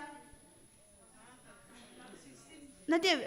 self group tara truk tang VLF ani je punjanarga 36 32 zidi GPP kya laira ani 32 laira ani badudi GPP collective size kaino hujiki 32 do punjanaraga संस्थान ama semdori संस्थान din nate duna loose oiba magi warep khanapam haitare kwa GPP collectives anama sema ani aduga sek ai baje loi khambira ba sek committee social action committee na khoi gi da leibado social action committee je tha khudingi meeting phama ane ba hujiki GPP collective siga adui taradi self group khuding dagi GPP je paisa phangadra na noina hange paisa di sigi di leite chathok chasin gi oiba paisa pigani adubu ma je gender gi nupi gi issue manungda magi nupi gi issue jida sakhot aningba masada kainoma thokpadagi ma je overcome tawra aba lala aba nupi gumba na oira agadi hena success oigalle kwa adugumba nupi singduna thokpira aga volunteer oiba work ne ba tawdoise magi oiba khoi gi operation akhoi gi organization structure da operation na leidana kedar kai ka operation adagi GB membership na leidana ko governance aduda operation da nateba GPP se kedar da chingde habaji ma khangbi aura hujik matam lakhini hujik ti sem gi roi ko GPP se mo na group khuding mak tai hairak pa matam da self group member trying thoidu dagi mi ama thokpira ga GPP se oibi ga da aduga GPP collective size na GPP myam dugi punjan na bado asumai tawraga tangkak ki noida nupi gi oibaje haurani aduga training so nupi gi oibaje hautri adugi mangjauna na VLF sina gyan dana gender campaign hojik gender campaign na am kanna tawgi ko siga mari leina na sigi program pangthok pirak pase am thagachari aduga aina haijaning ba khara khatang haijaram gi ko aduga akhoi gi da nupi je akhang kan bagi mami ni nupi je khang kan gadabani hainare me ba ko aduduna nupi je dum khang ba jina haidok ta ba ko ai je khang ba kalline na ko haidok ta ba sine ba khwai achau ba khoi gi da problem se haidok ta bagi awa ba je stress se swai da pi ba jina stress na ko na laina on ba diabetics na traga cancer gumba je stress ta gi ole ba aduna akhoi gi self group sida wari sana han ba haidok na han ba membership training daga wari li han gi ba do ningjang bi bra wari li thok na han gi ba do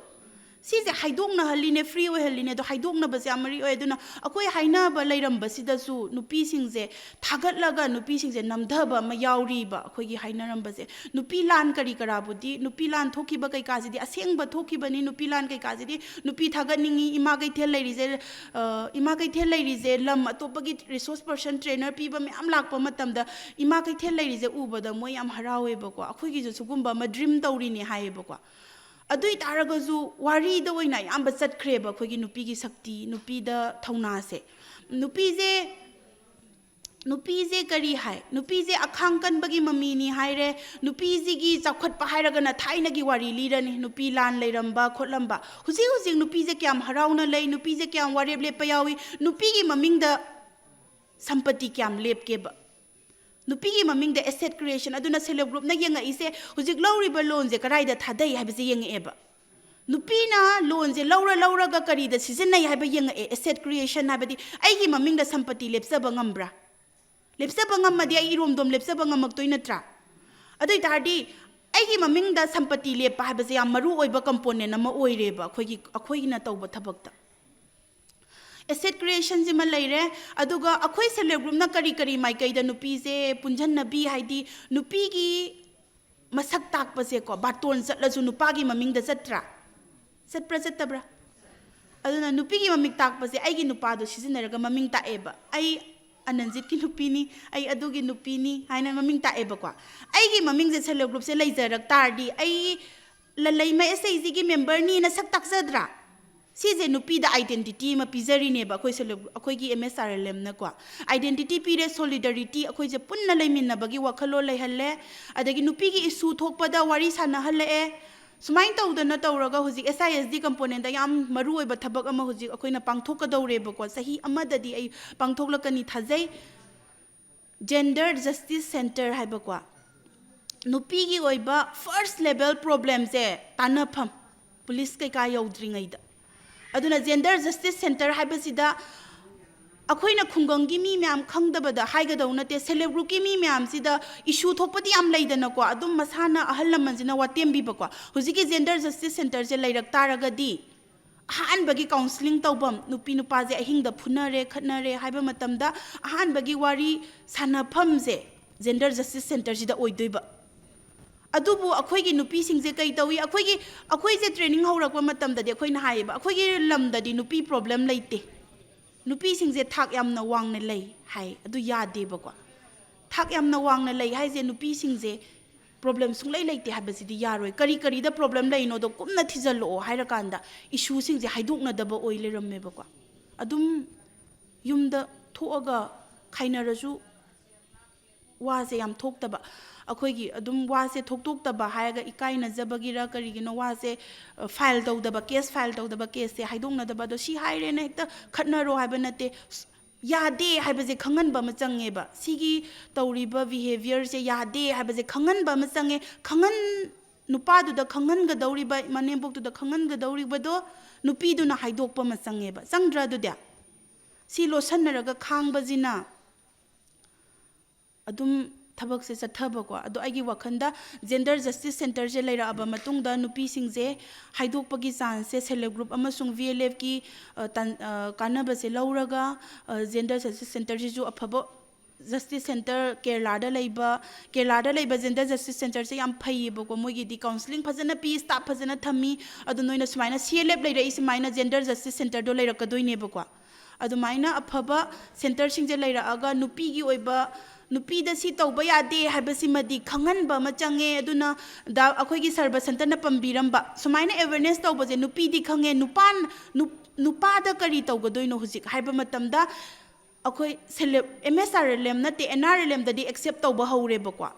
ꯍꯛꯁꯦꯜꯒꯤ ꯑꯣꯏꯕ ꯅꯨꯄꯤꯅ nutrition ꯆꯥꯛ ꯆꯥꯕꯒꯤ ꯃꯔꯝꯗ ꯆꯤꯟꯖꯥꯛ ꯆꯥꯕꯒꯤ ꯃꯇꯥꯡꯗ ꯅꯨꯄꯤꯒꯤ ꯁꯛꯇꯤꯒꯤ ꯃꯇꯥꯡꯗ ꯅꯨꯄꯥꯁꯤꯡꯁꯦ ꯃꯤꯇꯤꯡꯗ ꯀꯧꯕ ꯑꯃ ꯗꯔꯀꯥꯔ ꯑꯣꯏꯔꯦ ꯍꯥꯏꯕꯗꯤ ꯃꯣꯏꯁꯦ ꯈꯪꯉꯦꯕ ꯑꯗꯨꯗꯨꯅ ꯅꯨꯄꯥꯁꯤꯡꯁꯦ ꯃꯤꯇꯤꯡꯗ ꯀꯧꯕ ꯃꯇꯝꯗ ꯑꯩꯒꯤ ꯁꯦꯜꯐ ꯍꯦꯜꯞ ꯒ꯭ꯔꯨꯞ ꯌꯥꯎꯔꯤꯕ ꯅꯨꯄꯤꯁꯤꯡꯁꯤꯒꯤ ꯅꯨꯄꯥꯁꯤꯡꯁꯦ ꯍꯧꯖꯤꯛꯀꯤ ꯑꯈꯟꯅꯕ ꯃꯤꯇꯤꯡ ꯑꯩꯒꯤ ꯃꯤꯇꯤꯡ ꯈꯨꯗꯤꯡꯃꯛꯇ ꯍꯥꯏꯕ ꯅꯠꯇꯦꯀꯣ ꯑꯈꯟꯅꯕ ꯃꯤꯇꯤꯡꯁꯤꯗ ꯄꯨꯕꯤꯔꯛꯄ ꯑꯗꯨꯒ ꯋꯥꯔꯦꯞꯁꯦ ꯄꯨꯂꯞ ꯂꯧꯃꯤꯟꯅꯔꯀꯥꯟꯗꯗꯤ ꯋꯥꯔꯦꯞꯁꯦ ꯌꯥꯕ ꯍꯥꯏꯇꯥꯔꯦꯀꯣ ꯑꯗꯣ ꯑꯩ ꯌꯥꯝ ꯀꯨꯏꯅꯕꯨꯗꯤ ꯉꯥꯡꯖꯔꯔꯣꯏ ꯑꯗꯣ ꯁꯤꯒꯤ ꯇꯥꯟꯖꯥ ꯂꯧꯔꯒ ꯖꯦꯟꯗꯔꯒꯤ ꯋꯥꯁꯛ ꯑꯃꯇꯪ ꯋꯥꯁꯛ ꯁꯪꯃꯤꯟꯅꯁꯦꯕꯀꯣ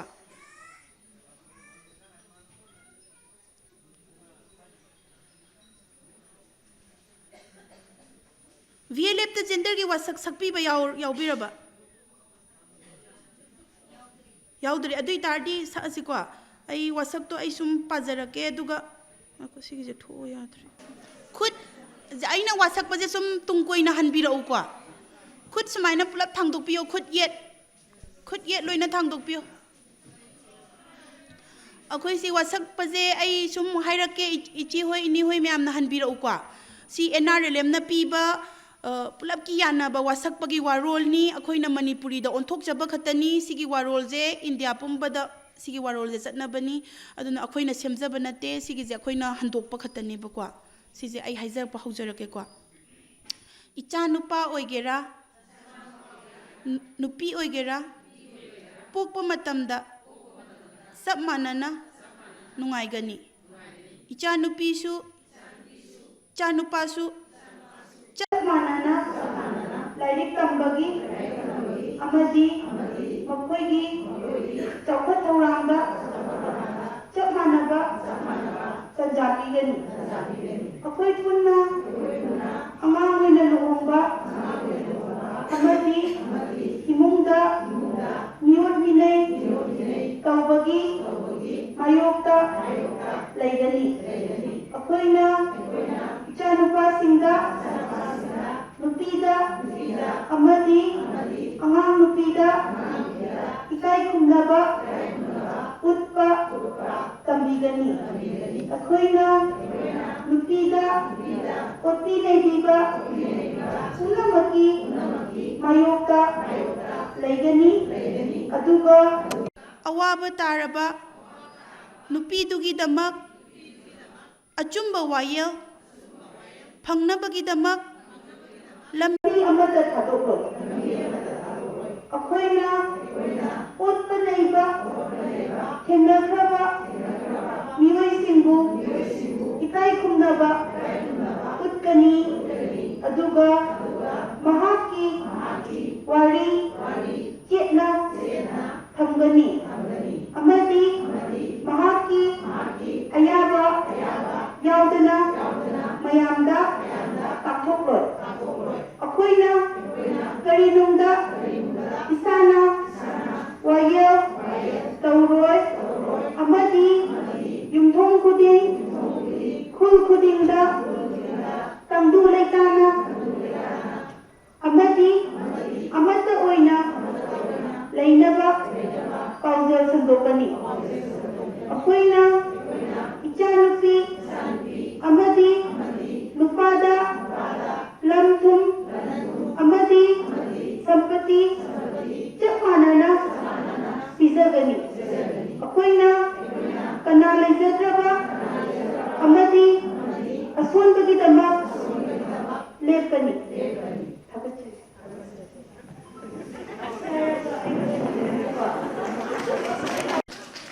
ꯑꯍꯥꯟꯕꯃꯛꯇꯗ ꯑꯃꯗꯤ ꯗꯥꯏꯁꯇ ꯂꯦꯡꯁꯟꯕꯤꯔꯤꯕ ꯏꯆꯤꯜ ꯏꯅꯥꯎ ꯑꯃꯃꯝꯇ ꯄꯥꯝꯖꯗ꯭ꯔꯒꯁꯨ ꯊꯦꯡꯖꯤꯜꯂꯛꯑꯕꯅꯤꯅ ꯄꯨꯂꯞ ꯁꯨꯞꯆꯜꯂꯒ ꯑꯩ ꯏꯀꯣꯛꯅꯧꯅ ꯈꯨꯔꯨꯝꯖꯔꯤ ꯉꯁꯤ ꯑꯩꯈꯣꯏ ꯀꯣꯡꯕ ꯂꯥꯏꯁ꯭ꯔꯝ ꯂꯩꯀꯥꯏ BLF ꯑꯃꯗꯤ ꯊꯕꯥꯡꯈꯣꯡ ꯊꯧꯅꯥ ꯐꯕꯤ BLF ꯑꯁꯤ ꯄꯨꯟꯁꯤꯜꯂꯒ ꯑꯦꯋꯥꯔꯅꯦꯁ ꯐꯖꯔꯕ ꯑꯩꯈꯣꯏꯒꯤ ꯃꯦꯗꯥꯝ ꯑꯃꯗꯤ ꯙꯅꯕꯤꯔ ꯑꯗꯒꯤ ꯑꯩꯈꯣꯏ ꯀꯩꯅꯣꯅ ꯐꯖꯕ ꯋꯥꯍꯩ ꯀꯌꯥ ꯑꯩꯈꯣꯏ ꯅꯨꯄꯤꯒꯤ ꯑꯣꯏꯕ ꯋꯥꯍꯩ ꯀꯌꯥ ꯍꯥꯏꯕꯤꯈ꯭ꯔꯦ ꯑꯗꯨꯅ ꯑꯩꯈꯣꯏꯅ ꯍꯥꯏꯅꯤꯡꯕ ꯂꯩꯔꯝꯃꯁꯨ ꯑꯩꯈꯣꯏꯅ ꯍꯥꯏꯒꯦ ꯈꯜꯂꯝꯕ ꯋꯥꯗꯣ ꯍꯥꯏꯗꯣꯛꯈ꯭ꯔꯕꯅꯤꯅ ꯑꯩꯈꯣꯏ ꯊꯣꯏꯗꯣꯛ ꯍꯦꯟꯗꯣꯛꯅ ꯍꯥꯏꯅꯤꯡꯉꯥꯏ ꯀꯩꯁꯨ ꯂꯩꯖꯗ꯭ꯔꯦ ꯑꯗꯨꯅ ꯑꯩꯅ ꯍꯥꯏꯖꯒꯗꯕꯗꯤ ꯃꯥꯡꯗ ꯂꯦꯡꯁꯟꯕꯤꯔꯤꯕ ꯏꯆꯤꯜ ꯏꯅꯥꯎꯁꯤꯡꯅ ꯑꯩꯈꯣꯏꯒꯤ ꯅꯨꯄꯤꯒꯤ ꯑꯣꯏꯕ ꯊꯧꯅꯥ ꯍꯧꯖꯤꯛ ꯍꯥꯏꯕꯤꯈꯤꯕ ꯅꯨꯄꯤꯁꯦ ꯑꯗꯨꯛꯀꯤ ꯃꯇꯤꯛ ꯅꯨꯄꯤꯁꯤꯒꯤ ꯃꯒꯨꯟ ꯍꯥꯏꯕ ꯇꯥꯔꯦ ꯅꯨꯄꯤꯁꯤꯒꯤ ꯃꯒꯨꯟꯁꯦ ꯑꯗꯨꯛꯀꯤ ꯃꯇꯤꯛ ꯆꯥꯎꯏ ꯍꯥꯏꯕ ꯀꯌꯥ ꯑꯃ ꯃꯥꯡꯗ ꯂꯣꯏ ꯃꯦꯗꯥꯝ ꯍꯣꯏ ꯃꯌꯥꯝꯅ ꯍꯥꯏꯕꯤꯈ꯭ꯔꯦ ꯑꯗꯨꯅ ꯑꯩꯅ ꯍꯥꯏꯖꯅꯤꯡꯕꯗꯤ ꯍꯧꯖꯤꯛ ꯁꯥꯔ ꯍꯣꯏ ꯃꯦꯗꯥꯝ ꯍꯣꯏꯅ ꯍꯥꯏꯕꯤꯈꯤꯕꯗꯨꯕꯨ ꯑꯩꯈꯣꯏ ꯊꯃꯣꯏꯗ ꯏꯁꯜꯂꯒ ꯊꯃꯣꯏꯗ ꯊꯝꯃꯒ ꯁꯨꯃꯥꯏꯅ ꯍꯥꯏꯕꯤꯈꯤꯀꯣ ꯍꯥꯏꯕꯗꯣ ꯈꯜꯂꯒ ꯊꯃꯣꯏꯁꯤꯗ ꯐꯖꯅ ꯏꯁꯜꯂꯒ ꯑꯩꯈꯣꯏꯒꯤ ꯏꯆꯤꯜ ꯏꯅꯥꯎ ꯑꯣꯏꯔꯤꯕ ꯏꯃꯥ ꯏꯆꯥ ꯂꯩꯔꯤꯕ ꯂꯩꯀꯥꯏꯁꯤꯒꯤ ꯏꯕꯨꯡ ꯏꯄ꯭ꯋꯥ ꯒ꯭ꯌꯥꯟ ꯇꯥꯕ ꯉꯝꯃꯣꯏꯗꯕ ꯒ꯭ꯌꯥꯟ ꯇꯥꯗꯕ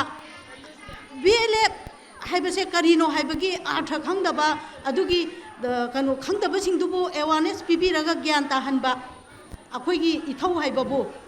ꯑꯗꯨꯅ BLF ꯂꯩꯔꯤꯕ ꯏꯆꯤꯜ ꯏꯅꯥꯎꯈꯩꯅ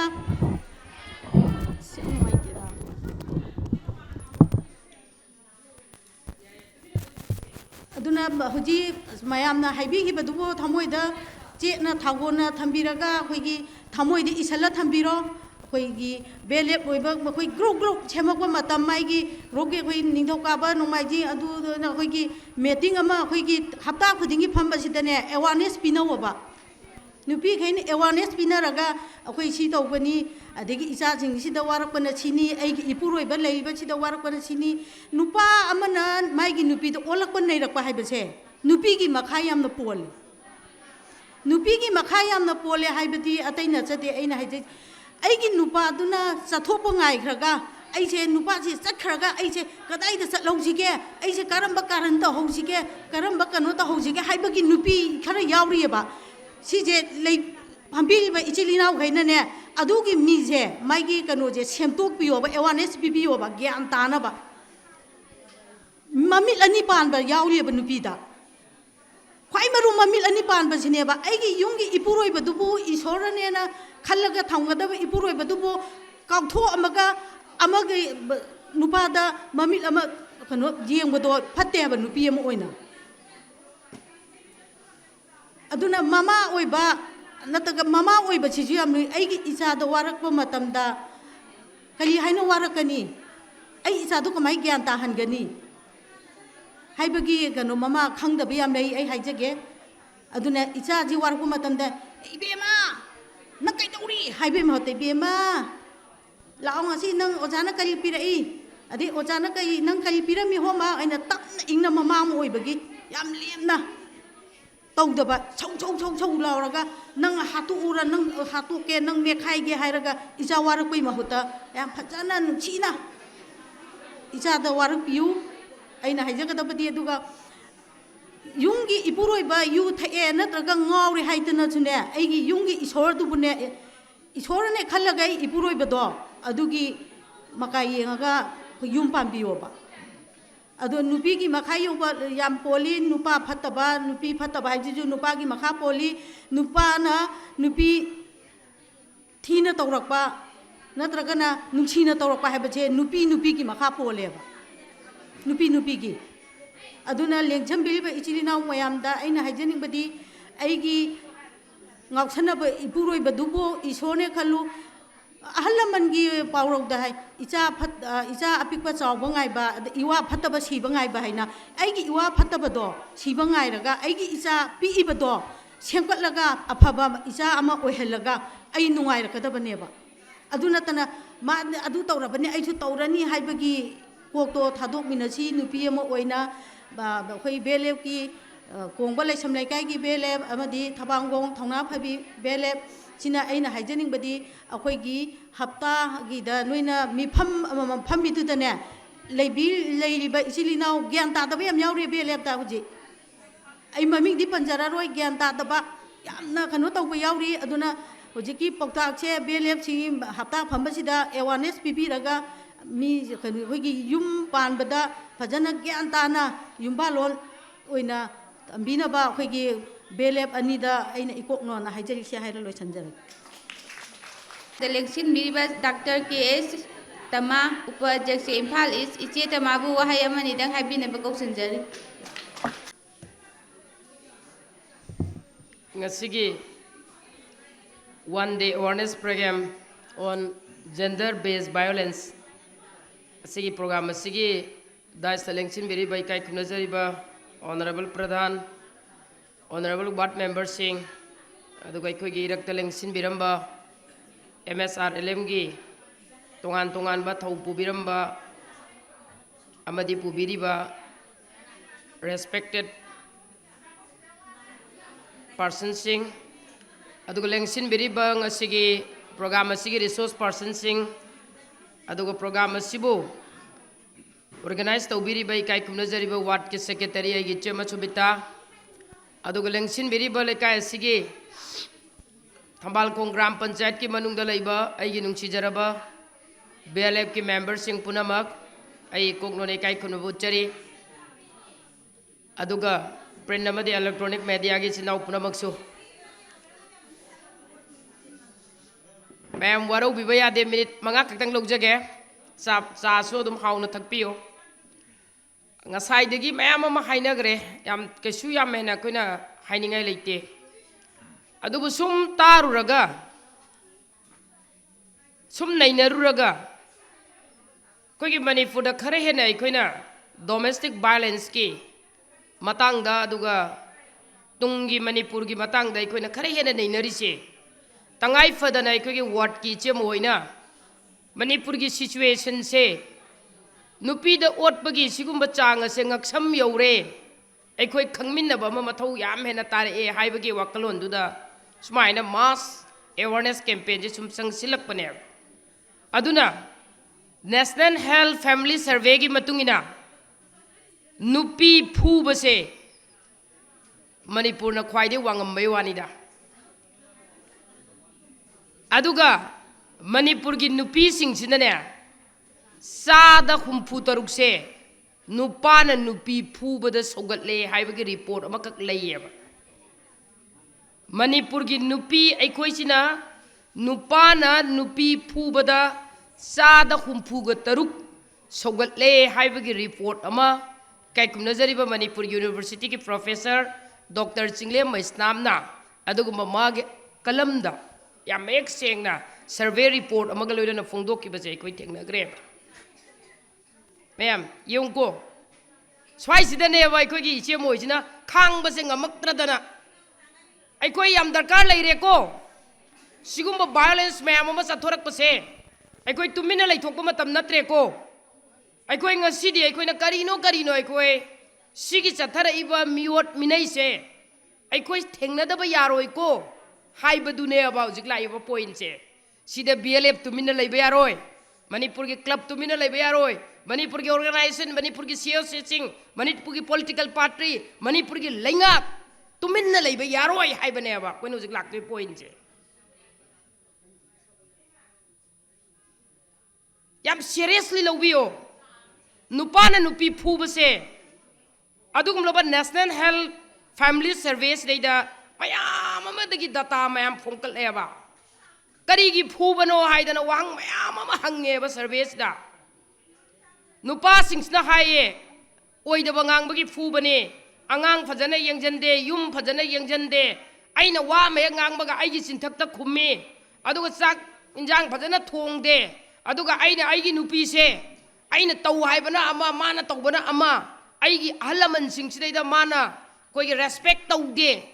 कईनो मखन कयाने भाई कोई द पीर का पूरी से कोई की नुपी सिंगजिदा मसे सर्वे की रिपोर्ट ना मखल कया गे दुगुम लबा वाफम कया म नुपी सिंगजिना नोय नुपा न नुपी द फूब से करी गिनो न हंगब मतम द पाउकुम मयाम म तोगले ए चलुरने हिदाक थक चलने मोन म पोरकने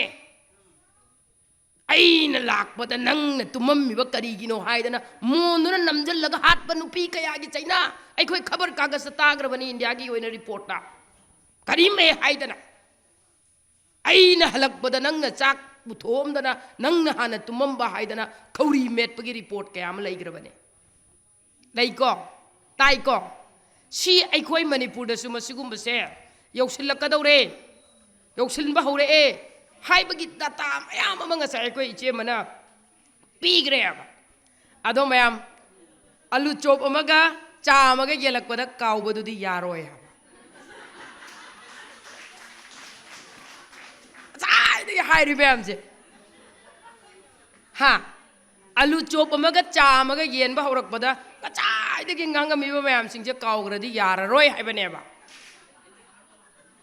को अदो ngasi ngangnariba मैमसे अखोय ngasi di MSRLM gi माइकै दगिसो सेल हेल्प ग्रुप अममदगी अखोय गे जेंडर की इशू सिदा अखोय गे लेरिबा अखोय कम्युनिटी बेस्ड ऑर्गेनाइजेशन हाय तारे अखोय गे BLF की सुंबो ऑर्गेनाइजेशन सिंग की मरक तगे अखोय न मी सिंग से खंकलगा ngasi di lamdam sidaida sigumba miot minai sigumba nupida otpa adagi अखोय गे डोमेस्टिक ते इमुंग मनुंग द otpa sigumba mayam sing se thingnana bagi damakta अखोय तुंगी फ्यूचर अवोनबा अहोंगबा मीना मीबु ओतबा अदुगा मीना मीबु इकाई कुमनबा अदुगुंबा समाज अमा ओइरकनबगिदमक्ता अखोय हाइरिबा नुपी सिंगसिदगी खनकटलबा नुपी मयाम सिंगना सेमबा अदुगुंबा इंस्टीट्यूट अमा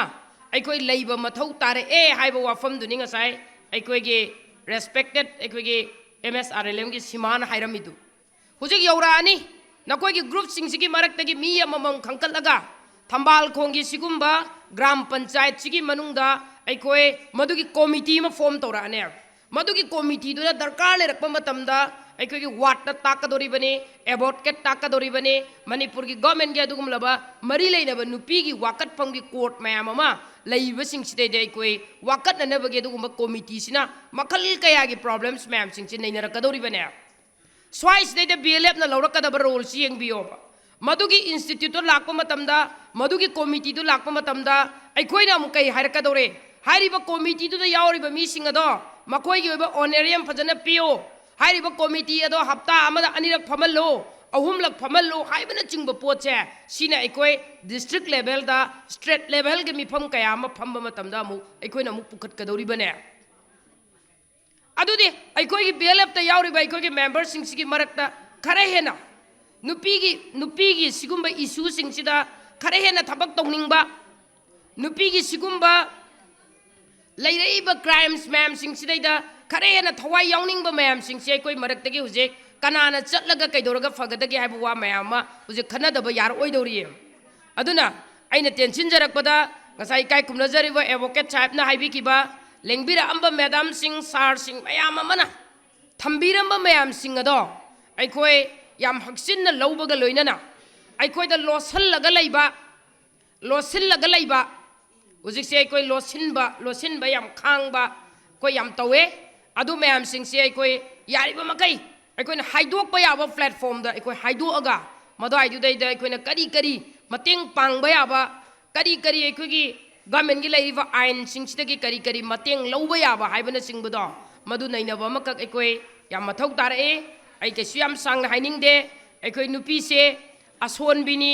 नुपीसे वीकर सेक्शन ने हाइदना मालेमगी ओइना हाइजरगसु अखोय नुपीसिंगसे नुपागा मानना अखोय फुनजे हाइबा नते नुपागा मानना अखोय कैनो तौसे हाइबदी नते अदु अखोयदा अखोयना अखोयबु प्रोटेक्ट तौजनबगिदमक्ता अदुगुमलवा इंडिया की अखोय कॉन्स्टिट्यूशन न पीबा अखोयगी राइट चिंगदो अखोय याम निंगथिजना खंगमिनरकांदा नुपीसे मसिना अखोय हुजे कैदौदबा यारोय ngasiगी समाज सिंगी अखोय सिस्टम अदुगा लैरिबा लैंगाक सिदैदा अखोय मैम अमा लाउबा मक चंगीयबा अखोय नुपीदा ओटपगी सिस्टम से मणिपुर गवर्नमेंट ना मणिपुर लैंगाकना कयाम कुइना तौहनगदौरिबनो मसी अखोय पामद्रे हाइबना चिंगबा खोलाउ सिनेबा लाकबा मक दरकार लेरइसे अफबा गवर्नमेंट दुगी मरकता नुपी ओतबा गवर्नमेंट डोमेस्टिक वायलेंस लेतबा गवर्नमेंट तिंगी फ्यूचर याम सानबा उबंगंबा अदुगुंबा सरकार अमा लैबदुगी मथौ अदुनेबा कुना तारइसे अदुगा अफबा गवर्नमेंट ना दुम लाउबा अफबा शासन ना दुम लाकबा अफबा अवोनबा अनौबा चौखटबा चेंग लुपा अहुम पीबदो अखोय लेमना चाही चुपा पीरने ना सुम लाउबा अदुगा अखोयगी नुपी आंगांग चिंगा नोंगमगी सुम ओटपा नैबा हेंगलकबदुदी यारोयबा सिनेबा हुजिक लाइबा पॉइंट से अदु अरगदे अखोयना लैंगाकता लाउबा मकसु दरकार लेरे इयबा मदुदनेबा मयाम पुथोकपिरो अदोंगी वाखलदा लैबा अदोंगी ग्रुपदा लैबा अदोंगी लैकाइदा लैबा हुजिक थीरुबदा सियलुरगा ꯆꯦꯜꯂꯨꯔꯒ ꯑꯩꯈꯣꯏ ꯄꯥꯝꯗꯗꯅ ꯂꯨꯍꯣꯡꯕꯒꯤ ꯃꯇꯝ ꯂꯦꯞꯅꯁꯤ ꯍꯥꯏꯕꯗ ꯂꯥꯛꯇꯕ ꯅꯨꯄꯥ ꯃꯌꯨꯝ ꯃꯌꯥꯝ ꯑꯃꯁꯨ ꯂꯩꯔꯤꯌꯦꯕ ꯁꯤꯗ ꯇꯧꯗꯣꯔꯤꯕ ꯚꯤꯛꯇꯤꯝꯁꯤ ꯀꯅꯥꯅꯣ ꯑꯩꯒꯤ ꯏꯆꯥꯅꯨꯄꯤꯗꯨꯅꯦꯕ ꯑꯗꯒꯤ ꯃꯤꯒꯤ ꯃꯆꯥꯅꯨꯄꯤ ꯑꯃ ꯑꯩꯈꯣꯏꯅ ꯆꯦꯜꯂꯛꯄ ꯃꯇꯝꯗ ꯀꯩꯗꯧꯒꯦꯕꯨ ꯑꯩꯈꯣꯏꯅ ꯏꯆꯥꯗꯣ ꯏꯃꯧ ꯑꯣꯏꯖꯔꯒꯦ ꯍꯥꯏꯔꯛꯄ ꯃꯇꯝꯗ ꯑꯁꯣꯝ ꯅꯥꯀꯟꯗꯒꯤ ꯅꯨꯄꯤ ꯃꯌꯨꯝꯅ ꯀꯔꯤ ꯍꯥꯏꯔꯛꯑꯦ ꯑꯩꯒꯤ ꯏꯆꯥꯗꯣ ꯆꯍꯤ ꯁꯨꯗ꯭ꯔꯤ ꯑꯗꯨꯅ ꯃꯇꯝ ꯈꯔ ꯊꯝꯖꯈꯤꯒꯦ ꯑꯃꯨꯛ ꯍꯥꯏꯌꯦꯕ ꯑꯗꯨꯗ ꯂꯥꯜꯂꯤꯁꯤ ꯀꯅꯥꯅꯣ ꯑꯩꯒꯤ ꯏꯆꯥꯅꯨꯄꯥꯗꯨꯅ ꯃꯤꯒꯤ ꯆꯍꯤ ꯁꯨꯗꯕ ꯃꯆꯥꯅꯨꯄꯤ ꯂꯧꯔꯛꯄꯗꯨꯒꯤ ꯂꯥꯜꯂꯤꯕꯁꯤ ꯀꯅꯥꯅꯣꯕ ꯑꯃꯨꯛ ꯃꯣꯏ ꯑꯅꯤ ꯑꯃꯨꯛ ꯚꯥꯞ ꯇꯥꯃꯤꯟꯅꯗꯕꯗꯒꯤ ꯊꯣꯛꯂꯛꯏ ꯅꯠꯇ꯭ꯔꯥꯕ ꯑꯗꯣ BLFꯇꯤ ꯌꯥꯎꯅꯦꯕ ꯅꯨꯄꯥꯅ ꯆꯍꯤ 12 ꯅꯨꯄꯤ나 19 ꯌꯨꯝ ꯄꯥꯟꯕ ꯌꯥꯏꯅ ꯁꯨꯝ ꯍꯥꯏꯔꯒ BLF ꯌꯥꯎꯕꯒꯤ ꯃꯆꯥꯅ ꯆꯍꯤ 19 ꯁꯨꯗꯕꯗ ꯆꯦꯟꯒ꯭ꯔꯦ ꯍꯥꯏꯗꯅ ꯂꯨꯍꯣꯡꯉꯤꯁꯤꯁꯨ ꯀ꯭ꯔꯥꯏꯝ ꯃꯈꯜ ꯑꯃ ꯑꯩꯈꯣꯏꯅ ꯊꯣꯛꯍꯟꯕꯅꯦꯕ ꯁꯤꯁꯨ ꯌꯥꯎꯔꯤꯌꯦ ꯑꯩꯈꯣꯏꯒꯤ BLFꯀꯤ ꯃꯆꯥꯁꯤꯡꯗꯁꯨ ꯆꯍꯤ 19 ꯁꯨꯗꯕ ꯂꯨꯍꯣꯡꯕ ꯌꯥꯎꯔꯤꯌꯦ ꯁꯦ ꯐꯥꯅꯤꯀꯣ ꯑꯥꯏꯟꯗꯗꯤ ꯆꯍꯤ 19 ꯁꯨꯗꯕ ꯃꯆꯥ ꯂꯨꯍꯣꯡꯕꯁꯦ ꯂꯨꯍꯣꯡꯕꯗꯨꯗ ꯌꯥꯎꯔꯤꯕ ꯈꯨꯗꯤꯡꯃꯛ ꯐꯥꯕ ꯌꯥꯏ ꯍꯥꯏꯕꯒꯤ ꯉꯁꯥꯏꯗꯒꯤ ꯑꯩꯈꯣꯏ ꯑꯦꯗꯚꯣꯀꯦꯠ ꯁꯥꯏꯗ ꯍꯥꯏꯕ ꯃꯌꯥꯝ ꯑꯃ ꯑꯩꯈꯣꯏꯒꯤ ꯂꯩꯔꯕꯅꯦ ꯁꯦꯛꯁꯟ ꯀꯌꯥ ꯑꯃ ꯂꯩꯔꯕꯅꯦꯕ ꯑꯗꯨꯅ ꯍꯧꯖꯤꯛꯁꯦ ꯑꯩꯈꯣꯏ ꯄꯨꯟꯖꯟꯁꯤ ꯑꯩꯈꯣꯏꯒꯤ ꯄ꯭ꯔꯣꯕ꯭ꯂꯦꯝꯁ ꯃꯌꯥꯝ ꯊꯤꯗꯣꯛꯃꯤꯟꯅꯁꯤ ꯃꯊꯧ ꯇꯥꯕꯗꯣ ꯂꯩꯔꯤꯕ BLFꯁꯤꯅ ꯂꯩꯔꯤꯕ ꯑꯩꯈꯣꯏ ꯁꯦꯝꯃꯛꯀꯗꯧꯔꯤꯕ ꯀꯣꯃꯤꯇꯤ ꯃꯌꯥꯝꯁꯤꯡꯗꯨꯅ ꯑꯩꯈꯣꯏꯒꯤ ꯁꯤꯚꯤꯜ ꯁꯣꯁꯥꯏꯇꯤ ꯑꯣꯔꯒꯅꯥꯏꯖꯦꯁꯟ ꯑꯗꯨꯒ ꯍꯥꯏꯔꯤꯕ ꯂꯝꯁꯤꯗꯩꯗ ꯅꯨꯄꯤꯁꯤꯡꯕꯨ ꯑꯋꯥꯡꯕ ꯊꯥꯛꯇ ꯄꯨꯈꯠꯅꯅꯕ ꯅꯨꯄꯤꯁꯤꯡꯕꯨ ꯁꯃꯥꯖꯇꯩꯗ ꯏꯀꯥꯏ ꯈꯨꯝꯅꯕꯒꯤ ꯐꯤꯗꯥ ꯑꯃ ꯊꯝꯅꯅꯕꯒꯤꯗꯃꯛꯇ ꯁꯥꯡꯉꯕ ꯃꯇꯝ ꯑꯃ ꯑꯩꯈꯣꯏꯒꯤ ꯋꯥꯔꯗꯀꯤ ꯑꯩꯈꯣꯏ ꯏꯆꯦꯝꯃ ꯍꯣꯏꯅ ꯍꯣꯠꯅꯔꯒ ꯂꯥꯛꯄꯁꯦ ꯃꯁꯤꯗ ꯑꯩꯈꯣꯏꯅ ꯍꯦꯟꯅ ꯊꯧꯅꯥ ꯑꯃꯈꯛ ꯄꯤꯔꯒ ꯑꯩꯈꯣꯏꯗ ꯊꯣꯛꯂꯛꯏꯕ ꯄ꯭ꯔꯣꯕ꯭ꯂꯦꯝꯁ ꯃꯌꯥꯝꯁꯤꯡꯁꯦ ꯉꯁꯤ ꯍꯥꯏꯔꯤꯕ ꯅꯨꯃꯤꯠꯁꯤꯗꯒꯤ ꯊꯝꯕꯥꯜꯈꯣꯡ ꯒ꯭ꯔꯥꯝ ꯄꯟꯆꯥꯌꯠꯇ ꯑꯃꯨꯛ ꯍꯟꯅ ꯑꯩꯈꯣꯏ ꯃꯤꯑꯣꯠ ꯃꯤꯅꯩꯒꯤ ꯀꯩꯅꯣꯁꯦ ꯑꯩꯈꯣꯏ ꯅꯨꯄꯤꯗ ꯆꯠꯊꯕꯕꯨ ꯑꯣꯏꯔꯣ ꯅꯨꯄꯤꯁꯤꯡꯅ ꯅꯨꯄꯥꯗ ꯑꯣꯠꯄꯕꯨ ꯑꯣꯏꯔꯣ ꯀꯔꯤꯅꯣ ꯑꯦꯅꯤ ꯃꯈꯜꯒꯤ ꯑꯩꯈꯣꯏꯒꯤ ꯚꯥꯏꯑꯣꯂꯦꯟꯁ ꯀ꯭ꯔꯥꯏꯝꯁ ꯃꯌꯥꯝꯁꯦ ꯃꯁꯤ ꯃꯨꯠꯄꯁꯨ ꯑꯣꯏꯖꯅꯣ ꯃꯨꯠꯁꯨ ꯃꯨꯠꯇꯧꯕ ꯃꯥꯜꯂꯦ ꯃꯔꯝꯗꯤ ꯀꯩꯒꯤꯅꯣ ꯍꯥꯏ ꯃꯇꯝꯗ ꯑꯩ ꯉꯁꯥꯏ ꯍꯦꯛ ꯆꯪꯉꯛꯄꯒ ꯑꯩꯒꯤ ꯃꯥꯡꯗꯅꯦꯕ ꯂꯩꯔꯤꯕ ꯌꯨꯕꯤꯁꯤ ꯌꯥꯝ ꯆꯥꯎꯋꯦ ꯁꯤ ꯌꯨꯕꯤꯁꯤ ꯑꯝꯇ ꯌꯦꯡꯕꯤꯌꯨꯅꯦ ꯑꯩ ꯍꯥꯟꯅꯗꯒꯤ ꯑꯩꯅ ꯐꯪꯁꯟ ꯐꯝꯃꯛꯄꯗꯅꯦ ꯑꯁ꯭ꯋꯥꯏꯃꯨꯛ ꯆꯥꯎꯕ ꯌꯨꯕꯤꯁꯦ ꯑꯩ ꯑꯃꯨꯛ ꯎꯗꯦ ꯃꯌꯥꯝ ꯌꯦꯡꯕꯤꯌꯨꯀꯣ ꯃꯌꯥꯝꯗ ꯌꯦꯡꯕꯤꯌꯣ ꯁꯤ ꯌꯨꯕꯤꯁꯦ ꯂꯩꯕ ꯃꯤꯗꯨꯒꯤꯗꯃꯛꯇ ꯈꯨꯕꯥꯛ ꯍꯧꯕ ꯑꯝꯇ ꯃꯌꯥꯝ ꯀꯨꯝꯃꯤꯟꯅꯁꯦꯕ ꯌꯥꯝ ꯆꯥꯎꯕꯅꯦ ꯑꯗꯨꯅ ꯁꯣꯏꯗꯅ ꯉꯁꯤꯒꯤ ꯐꯪꯁꯟꯁꯦ ꯃꯥꯏ ꯄꯥꯛꯀꯅꯤ ꯑꯗꯨꯒ ꯑꯃꯨꯛꯀꯅꯁꯨ ꯊꯧꯕꯥꯜꯈꯣꯡ ꯒ꯭ꯔꯥꯝ ꯄꯟꯆꯥꯌꯠꯇ ꯑꯩꯈꯣꯏ ꯍꯥꯟꯅꯗꯒꯤꯁꯨ ꯍꯧꯅ ꯑꯩꯈꯣꯏ ꯀꯌꯥꯁꯨ ꯇꯥꯗꯦ ꯁꯤꯒꯨꯝꯕ ꯌꯥꯝ ꯁꯥꯊꯤꯅ ꯃꯤꯃꯥꯡ ꯊꯣꯛꯅ ꯀ꯭ꯔꯥꯏꯝ ꯃꯌꯥꯝ ꯑꯃ ꯚꯥꯏꯑꯣꯂꯦꯟꯁ ꯃꯌꯥꯝ ꯑꯃ ꯑꯣꯠꯄꯤꯕ ꯅꯩꯕꯤꯕ ꯇꯧꯕꯒꯤ ꯄꯣꯠꯁꯦ ꯑꯩꯈꯣꯏ ꯇꯥꯁꯨ ꯇꯥꯗꯦ ꯃꯇꯨꯡꯗꯁꯨ ꯇꯥꯗꯕ ꯑꯣꯏꯁꯅꯨ ꯑꯗꯨꯒ ꯍꯥꯏꯅꯕꯗꯤ ꯂꯩ ꯑꯩꯈꯣꯏ ꯖꯅꯇꯥ ꯏꯔꯥꯕꯣꯠꯅ ꯍꯥꯏꯔꯝꯃꯦ 12 December ꯑꯃ ꯍꯧꯈ꯭ರೆ 12 December ꯑꯃꯃꯨꯛ ꯂꯥꯛꯀꯅꯤ ꯍꯥꯏ ꯀꯔꯝꯕ ꯗꯤꯁꯦꯝꯕꯔꯅꯣ ꯍꯥꯏꯕꯗ 1939ꯒꯤ ꯆꯦꯡ ꯇꯥꯝꯒꯤ ꯗꯤꯁꯦꯝꯕꯔꯅꯦ ꯍꯧꯖꯤꯛ 2022ꯒꯤ ꯗꯤꯁꯦꯝꯕꯔ ꯉꯔꯥꯡ ꯅꯍꯥꯟꯒꯤ ꯗꯤꯁꯦꯝꯕꯔ ꯁꯤꯗ ꯑꯃꯨꯛ ꯑꯩꯈꯣꯏ ꯃꯈꯜ ꯀꯌꯥꯒꯤ ꯅꯨꯄꯤꯁꯤꯡꯁꯤꯗ ꯑꯣꯠꯄ ꯅꯩꯕꯒꯤ ꯊꯤꯝꯁ ꯃꯌꯥꯝ ꯄꯨꯈꯠꯂꯛꯑꯦꯕ ꯍꯧꯖꯤꯛ ꯑꯩꯈꯣꯏꯁꯨ ꯑꯃꯨꯛ ꯑꯗꯨꯒꯨꯝꯕ ꯏꯃꯥꯁꯤꯡꯗꯨꯅ ꯂꯧꯔꯝꯕ ꯊꯧꯗꯥꯡꯗꯣ ꯆꯦꯡ ꯇꯥꯡꯕꯒꯤ ꯆꯦꯡ ꯐꯪꯗꯕꯒꯤ ꯂꯥꯟꯗꯣ ꯉꯁꯤꯗꯤ ꯑꯩꯈꯣꯏꯕꯨ ꯑꯣꯠꯄꯤꯔꯤꯕ ꯑꯩꯈꯣꯏꯕꯨ ꯅꯩꯕꯤꯔꯤꯕꯁꯤꯡꯒꯤꯗꯃꯛꯇ ꯑꯗꯨꯒꯨꯝꯕ 12 December ꯑꯃꯃꯨꯛ ꯗꯔꯀꯥꯔ ꯂꯩꯔꯦ ꯍꯥꯏꯕꯁꯤꯅꯦꯕ ꯋꯥꯐꯝ ꯈꯔꯁꯦ ꯍꯥꯏꯖꯔꯒ ꯑꯩ ꯃꯌꯥꯝꯕꯨ ꯇꯦꯟꯁꯤꯟꯖꯒꯦ ꯑꯗꯨꯒ ꯑꯃꯅ ꯕꯥꯏꯕꯜꯗ ꯍꯥꯏꯔꯝꯕ ꯑꯃꯈꯛꯁꯨ ꯂꯩ ꯌꯦꯛꯅꯕꯕꯨ ꯅꯨꯡꯁꯤꯌꯨ ꯍꯥꯏꯗꯅ ꯑꯩꯈꯣꯏꯅ ꯊꯣꯛꯂꯛꯏꯕ ꯀ꯭ꯔꯥꯏꯝ ꯈꯨꯗꯤꯡꯃꯛꯁꯦ ꯑꯩꯅ ꯃꯤꯗꯨꯕꯨ ꯅꯨꯡꯁꯤꯗꯕꯗꯒꯤ ꯊꯣꯛꯂꯛꯄꯅꯦ ꯃꯤꯗꯨ ꯅꯨꯡꯁꯤꯗꯕꯒꯤ ꯊꯣꯛꯂꯛꯄꯅꯦ ꯃꯤꯗꯣ ꯉꯥꯛꯇꯪꯒꯤ ꯃꯤꯀꯨꯞꯇ ꯑꯩꯅ ꯅꯨꯡꯁꯤꯕ ꯐꯥꯎꯔꯕ ꯑꯩꯅ ꯐꯠꯇꯕ ꯑꯃ ꯇꯧꯒꯦꯅ ꯈꯟꯕꯁꯦ ꯑꯩ ꯇꯧꯔꯣꯏꯗꯣꯏꯅꯦ ꯑꯗꯨꯅ love your enemies ꯍꯥꯏꯕꯁꯦ ꯑꯩꯅ ꯕꯥꯏꯕꯜꯗꯒꯤ ꯐꯪꯉꯤ ꯃꯁꯤꯃꯁꯨ ꯈ꯭ꯔꯤꯁꯃꯥꯁꯀ ꯃꯔꯤ ꯂꯩꯅꯅ ꯃꯌꯥꯝꯗ ꯃꯦꯁꯦꯖ ꯄꯤꯖꯕꯅꯦ ꯋꯥꯐꯝ ꯈꯔꯁꯦ ꯍꯥꯏꯖꯔꯒ ꯑꯩ ꯇꯦꯟꯁꯤꯟꯖꯒꯦ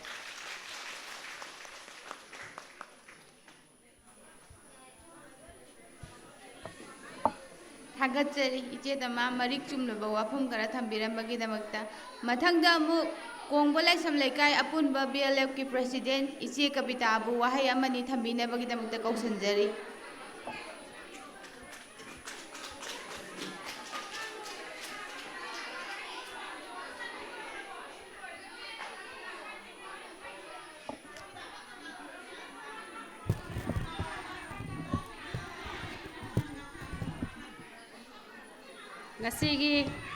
ꯉꯁꯤꯒꯤ ꯑꯩꯈꯣꯏꯒꯤ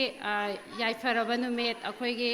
ꯗꯤꯁꯦꯝꯕꯔꯒꯤ ꯇꯥꯡ 18 ꯑꯩꯈꯣꯏꯒꯤ ꯌꯥꯏꯐꯔꯕ ꯅꯨꯃꯤꯠ ꯑꯁꯤꯗ ꯑꯩꯈꯣꯏꯒꯤ ꯀꯣꯡꯕ ꯂꯥꯏꯁ꯭ꯔꯝ ꯂꯩꯀꯥꯏ ꯑꯄꯨꯟꯕ BLF ꯑꯃꯗꯤ ꯑꯩꯈꯣꯏ ꯊꯝꯕꯥꯜꯈꯣꯡ ꯊꯧꯅꯥ ꯐꯕꯤ BLF ꯑꯅꯤꯅ ꯄꯨꯟꯅ ꯈꯨꯠꯁꯝꯅꯔꯒ ꯁꯤꯟꯖꯕ ꯑꯩꯈꯣꯏꯒꯤ awareness one day awareness program ꯑꯃ ꯑꯩꯈꯣꯏꯒꯤ ꯍꯥꯏꯗꯤ ꯖꯦꯟꯗꯔ ꯕꯦꯁ ꯚꯥꯏꯂꯦꯟꯁꯀꯤ ꯃꯇꯥꯡꯗ ꯁꯤꯗꯩ ꯑꯦꯋꯥꯔꯅꯦꯁ ꯄ꯭ꯔꯣꯒ꯭ꯔꯥꯝ ꯑꯁꯤꯕꯨ ꯍꯥꯏꯗꯤ ꯃꯄꯨꯡ ꯑꯩꯈꯣꯏꯒꯤ ꯁꯤꯟꯅꯕ ꯍꯣꯠꯅꯕꯗ ꯑꯩꯈꯣꯏꯒꯤ BLF ꯑꯅꯤꯁꯤꯒꯤ ꯑꯩꯈꯣꯏꯒꯤ ꯀꯟꯚꯔꯖꯦꯟꯁ ꯀꯦꯗꯔ ꯑꯅꯤꯅ ꯍꯥꯏꯗꯤ ꯑꯩꯈꯣꯏꯒꯤ ꯗꯤꯄꯥꯔꯠꯃꯦꯟ ꯑꯩꯈꯣꯏ ꯋꯨꯃꯦꯟꯁ ꯑꯦꯛꯁꯟ ꯐꯣꯔ ꯗꯤꯕꯂꯞꯃꯦꯟꯒꯤ ꯑꯩꯈꯣꯏꯒꯤ ꯏꯆꯦꯃꯒꯤ ꯃꯅꯥꯛꯇ ꯆꯠꯄꯤꯗꯨꯅ ꯍꯥꯏꯔꯤꯕ ꯑꯦꯋꯥꯔꯅꯦꯁ ꯄ꯭ꯔꯣꯒ꯭ꯔꯥꯝ ꯑꯁꯤꯒꯤ ꯑꯌꯥꯕ ꯍꯥꯏꯗꯤ ꯁꯨꯃꯥꯏꯅ ꯂꯧꯕꯤꯗꯨꯅ ꯑꯩꯈꯣꯏꯒꯤ ꯉꯁꯤꯒꯤ BLF ꯑꯅꯤꯁꯤꯅ ꯄꯨꯟꯅ ꯍꯣꯠꯅꯖꯕ ꯄ꯭ꯔꯣꯒ꯭ꯔꯥꯝ ꯑꯁꯤꯗ ꯑꯩꯈꯣꯏꯒꯤ SHGꯒꯤ ꯃꯦꯝꯕꯔ ꯀꯦꯗꯔ ꯑꯗꯨꯒ OB ꯑꯩꯈꯣꯏꯒꯤ ꯄꯨꯟꯅ ꯍꯥꯏꯗꯤ ꯍꯣꯠꯅꯃꯤꯟꯅꯗꯨꯅ ꯄ꯭ꯔꯣꯒ꯭ꯔꯥꯝ ꯑꯁꯤ ꯃꯄꯨꯡ ꯐꯥꯅ ꯑꯩꯈꯣꯏ ꯉꯁꯤ ꯄꯥꯏꯈꯠꯆꯕꯁꯤꯗꯁꯨ ꯍꯥꯏꯗꯤ ꯁꯤꯗ SHGꯒꯤ ꯃꯦꯝꯕꯔ ꯈꯨꯗꯤꯡꯃꯛꯄꯨ ꯃꯄꯨꯡ ꯐꯥꯍꯟꯕꯒꯤꯗꯃꯛꯇꯁꯨ BLF ꯑꯅꯤꯒꯤ ꯁꯥꯏꯠꯇꯒꯤ ꯑꯩꯈꯣꯏ ꯊꯥꯒꯠꯄ ꯐꯣꯡꯗꯣꯛꯆꯔꯤ ꯑꯗꯨꯒ ꯉꯁꯤꯒꯤ ꯑꯦꯋꯥꯔꯅꯦꯁ ꯄ꯭ꯔꯣꯒ꯭ꯔꯥꯝ ꯑꯁꯤꯗ ꯑꯩꯈꯣꯏꯒꯤ ꯆꯤꯐ ꯒꯦꯁꯀꯤ ꯐꯝꯐꯝ ꯂꯥꯡꯗ ꯂꯦꯡꯁꯤꯟꯕꯤꯈꯤꯕ ꯑꯩꯈꯣꯏꯒꯤ ꯏꯆꯦ ꯇꯃꯥ ꯎꯄ ꯑꯗꯛꯁꯥ ꯑꯗꯨꯒ ꯑꯩꯈꯣꯏꯒꯤ GP ꯑꯩꯈꯣꯏꯒꯤ ꯄ꯭ꯔꯙꯥꯟ ꯑꯩꯈꯣꯏ ꯏꯟꯗꯣꯝꯆꯥ ꯔꯣꯃꯥ ꯑꯗꯨꯒ MSRRNꯒꯤ ꯑꯩꯈꯣꯏꯒꯤ DM ꯑꯣꯏꯕꯤꯕ ꯁꯥꯔ ꯕꯁꯟꯇꯥ ꯑꯗꯨꯒ ꯊꯝꯕꯥꯜꯈꯣꯡ ꯀ꯭ꯂꯁꯇꯔꯁꯤꯒꯤ CC ꯑꯩꯈꯣꯏꯒꯤ ꯃꯦꯝ ꯁꯤꯃꯥ ꯑꯗꯨꯒ ꯔꯤꯁꯣꯔꯁ ꯄꯥꯔꯁꯟ ꯑꯣꯏꯅ ꯂꯦꯡꯕꯤꯔꯛꯈꯤꯕ ꯑꯩꯈꯣꯏꯒꯤ ꯁꯥꯔ ꯑꯩꯈꯣꯏꯒꯤ ꯖꯤꯡꯉꯣ ꯑꯦꯗꯚꯣꯀꯦꯠ ꯑꯗꯨꯒ ꯃꯤꯁꯦꯁ ꯐꯔꯃꯤꯂꯥ ꯍꯥꯏꯗꯤ ꯑꯩꯈꯣꯏꯒꯤ ꯆꯠꯄꯤꯈꯔꯦ ꯑꯩꯈꯣꯏ ꯂꯦꯡꯕꯤꯔꯛꯄꯒꯤꯗꯃꯛꯇ ꯊꯥꯒꯠꯆꯔꯤ ꯑꯗꯨꯒ ꯑꯩꯈꯣꯏꯒꯤ ꯗꯥꯛꯇꯔ ꯙꯅꯕꯤ ꯂꯥꯏꯁ꯭ꯔꯝ ꯁꯣꯁꯤꯌꯦꯜ ꯁꯥꯏꯟꯇꯤꯁ ꯑꯗꯨꯒ ꯑꯩꯈꯣꯏꯒꯤ ꯏꯆꯦꯃ ꯑꯩꯈꯣꯏ ꯁꯨꯕꯤꯇꯥ ꯑꯩꯈꯣꯏ ꯋꯨꯃꯦꯟꯁ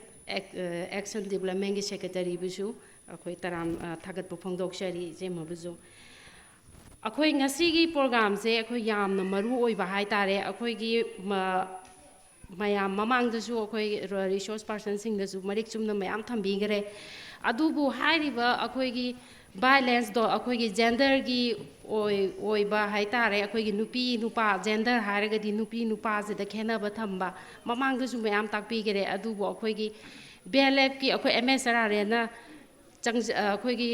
ꯁꯤꯗꯁꯨ ꯑꯩꯈꯣꯏꯒꯤ SHGꯒꯤ ꯂꯦꯚꯦꯜꯁꯤꯗꯁꯨ ꯍꯥꯏꯇꯥꯔꯦ ꯁꯤꯒꯤ ꯖꯦꯟꯗꯔꯒꯤ ꯄ꯭ꯔꯣꯒ꯭ꯔꯥꯝ ꯑꯃꯁꯤꯁꯨ ꯍꯥꯞꯆꯤꯜꯂꯛꯇꯣꯔꯦꯕ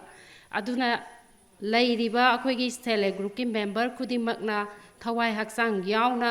ꯁꯔꯨꯛ ꯌꯥꯕꯤꯕ ꯍꯥꯏꯗꯤ ꯁꯤꯗꯩꯁꯤꯗ ꯖꯦꯟꯗꯔꯒꯤ ꯏꯁꯨꯗ ꯑꯩꯈꯣꯏ ꯃꯃꯥꯡꯗꯁꯨ ꯄꯣꯁꯇꯔ ꯀꯦꯝꯄꯦꯟ ꯇꯧꯖꯈ꯭ꯔꯦ BLF ꯈꯨꯗꯤꯡꯒꯤ ꯍꯥꯏꯔꯤꯕ ꯄ꯭ꯔꯣꯒ꯭ꯔꯥꯝꯁꯤꯡꯁꯦ ꯄꯥꯡꯊꯣꯔꯛꯄ ꯃꯇꯝꯗ ꯑꯩꯈꯣꯏꯒꯤ SHGꯗꯒꯤ ꯍꯥꯏꯔꯤꯕ ꯃꯦꯝꯕꯔꯁꯤꯡꯁꯦ ꯑꯩꯈꯣꯏ ꯑꯗꯨꯝ ꯈꯜꯂꯛꯑꯅꯦꯕ ꯑꯃꯃꯝꯗꯤ ꯁꯦꯀ꯭ꯔꯤꯐꯥꯏꯁ ꯑꯣꯏꯅ ꯑꯗꯨꯝ ꯊꯣꯛꯄꯤꯕ ꯇꯥꯕ ꯃꯌꯥꯝꯒꯤ ꯊꯕꯛ ꯇꯧꯕ ꯍꯥꯏ ꯇꯥꯔꯒꯗꯤ ꯑꯩꯈꯣꯏꯁꯦ ꯁꯦꯀ꯭ꯔꯤꯐꯥꯏꯁ ꯈꯤꯇꯪ ꯆꯪꯉꯦꯕ ꯑꯩꯈꯣꯏꯗ ꯁꯤꯗꯩꯁꯤꯗ ꯏꯟꯇꯔꯦꯁ ꯂꯩꯇ꯭ꯔꯒꯗꯤ ꯑꯩꯈꯣꯏꯅ BLF ꯑꯃ ꯁꯤꯒꯤ ꯃꯅꯨꯡꯁꯤꯗ ꯂꯩꯔꯤꯕ ꯁꯦꯜꯐ ꯍꯦꯜꯞ ꯒ꯭ꯔꯨꯞ ꯃꯦꯝꯕꯔ ꯈꯨꯗꯤꯡꯃꯛꯁꯤꯅ ꯊꯋꯥꯏ ꯍꯛꯆꯥꯡ ꯌꯥꯎꯗ꯭ꯔꯒꯗꯤ BLF ꯑꯃ ꯔꯟ ꯇꯧꯕ ꯁꯨꯡꯉꯝ ꯉꯝꯃꯣꯏꯕ ꯀꯦꯗꯔꯁꯤꯡꯁꯤꯅ OBꯁꯤꯡꯅ ꯃꯣꯏꯅ ꯆꯦꯜꯂꯒ ꯆꯣꯡꯉꯒ ꯑꯩꯈꯣꯏꯒꯤ SHG ꯃꯦꯝꯕꯔ ꯈꯨꯗꯤꯡꯃꯛꯁꯤꯅ ꯊꯋꯥꯏ ꯍꯛꯆꯥꯡ ꯌꯥꯎꯕꯤꯗ꯭ꯔꯒꯗꯤ ꯍꯥꯏꯔꯤꯕ ꯈꯨꯗꯤꯡꯃꯛꯁꯦ ꯑꯔꯦꯝꯕ ꯇꯥꯗꯣꯏꯅꯦ ꯉꯁꯤ ꯍꯥꯏꯗꯤ ꯁꯨꯃꯥꯏꯅ ꯑꯦꯋꯥꯔꯅꯦꯁ ꯄ꯭ꯔꯣꯒ꯭ꯔꯥꯝ ꯑꯃ ꯑꯗꯒꯤ ꯄ꯭ꯔꯣꯒ꯭ꯔꯥꯝ ꯑꯃ ꯁꯤꯜꯂꯛꯄ ꯃꯇꯝꯗ ꯑꯩꯈꯣꯏꯒꯤ ꯒ꯭ꯔꯨꯞꯀꯤ ꯑꯣꯏꯅ BLFꯁꯤꯡꯁꯤꯒꯤ OB ꯑꯗꯨꯒ ꯀꯦꯗꯔ ꯁꯤ ꯈꯛꯇꯪꯗ ꯗꯥꯏꯇ ꯂꯧꯕꯒꯤ ꯇꯥꯏꯞꯇ ꯑꯃ ꯇꯧꯋꯦꯕ ꯑꯩꯅ ꯍꯥꯏꯗꯤ ꯁꯤꯒꯤ ꯈꯨꯗꯣꯡꯆꯥꯕꯁꯦ ꯍꯥꯏꯗꯤ ꯁꯤꯗꯩꯁꯤꯗ ꯂꯧꯍꯧꯔꯒꯅꯤꯀꯣ ꯑꯩꯅ ꯍꯥꯏꯗꯤ ꯃꯌꯥꯝꯗ SHG ꯃꯦꯝꯕꯔꯁꯦ ꯄꯨꯝꯅꯃꯛ ꯍꯥꯏꯗꯤ ꯁꯤꯗꯩꯁꯤꯗ ꯑꯩꯅ ꯍꯥꯏꯖꯅꯤꯡꯕ ꯍꯥꯏꯇꯥꯔꯦ ꯑꯩꯈꯣꯏꯅ ꯍꯥꯏꯗꯤ ꯌꯥꯝꯅ ꯊꯋꯥꯏ ꯍꯛꯆꯥꯡ ꯌꯥꯎꯅ ꯆꯦꯟꯖꯔꯤꯕ ꯆꯣꯡꯖꯔꯤꯕ ꯑꯩꯈꯣꯏꯁꯦ ꯃꯇꯝꯈꯔꯈꯛꯀꯤꯅꯤ ꯑꯩꯈꯣꯏꯅ BLFꯀꯤ OB ꯑꯣꯏꯅ ꯂꯩꯖꯔꯤꯁే ꯃꯇꯝꯈꯔ khakkineba SHGꯒꯤ ꯃꯦꯝꯕꯔ ꯑꯣꯏꯅ ꯑꯩꯈꯣꯏꯒꯤ BLF ꯑꯅꯤꯁꯤꯗ ꯂꯩꯕꯤꯔꯤꯕ SHGꯒꯤ ꯃꯦꯝꯕꯔ ꯈꯨꯗꯤꯡꯃꯛꯁꯦ ꯅꯣꯡꯃ ꯅꯠꯇ꯭ꯔꯒ ꯅꯣꯡꯃꯗꯤ ꯂꯤꯗꯔ ꯍꯥꯏꯕꯗꯤ OB ꯑꯣꯏꯅ ꯍꯥꯏꯗꯤ ꯂꯣꯏꯅꯃꯛ ꯁꯔꯨꯛ ꯌꯥꯔꯛꯇꯣꯏꯅꯦꯕ ꯑꯗꯨꯕꯨ ꯉꯁꯤ ꯑꯩꯈꯣꯏꯅ ꯉꯁꯤ ꯃꯇꯝ ꯈꯔ ꯈꯤꯇꯪ ꯀꯥꯏꯊꯣꯛꯑꯒ ꯍꯥꯏꯗꯤ ꯁꯃꯥꯖꯁꯤꯒꯤ ꯑꯣꯔ ꯂꯩꯀꯥꯏꯁꯤꯒꯤ ꯊꯕꯛ ꯊꯧꯔꯝ ꯈꯔꯁꯤꯗ ꯑꯩꯈꯣꯏꯁꯦ ꯃꯥꯡꯖꯤꯟ ꯁꯥꯅ ꯊꯕꯛꯁꯦ ꯇꯧꯔꯝꯁꯤ ꯀꯩꯅꯣ ꯍꯥꯏꯕꯗ ꯅꯨꯄꯤꯒꯤ ꯁꯃꯁ꯭ꯌꯥ ꯑꯣꯔ ꯍꯥꯏꯗꯤ ꯁꯣꯁꯥꯏꯇꯤ ꯑꯃ ꯍꯥꯏꯕꯁꯦ ꯅꯨꯄꯤꯁꯤꯡꯁꯤꯅ ꯍꯥꯏꯗꯤ ꯑꯩꯈꯣꯏꯁꯤꯡꯁꯤꯅ ꯃꯥꯡꯖꯤꯟ ꯊꯥꯗ꯭ꯔꯒꯗꯤ ꯀꯩꯁꯨ ꯑꯐꯕ ꯍꯥꯏꯕꯗꯣ ꯑꯣꯏꯔꯛꯑꯣꯏꯕ ꯑꯩꯈꯣꯏ ꯃꯦꯝ ꯍꯣꯏꯅꯁꯨ ꯑꯗꯨꯝ ꯍꯥꯏꯕꯤꯔꯤꯁꯦ ꯅꯨꯄꯥꯒ ꯅꯨꯄꯤꯒ ꯆꯞ ꯃꯥꯟꯅꯩ ꯍꯥꯏꯗꯤ ꯁꯨꯃꯥꯏꯅ ꯑꯩꯈꯣꯏꯁꯦ ꯍꯥꯏꯗꯤ ꯆꯞ ꯃꯥꯟꯅꯩ ꯍꯥꯏꯅ ꯑꯗꯨꯝ ꯂꯧꯔꯒ ꯑꯩꯈꯣꯏꯗ ꯅꯨꯄꯥꯅ ꯑꯩꯈꯣꯏꯗ ꯅꯝꯊꯔꯒ ꯑꯩꯈꯣꯏꯗ ꯑꯗꯨꯝ ꯊꯝꯃꯒ ꯍꯥꯏꯗꯤ ꯅꯝꯖꯜꯂꯒ ꯊꯝꯕꯗꯣ ꯑꯗꯨꯁꯤꯡꯁꯦ ꯍꯧꯖꯤꯛꯁꯦ ꯈꯥꯡꯉꯒ ꯑꯗꯨꯝ ꯂꯩꯕ ꯍꯥꯏꯇꯥꯔꯦ ꯁꯤꯒꯨꯝꯕ ꯃꯌꯥꯝꯁꯤꯗꯒꯤ ꯈꯔ ꯑꯩꯈꯣꯏꯒꯤ ꯁꯦꯜ ꯍꯦꯜꯞ ꯒ꯭ꯔꯨꯞꯁꯦ MSRRNꯒꯤ ꯁꯦꯜ ꯍꯦꯜꯞ ꯒ꯭ꯔꯨꯞꯁꯦ ꯌꯥꯎꯔꯨꯕꯗꯒꯤ ꯉꯁꯤ SHG ꯃꯦꯝꯕꯔ ꯈꯨꯗꯤꯡꯃꯛꯁꯦ ꯈꯔꯗꯤ ꯒ꯭ꯌꯥꯟꯗꯤ ꯇꯥꯔꯕꯅꯦꯕ ꯑꯗꯨꯕꯨ ꯃꯔꯛꯇ ꯌꯥꯎꯔꯤꯕ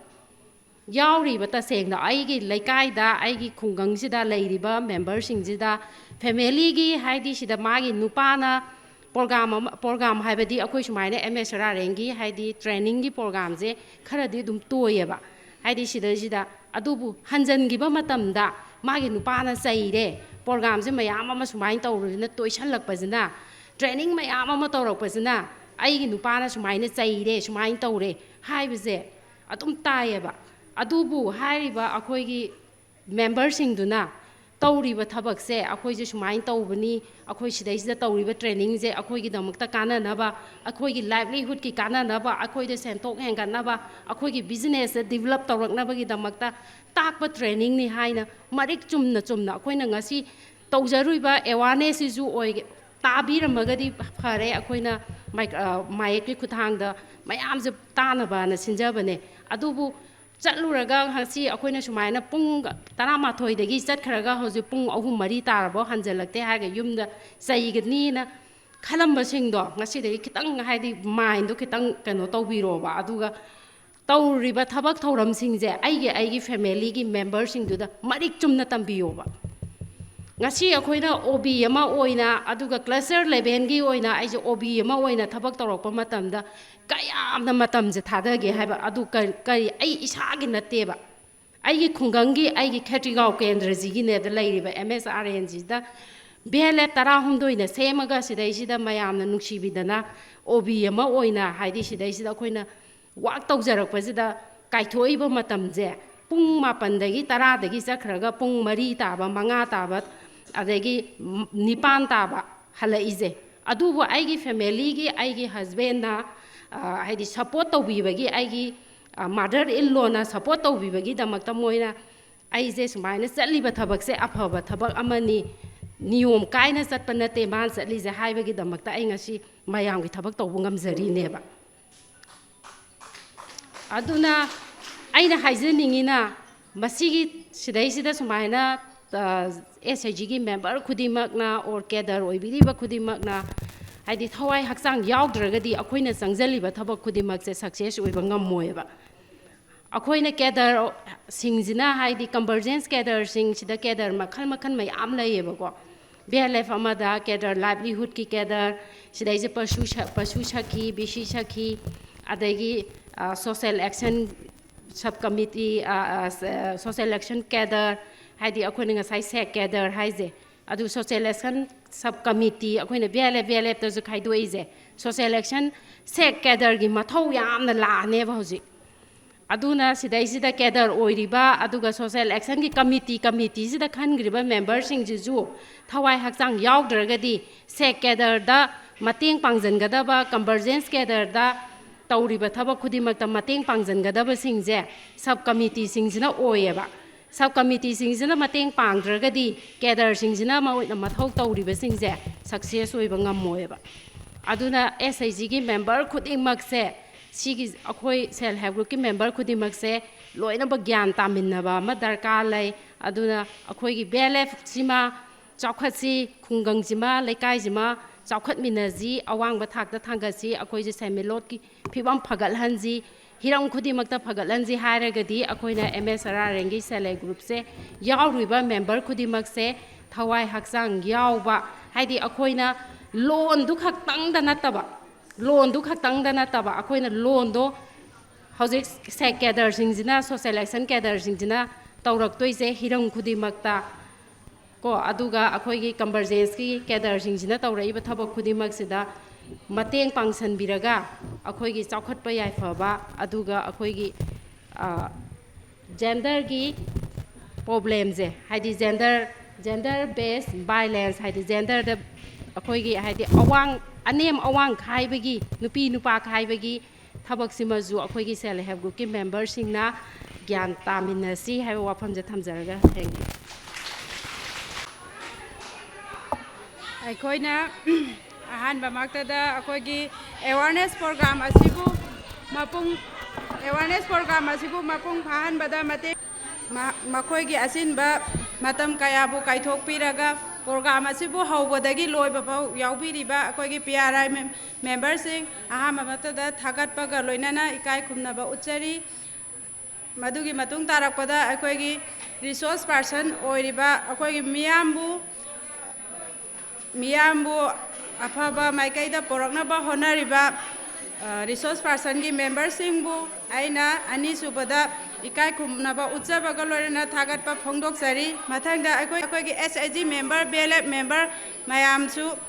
ꯄ꯭ꯔꯣꯒ꯭ꯔꯥꯝ ꯑꯁꯤ ꯂꯣꯏꯕ ꯐꯥꯎ ꯌꯥꯎꯕꯤꯕꯒꯤꯗꯃꯛꯇ ꯊꯥꯒꯠꯄ ꯐꯣꯡꯗꯣꯛꯆꯔꯤ ꯃꯌꯥꯝ ꯃꯁꯤ ꯍꯥꯏꯔ ꯂꯣꯏꯁꯤꯟꯖꯔꯒꯦ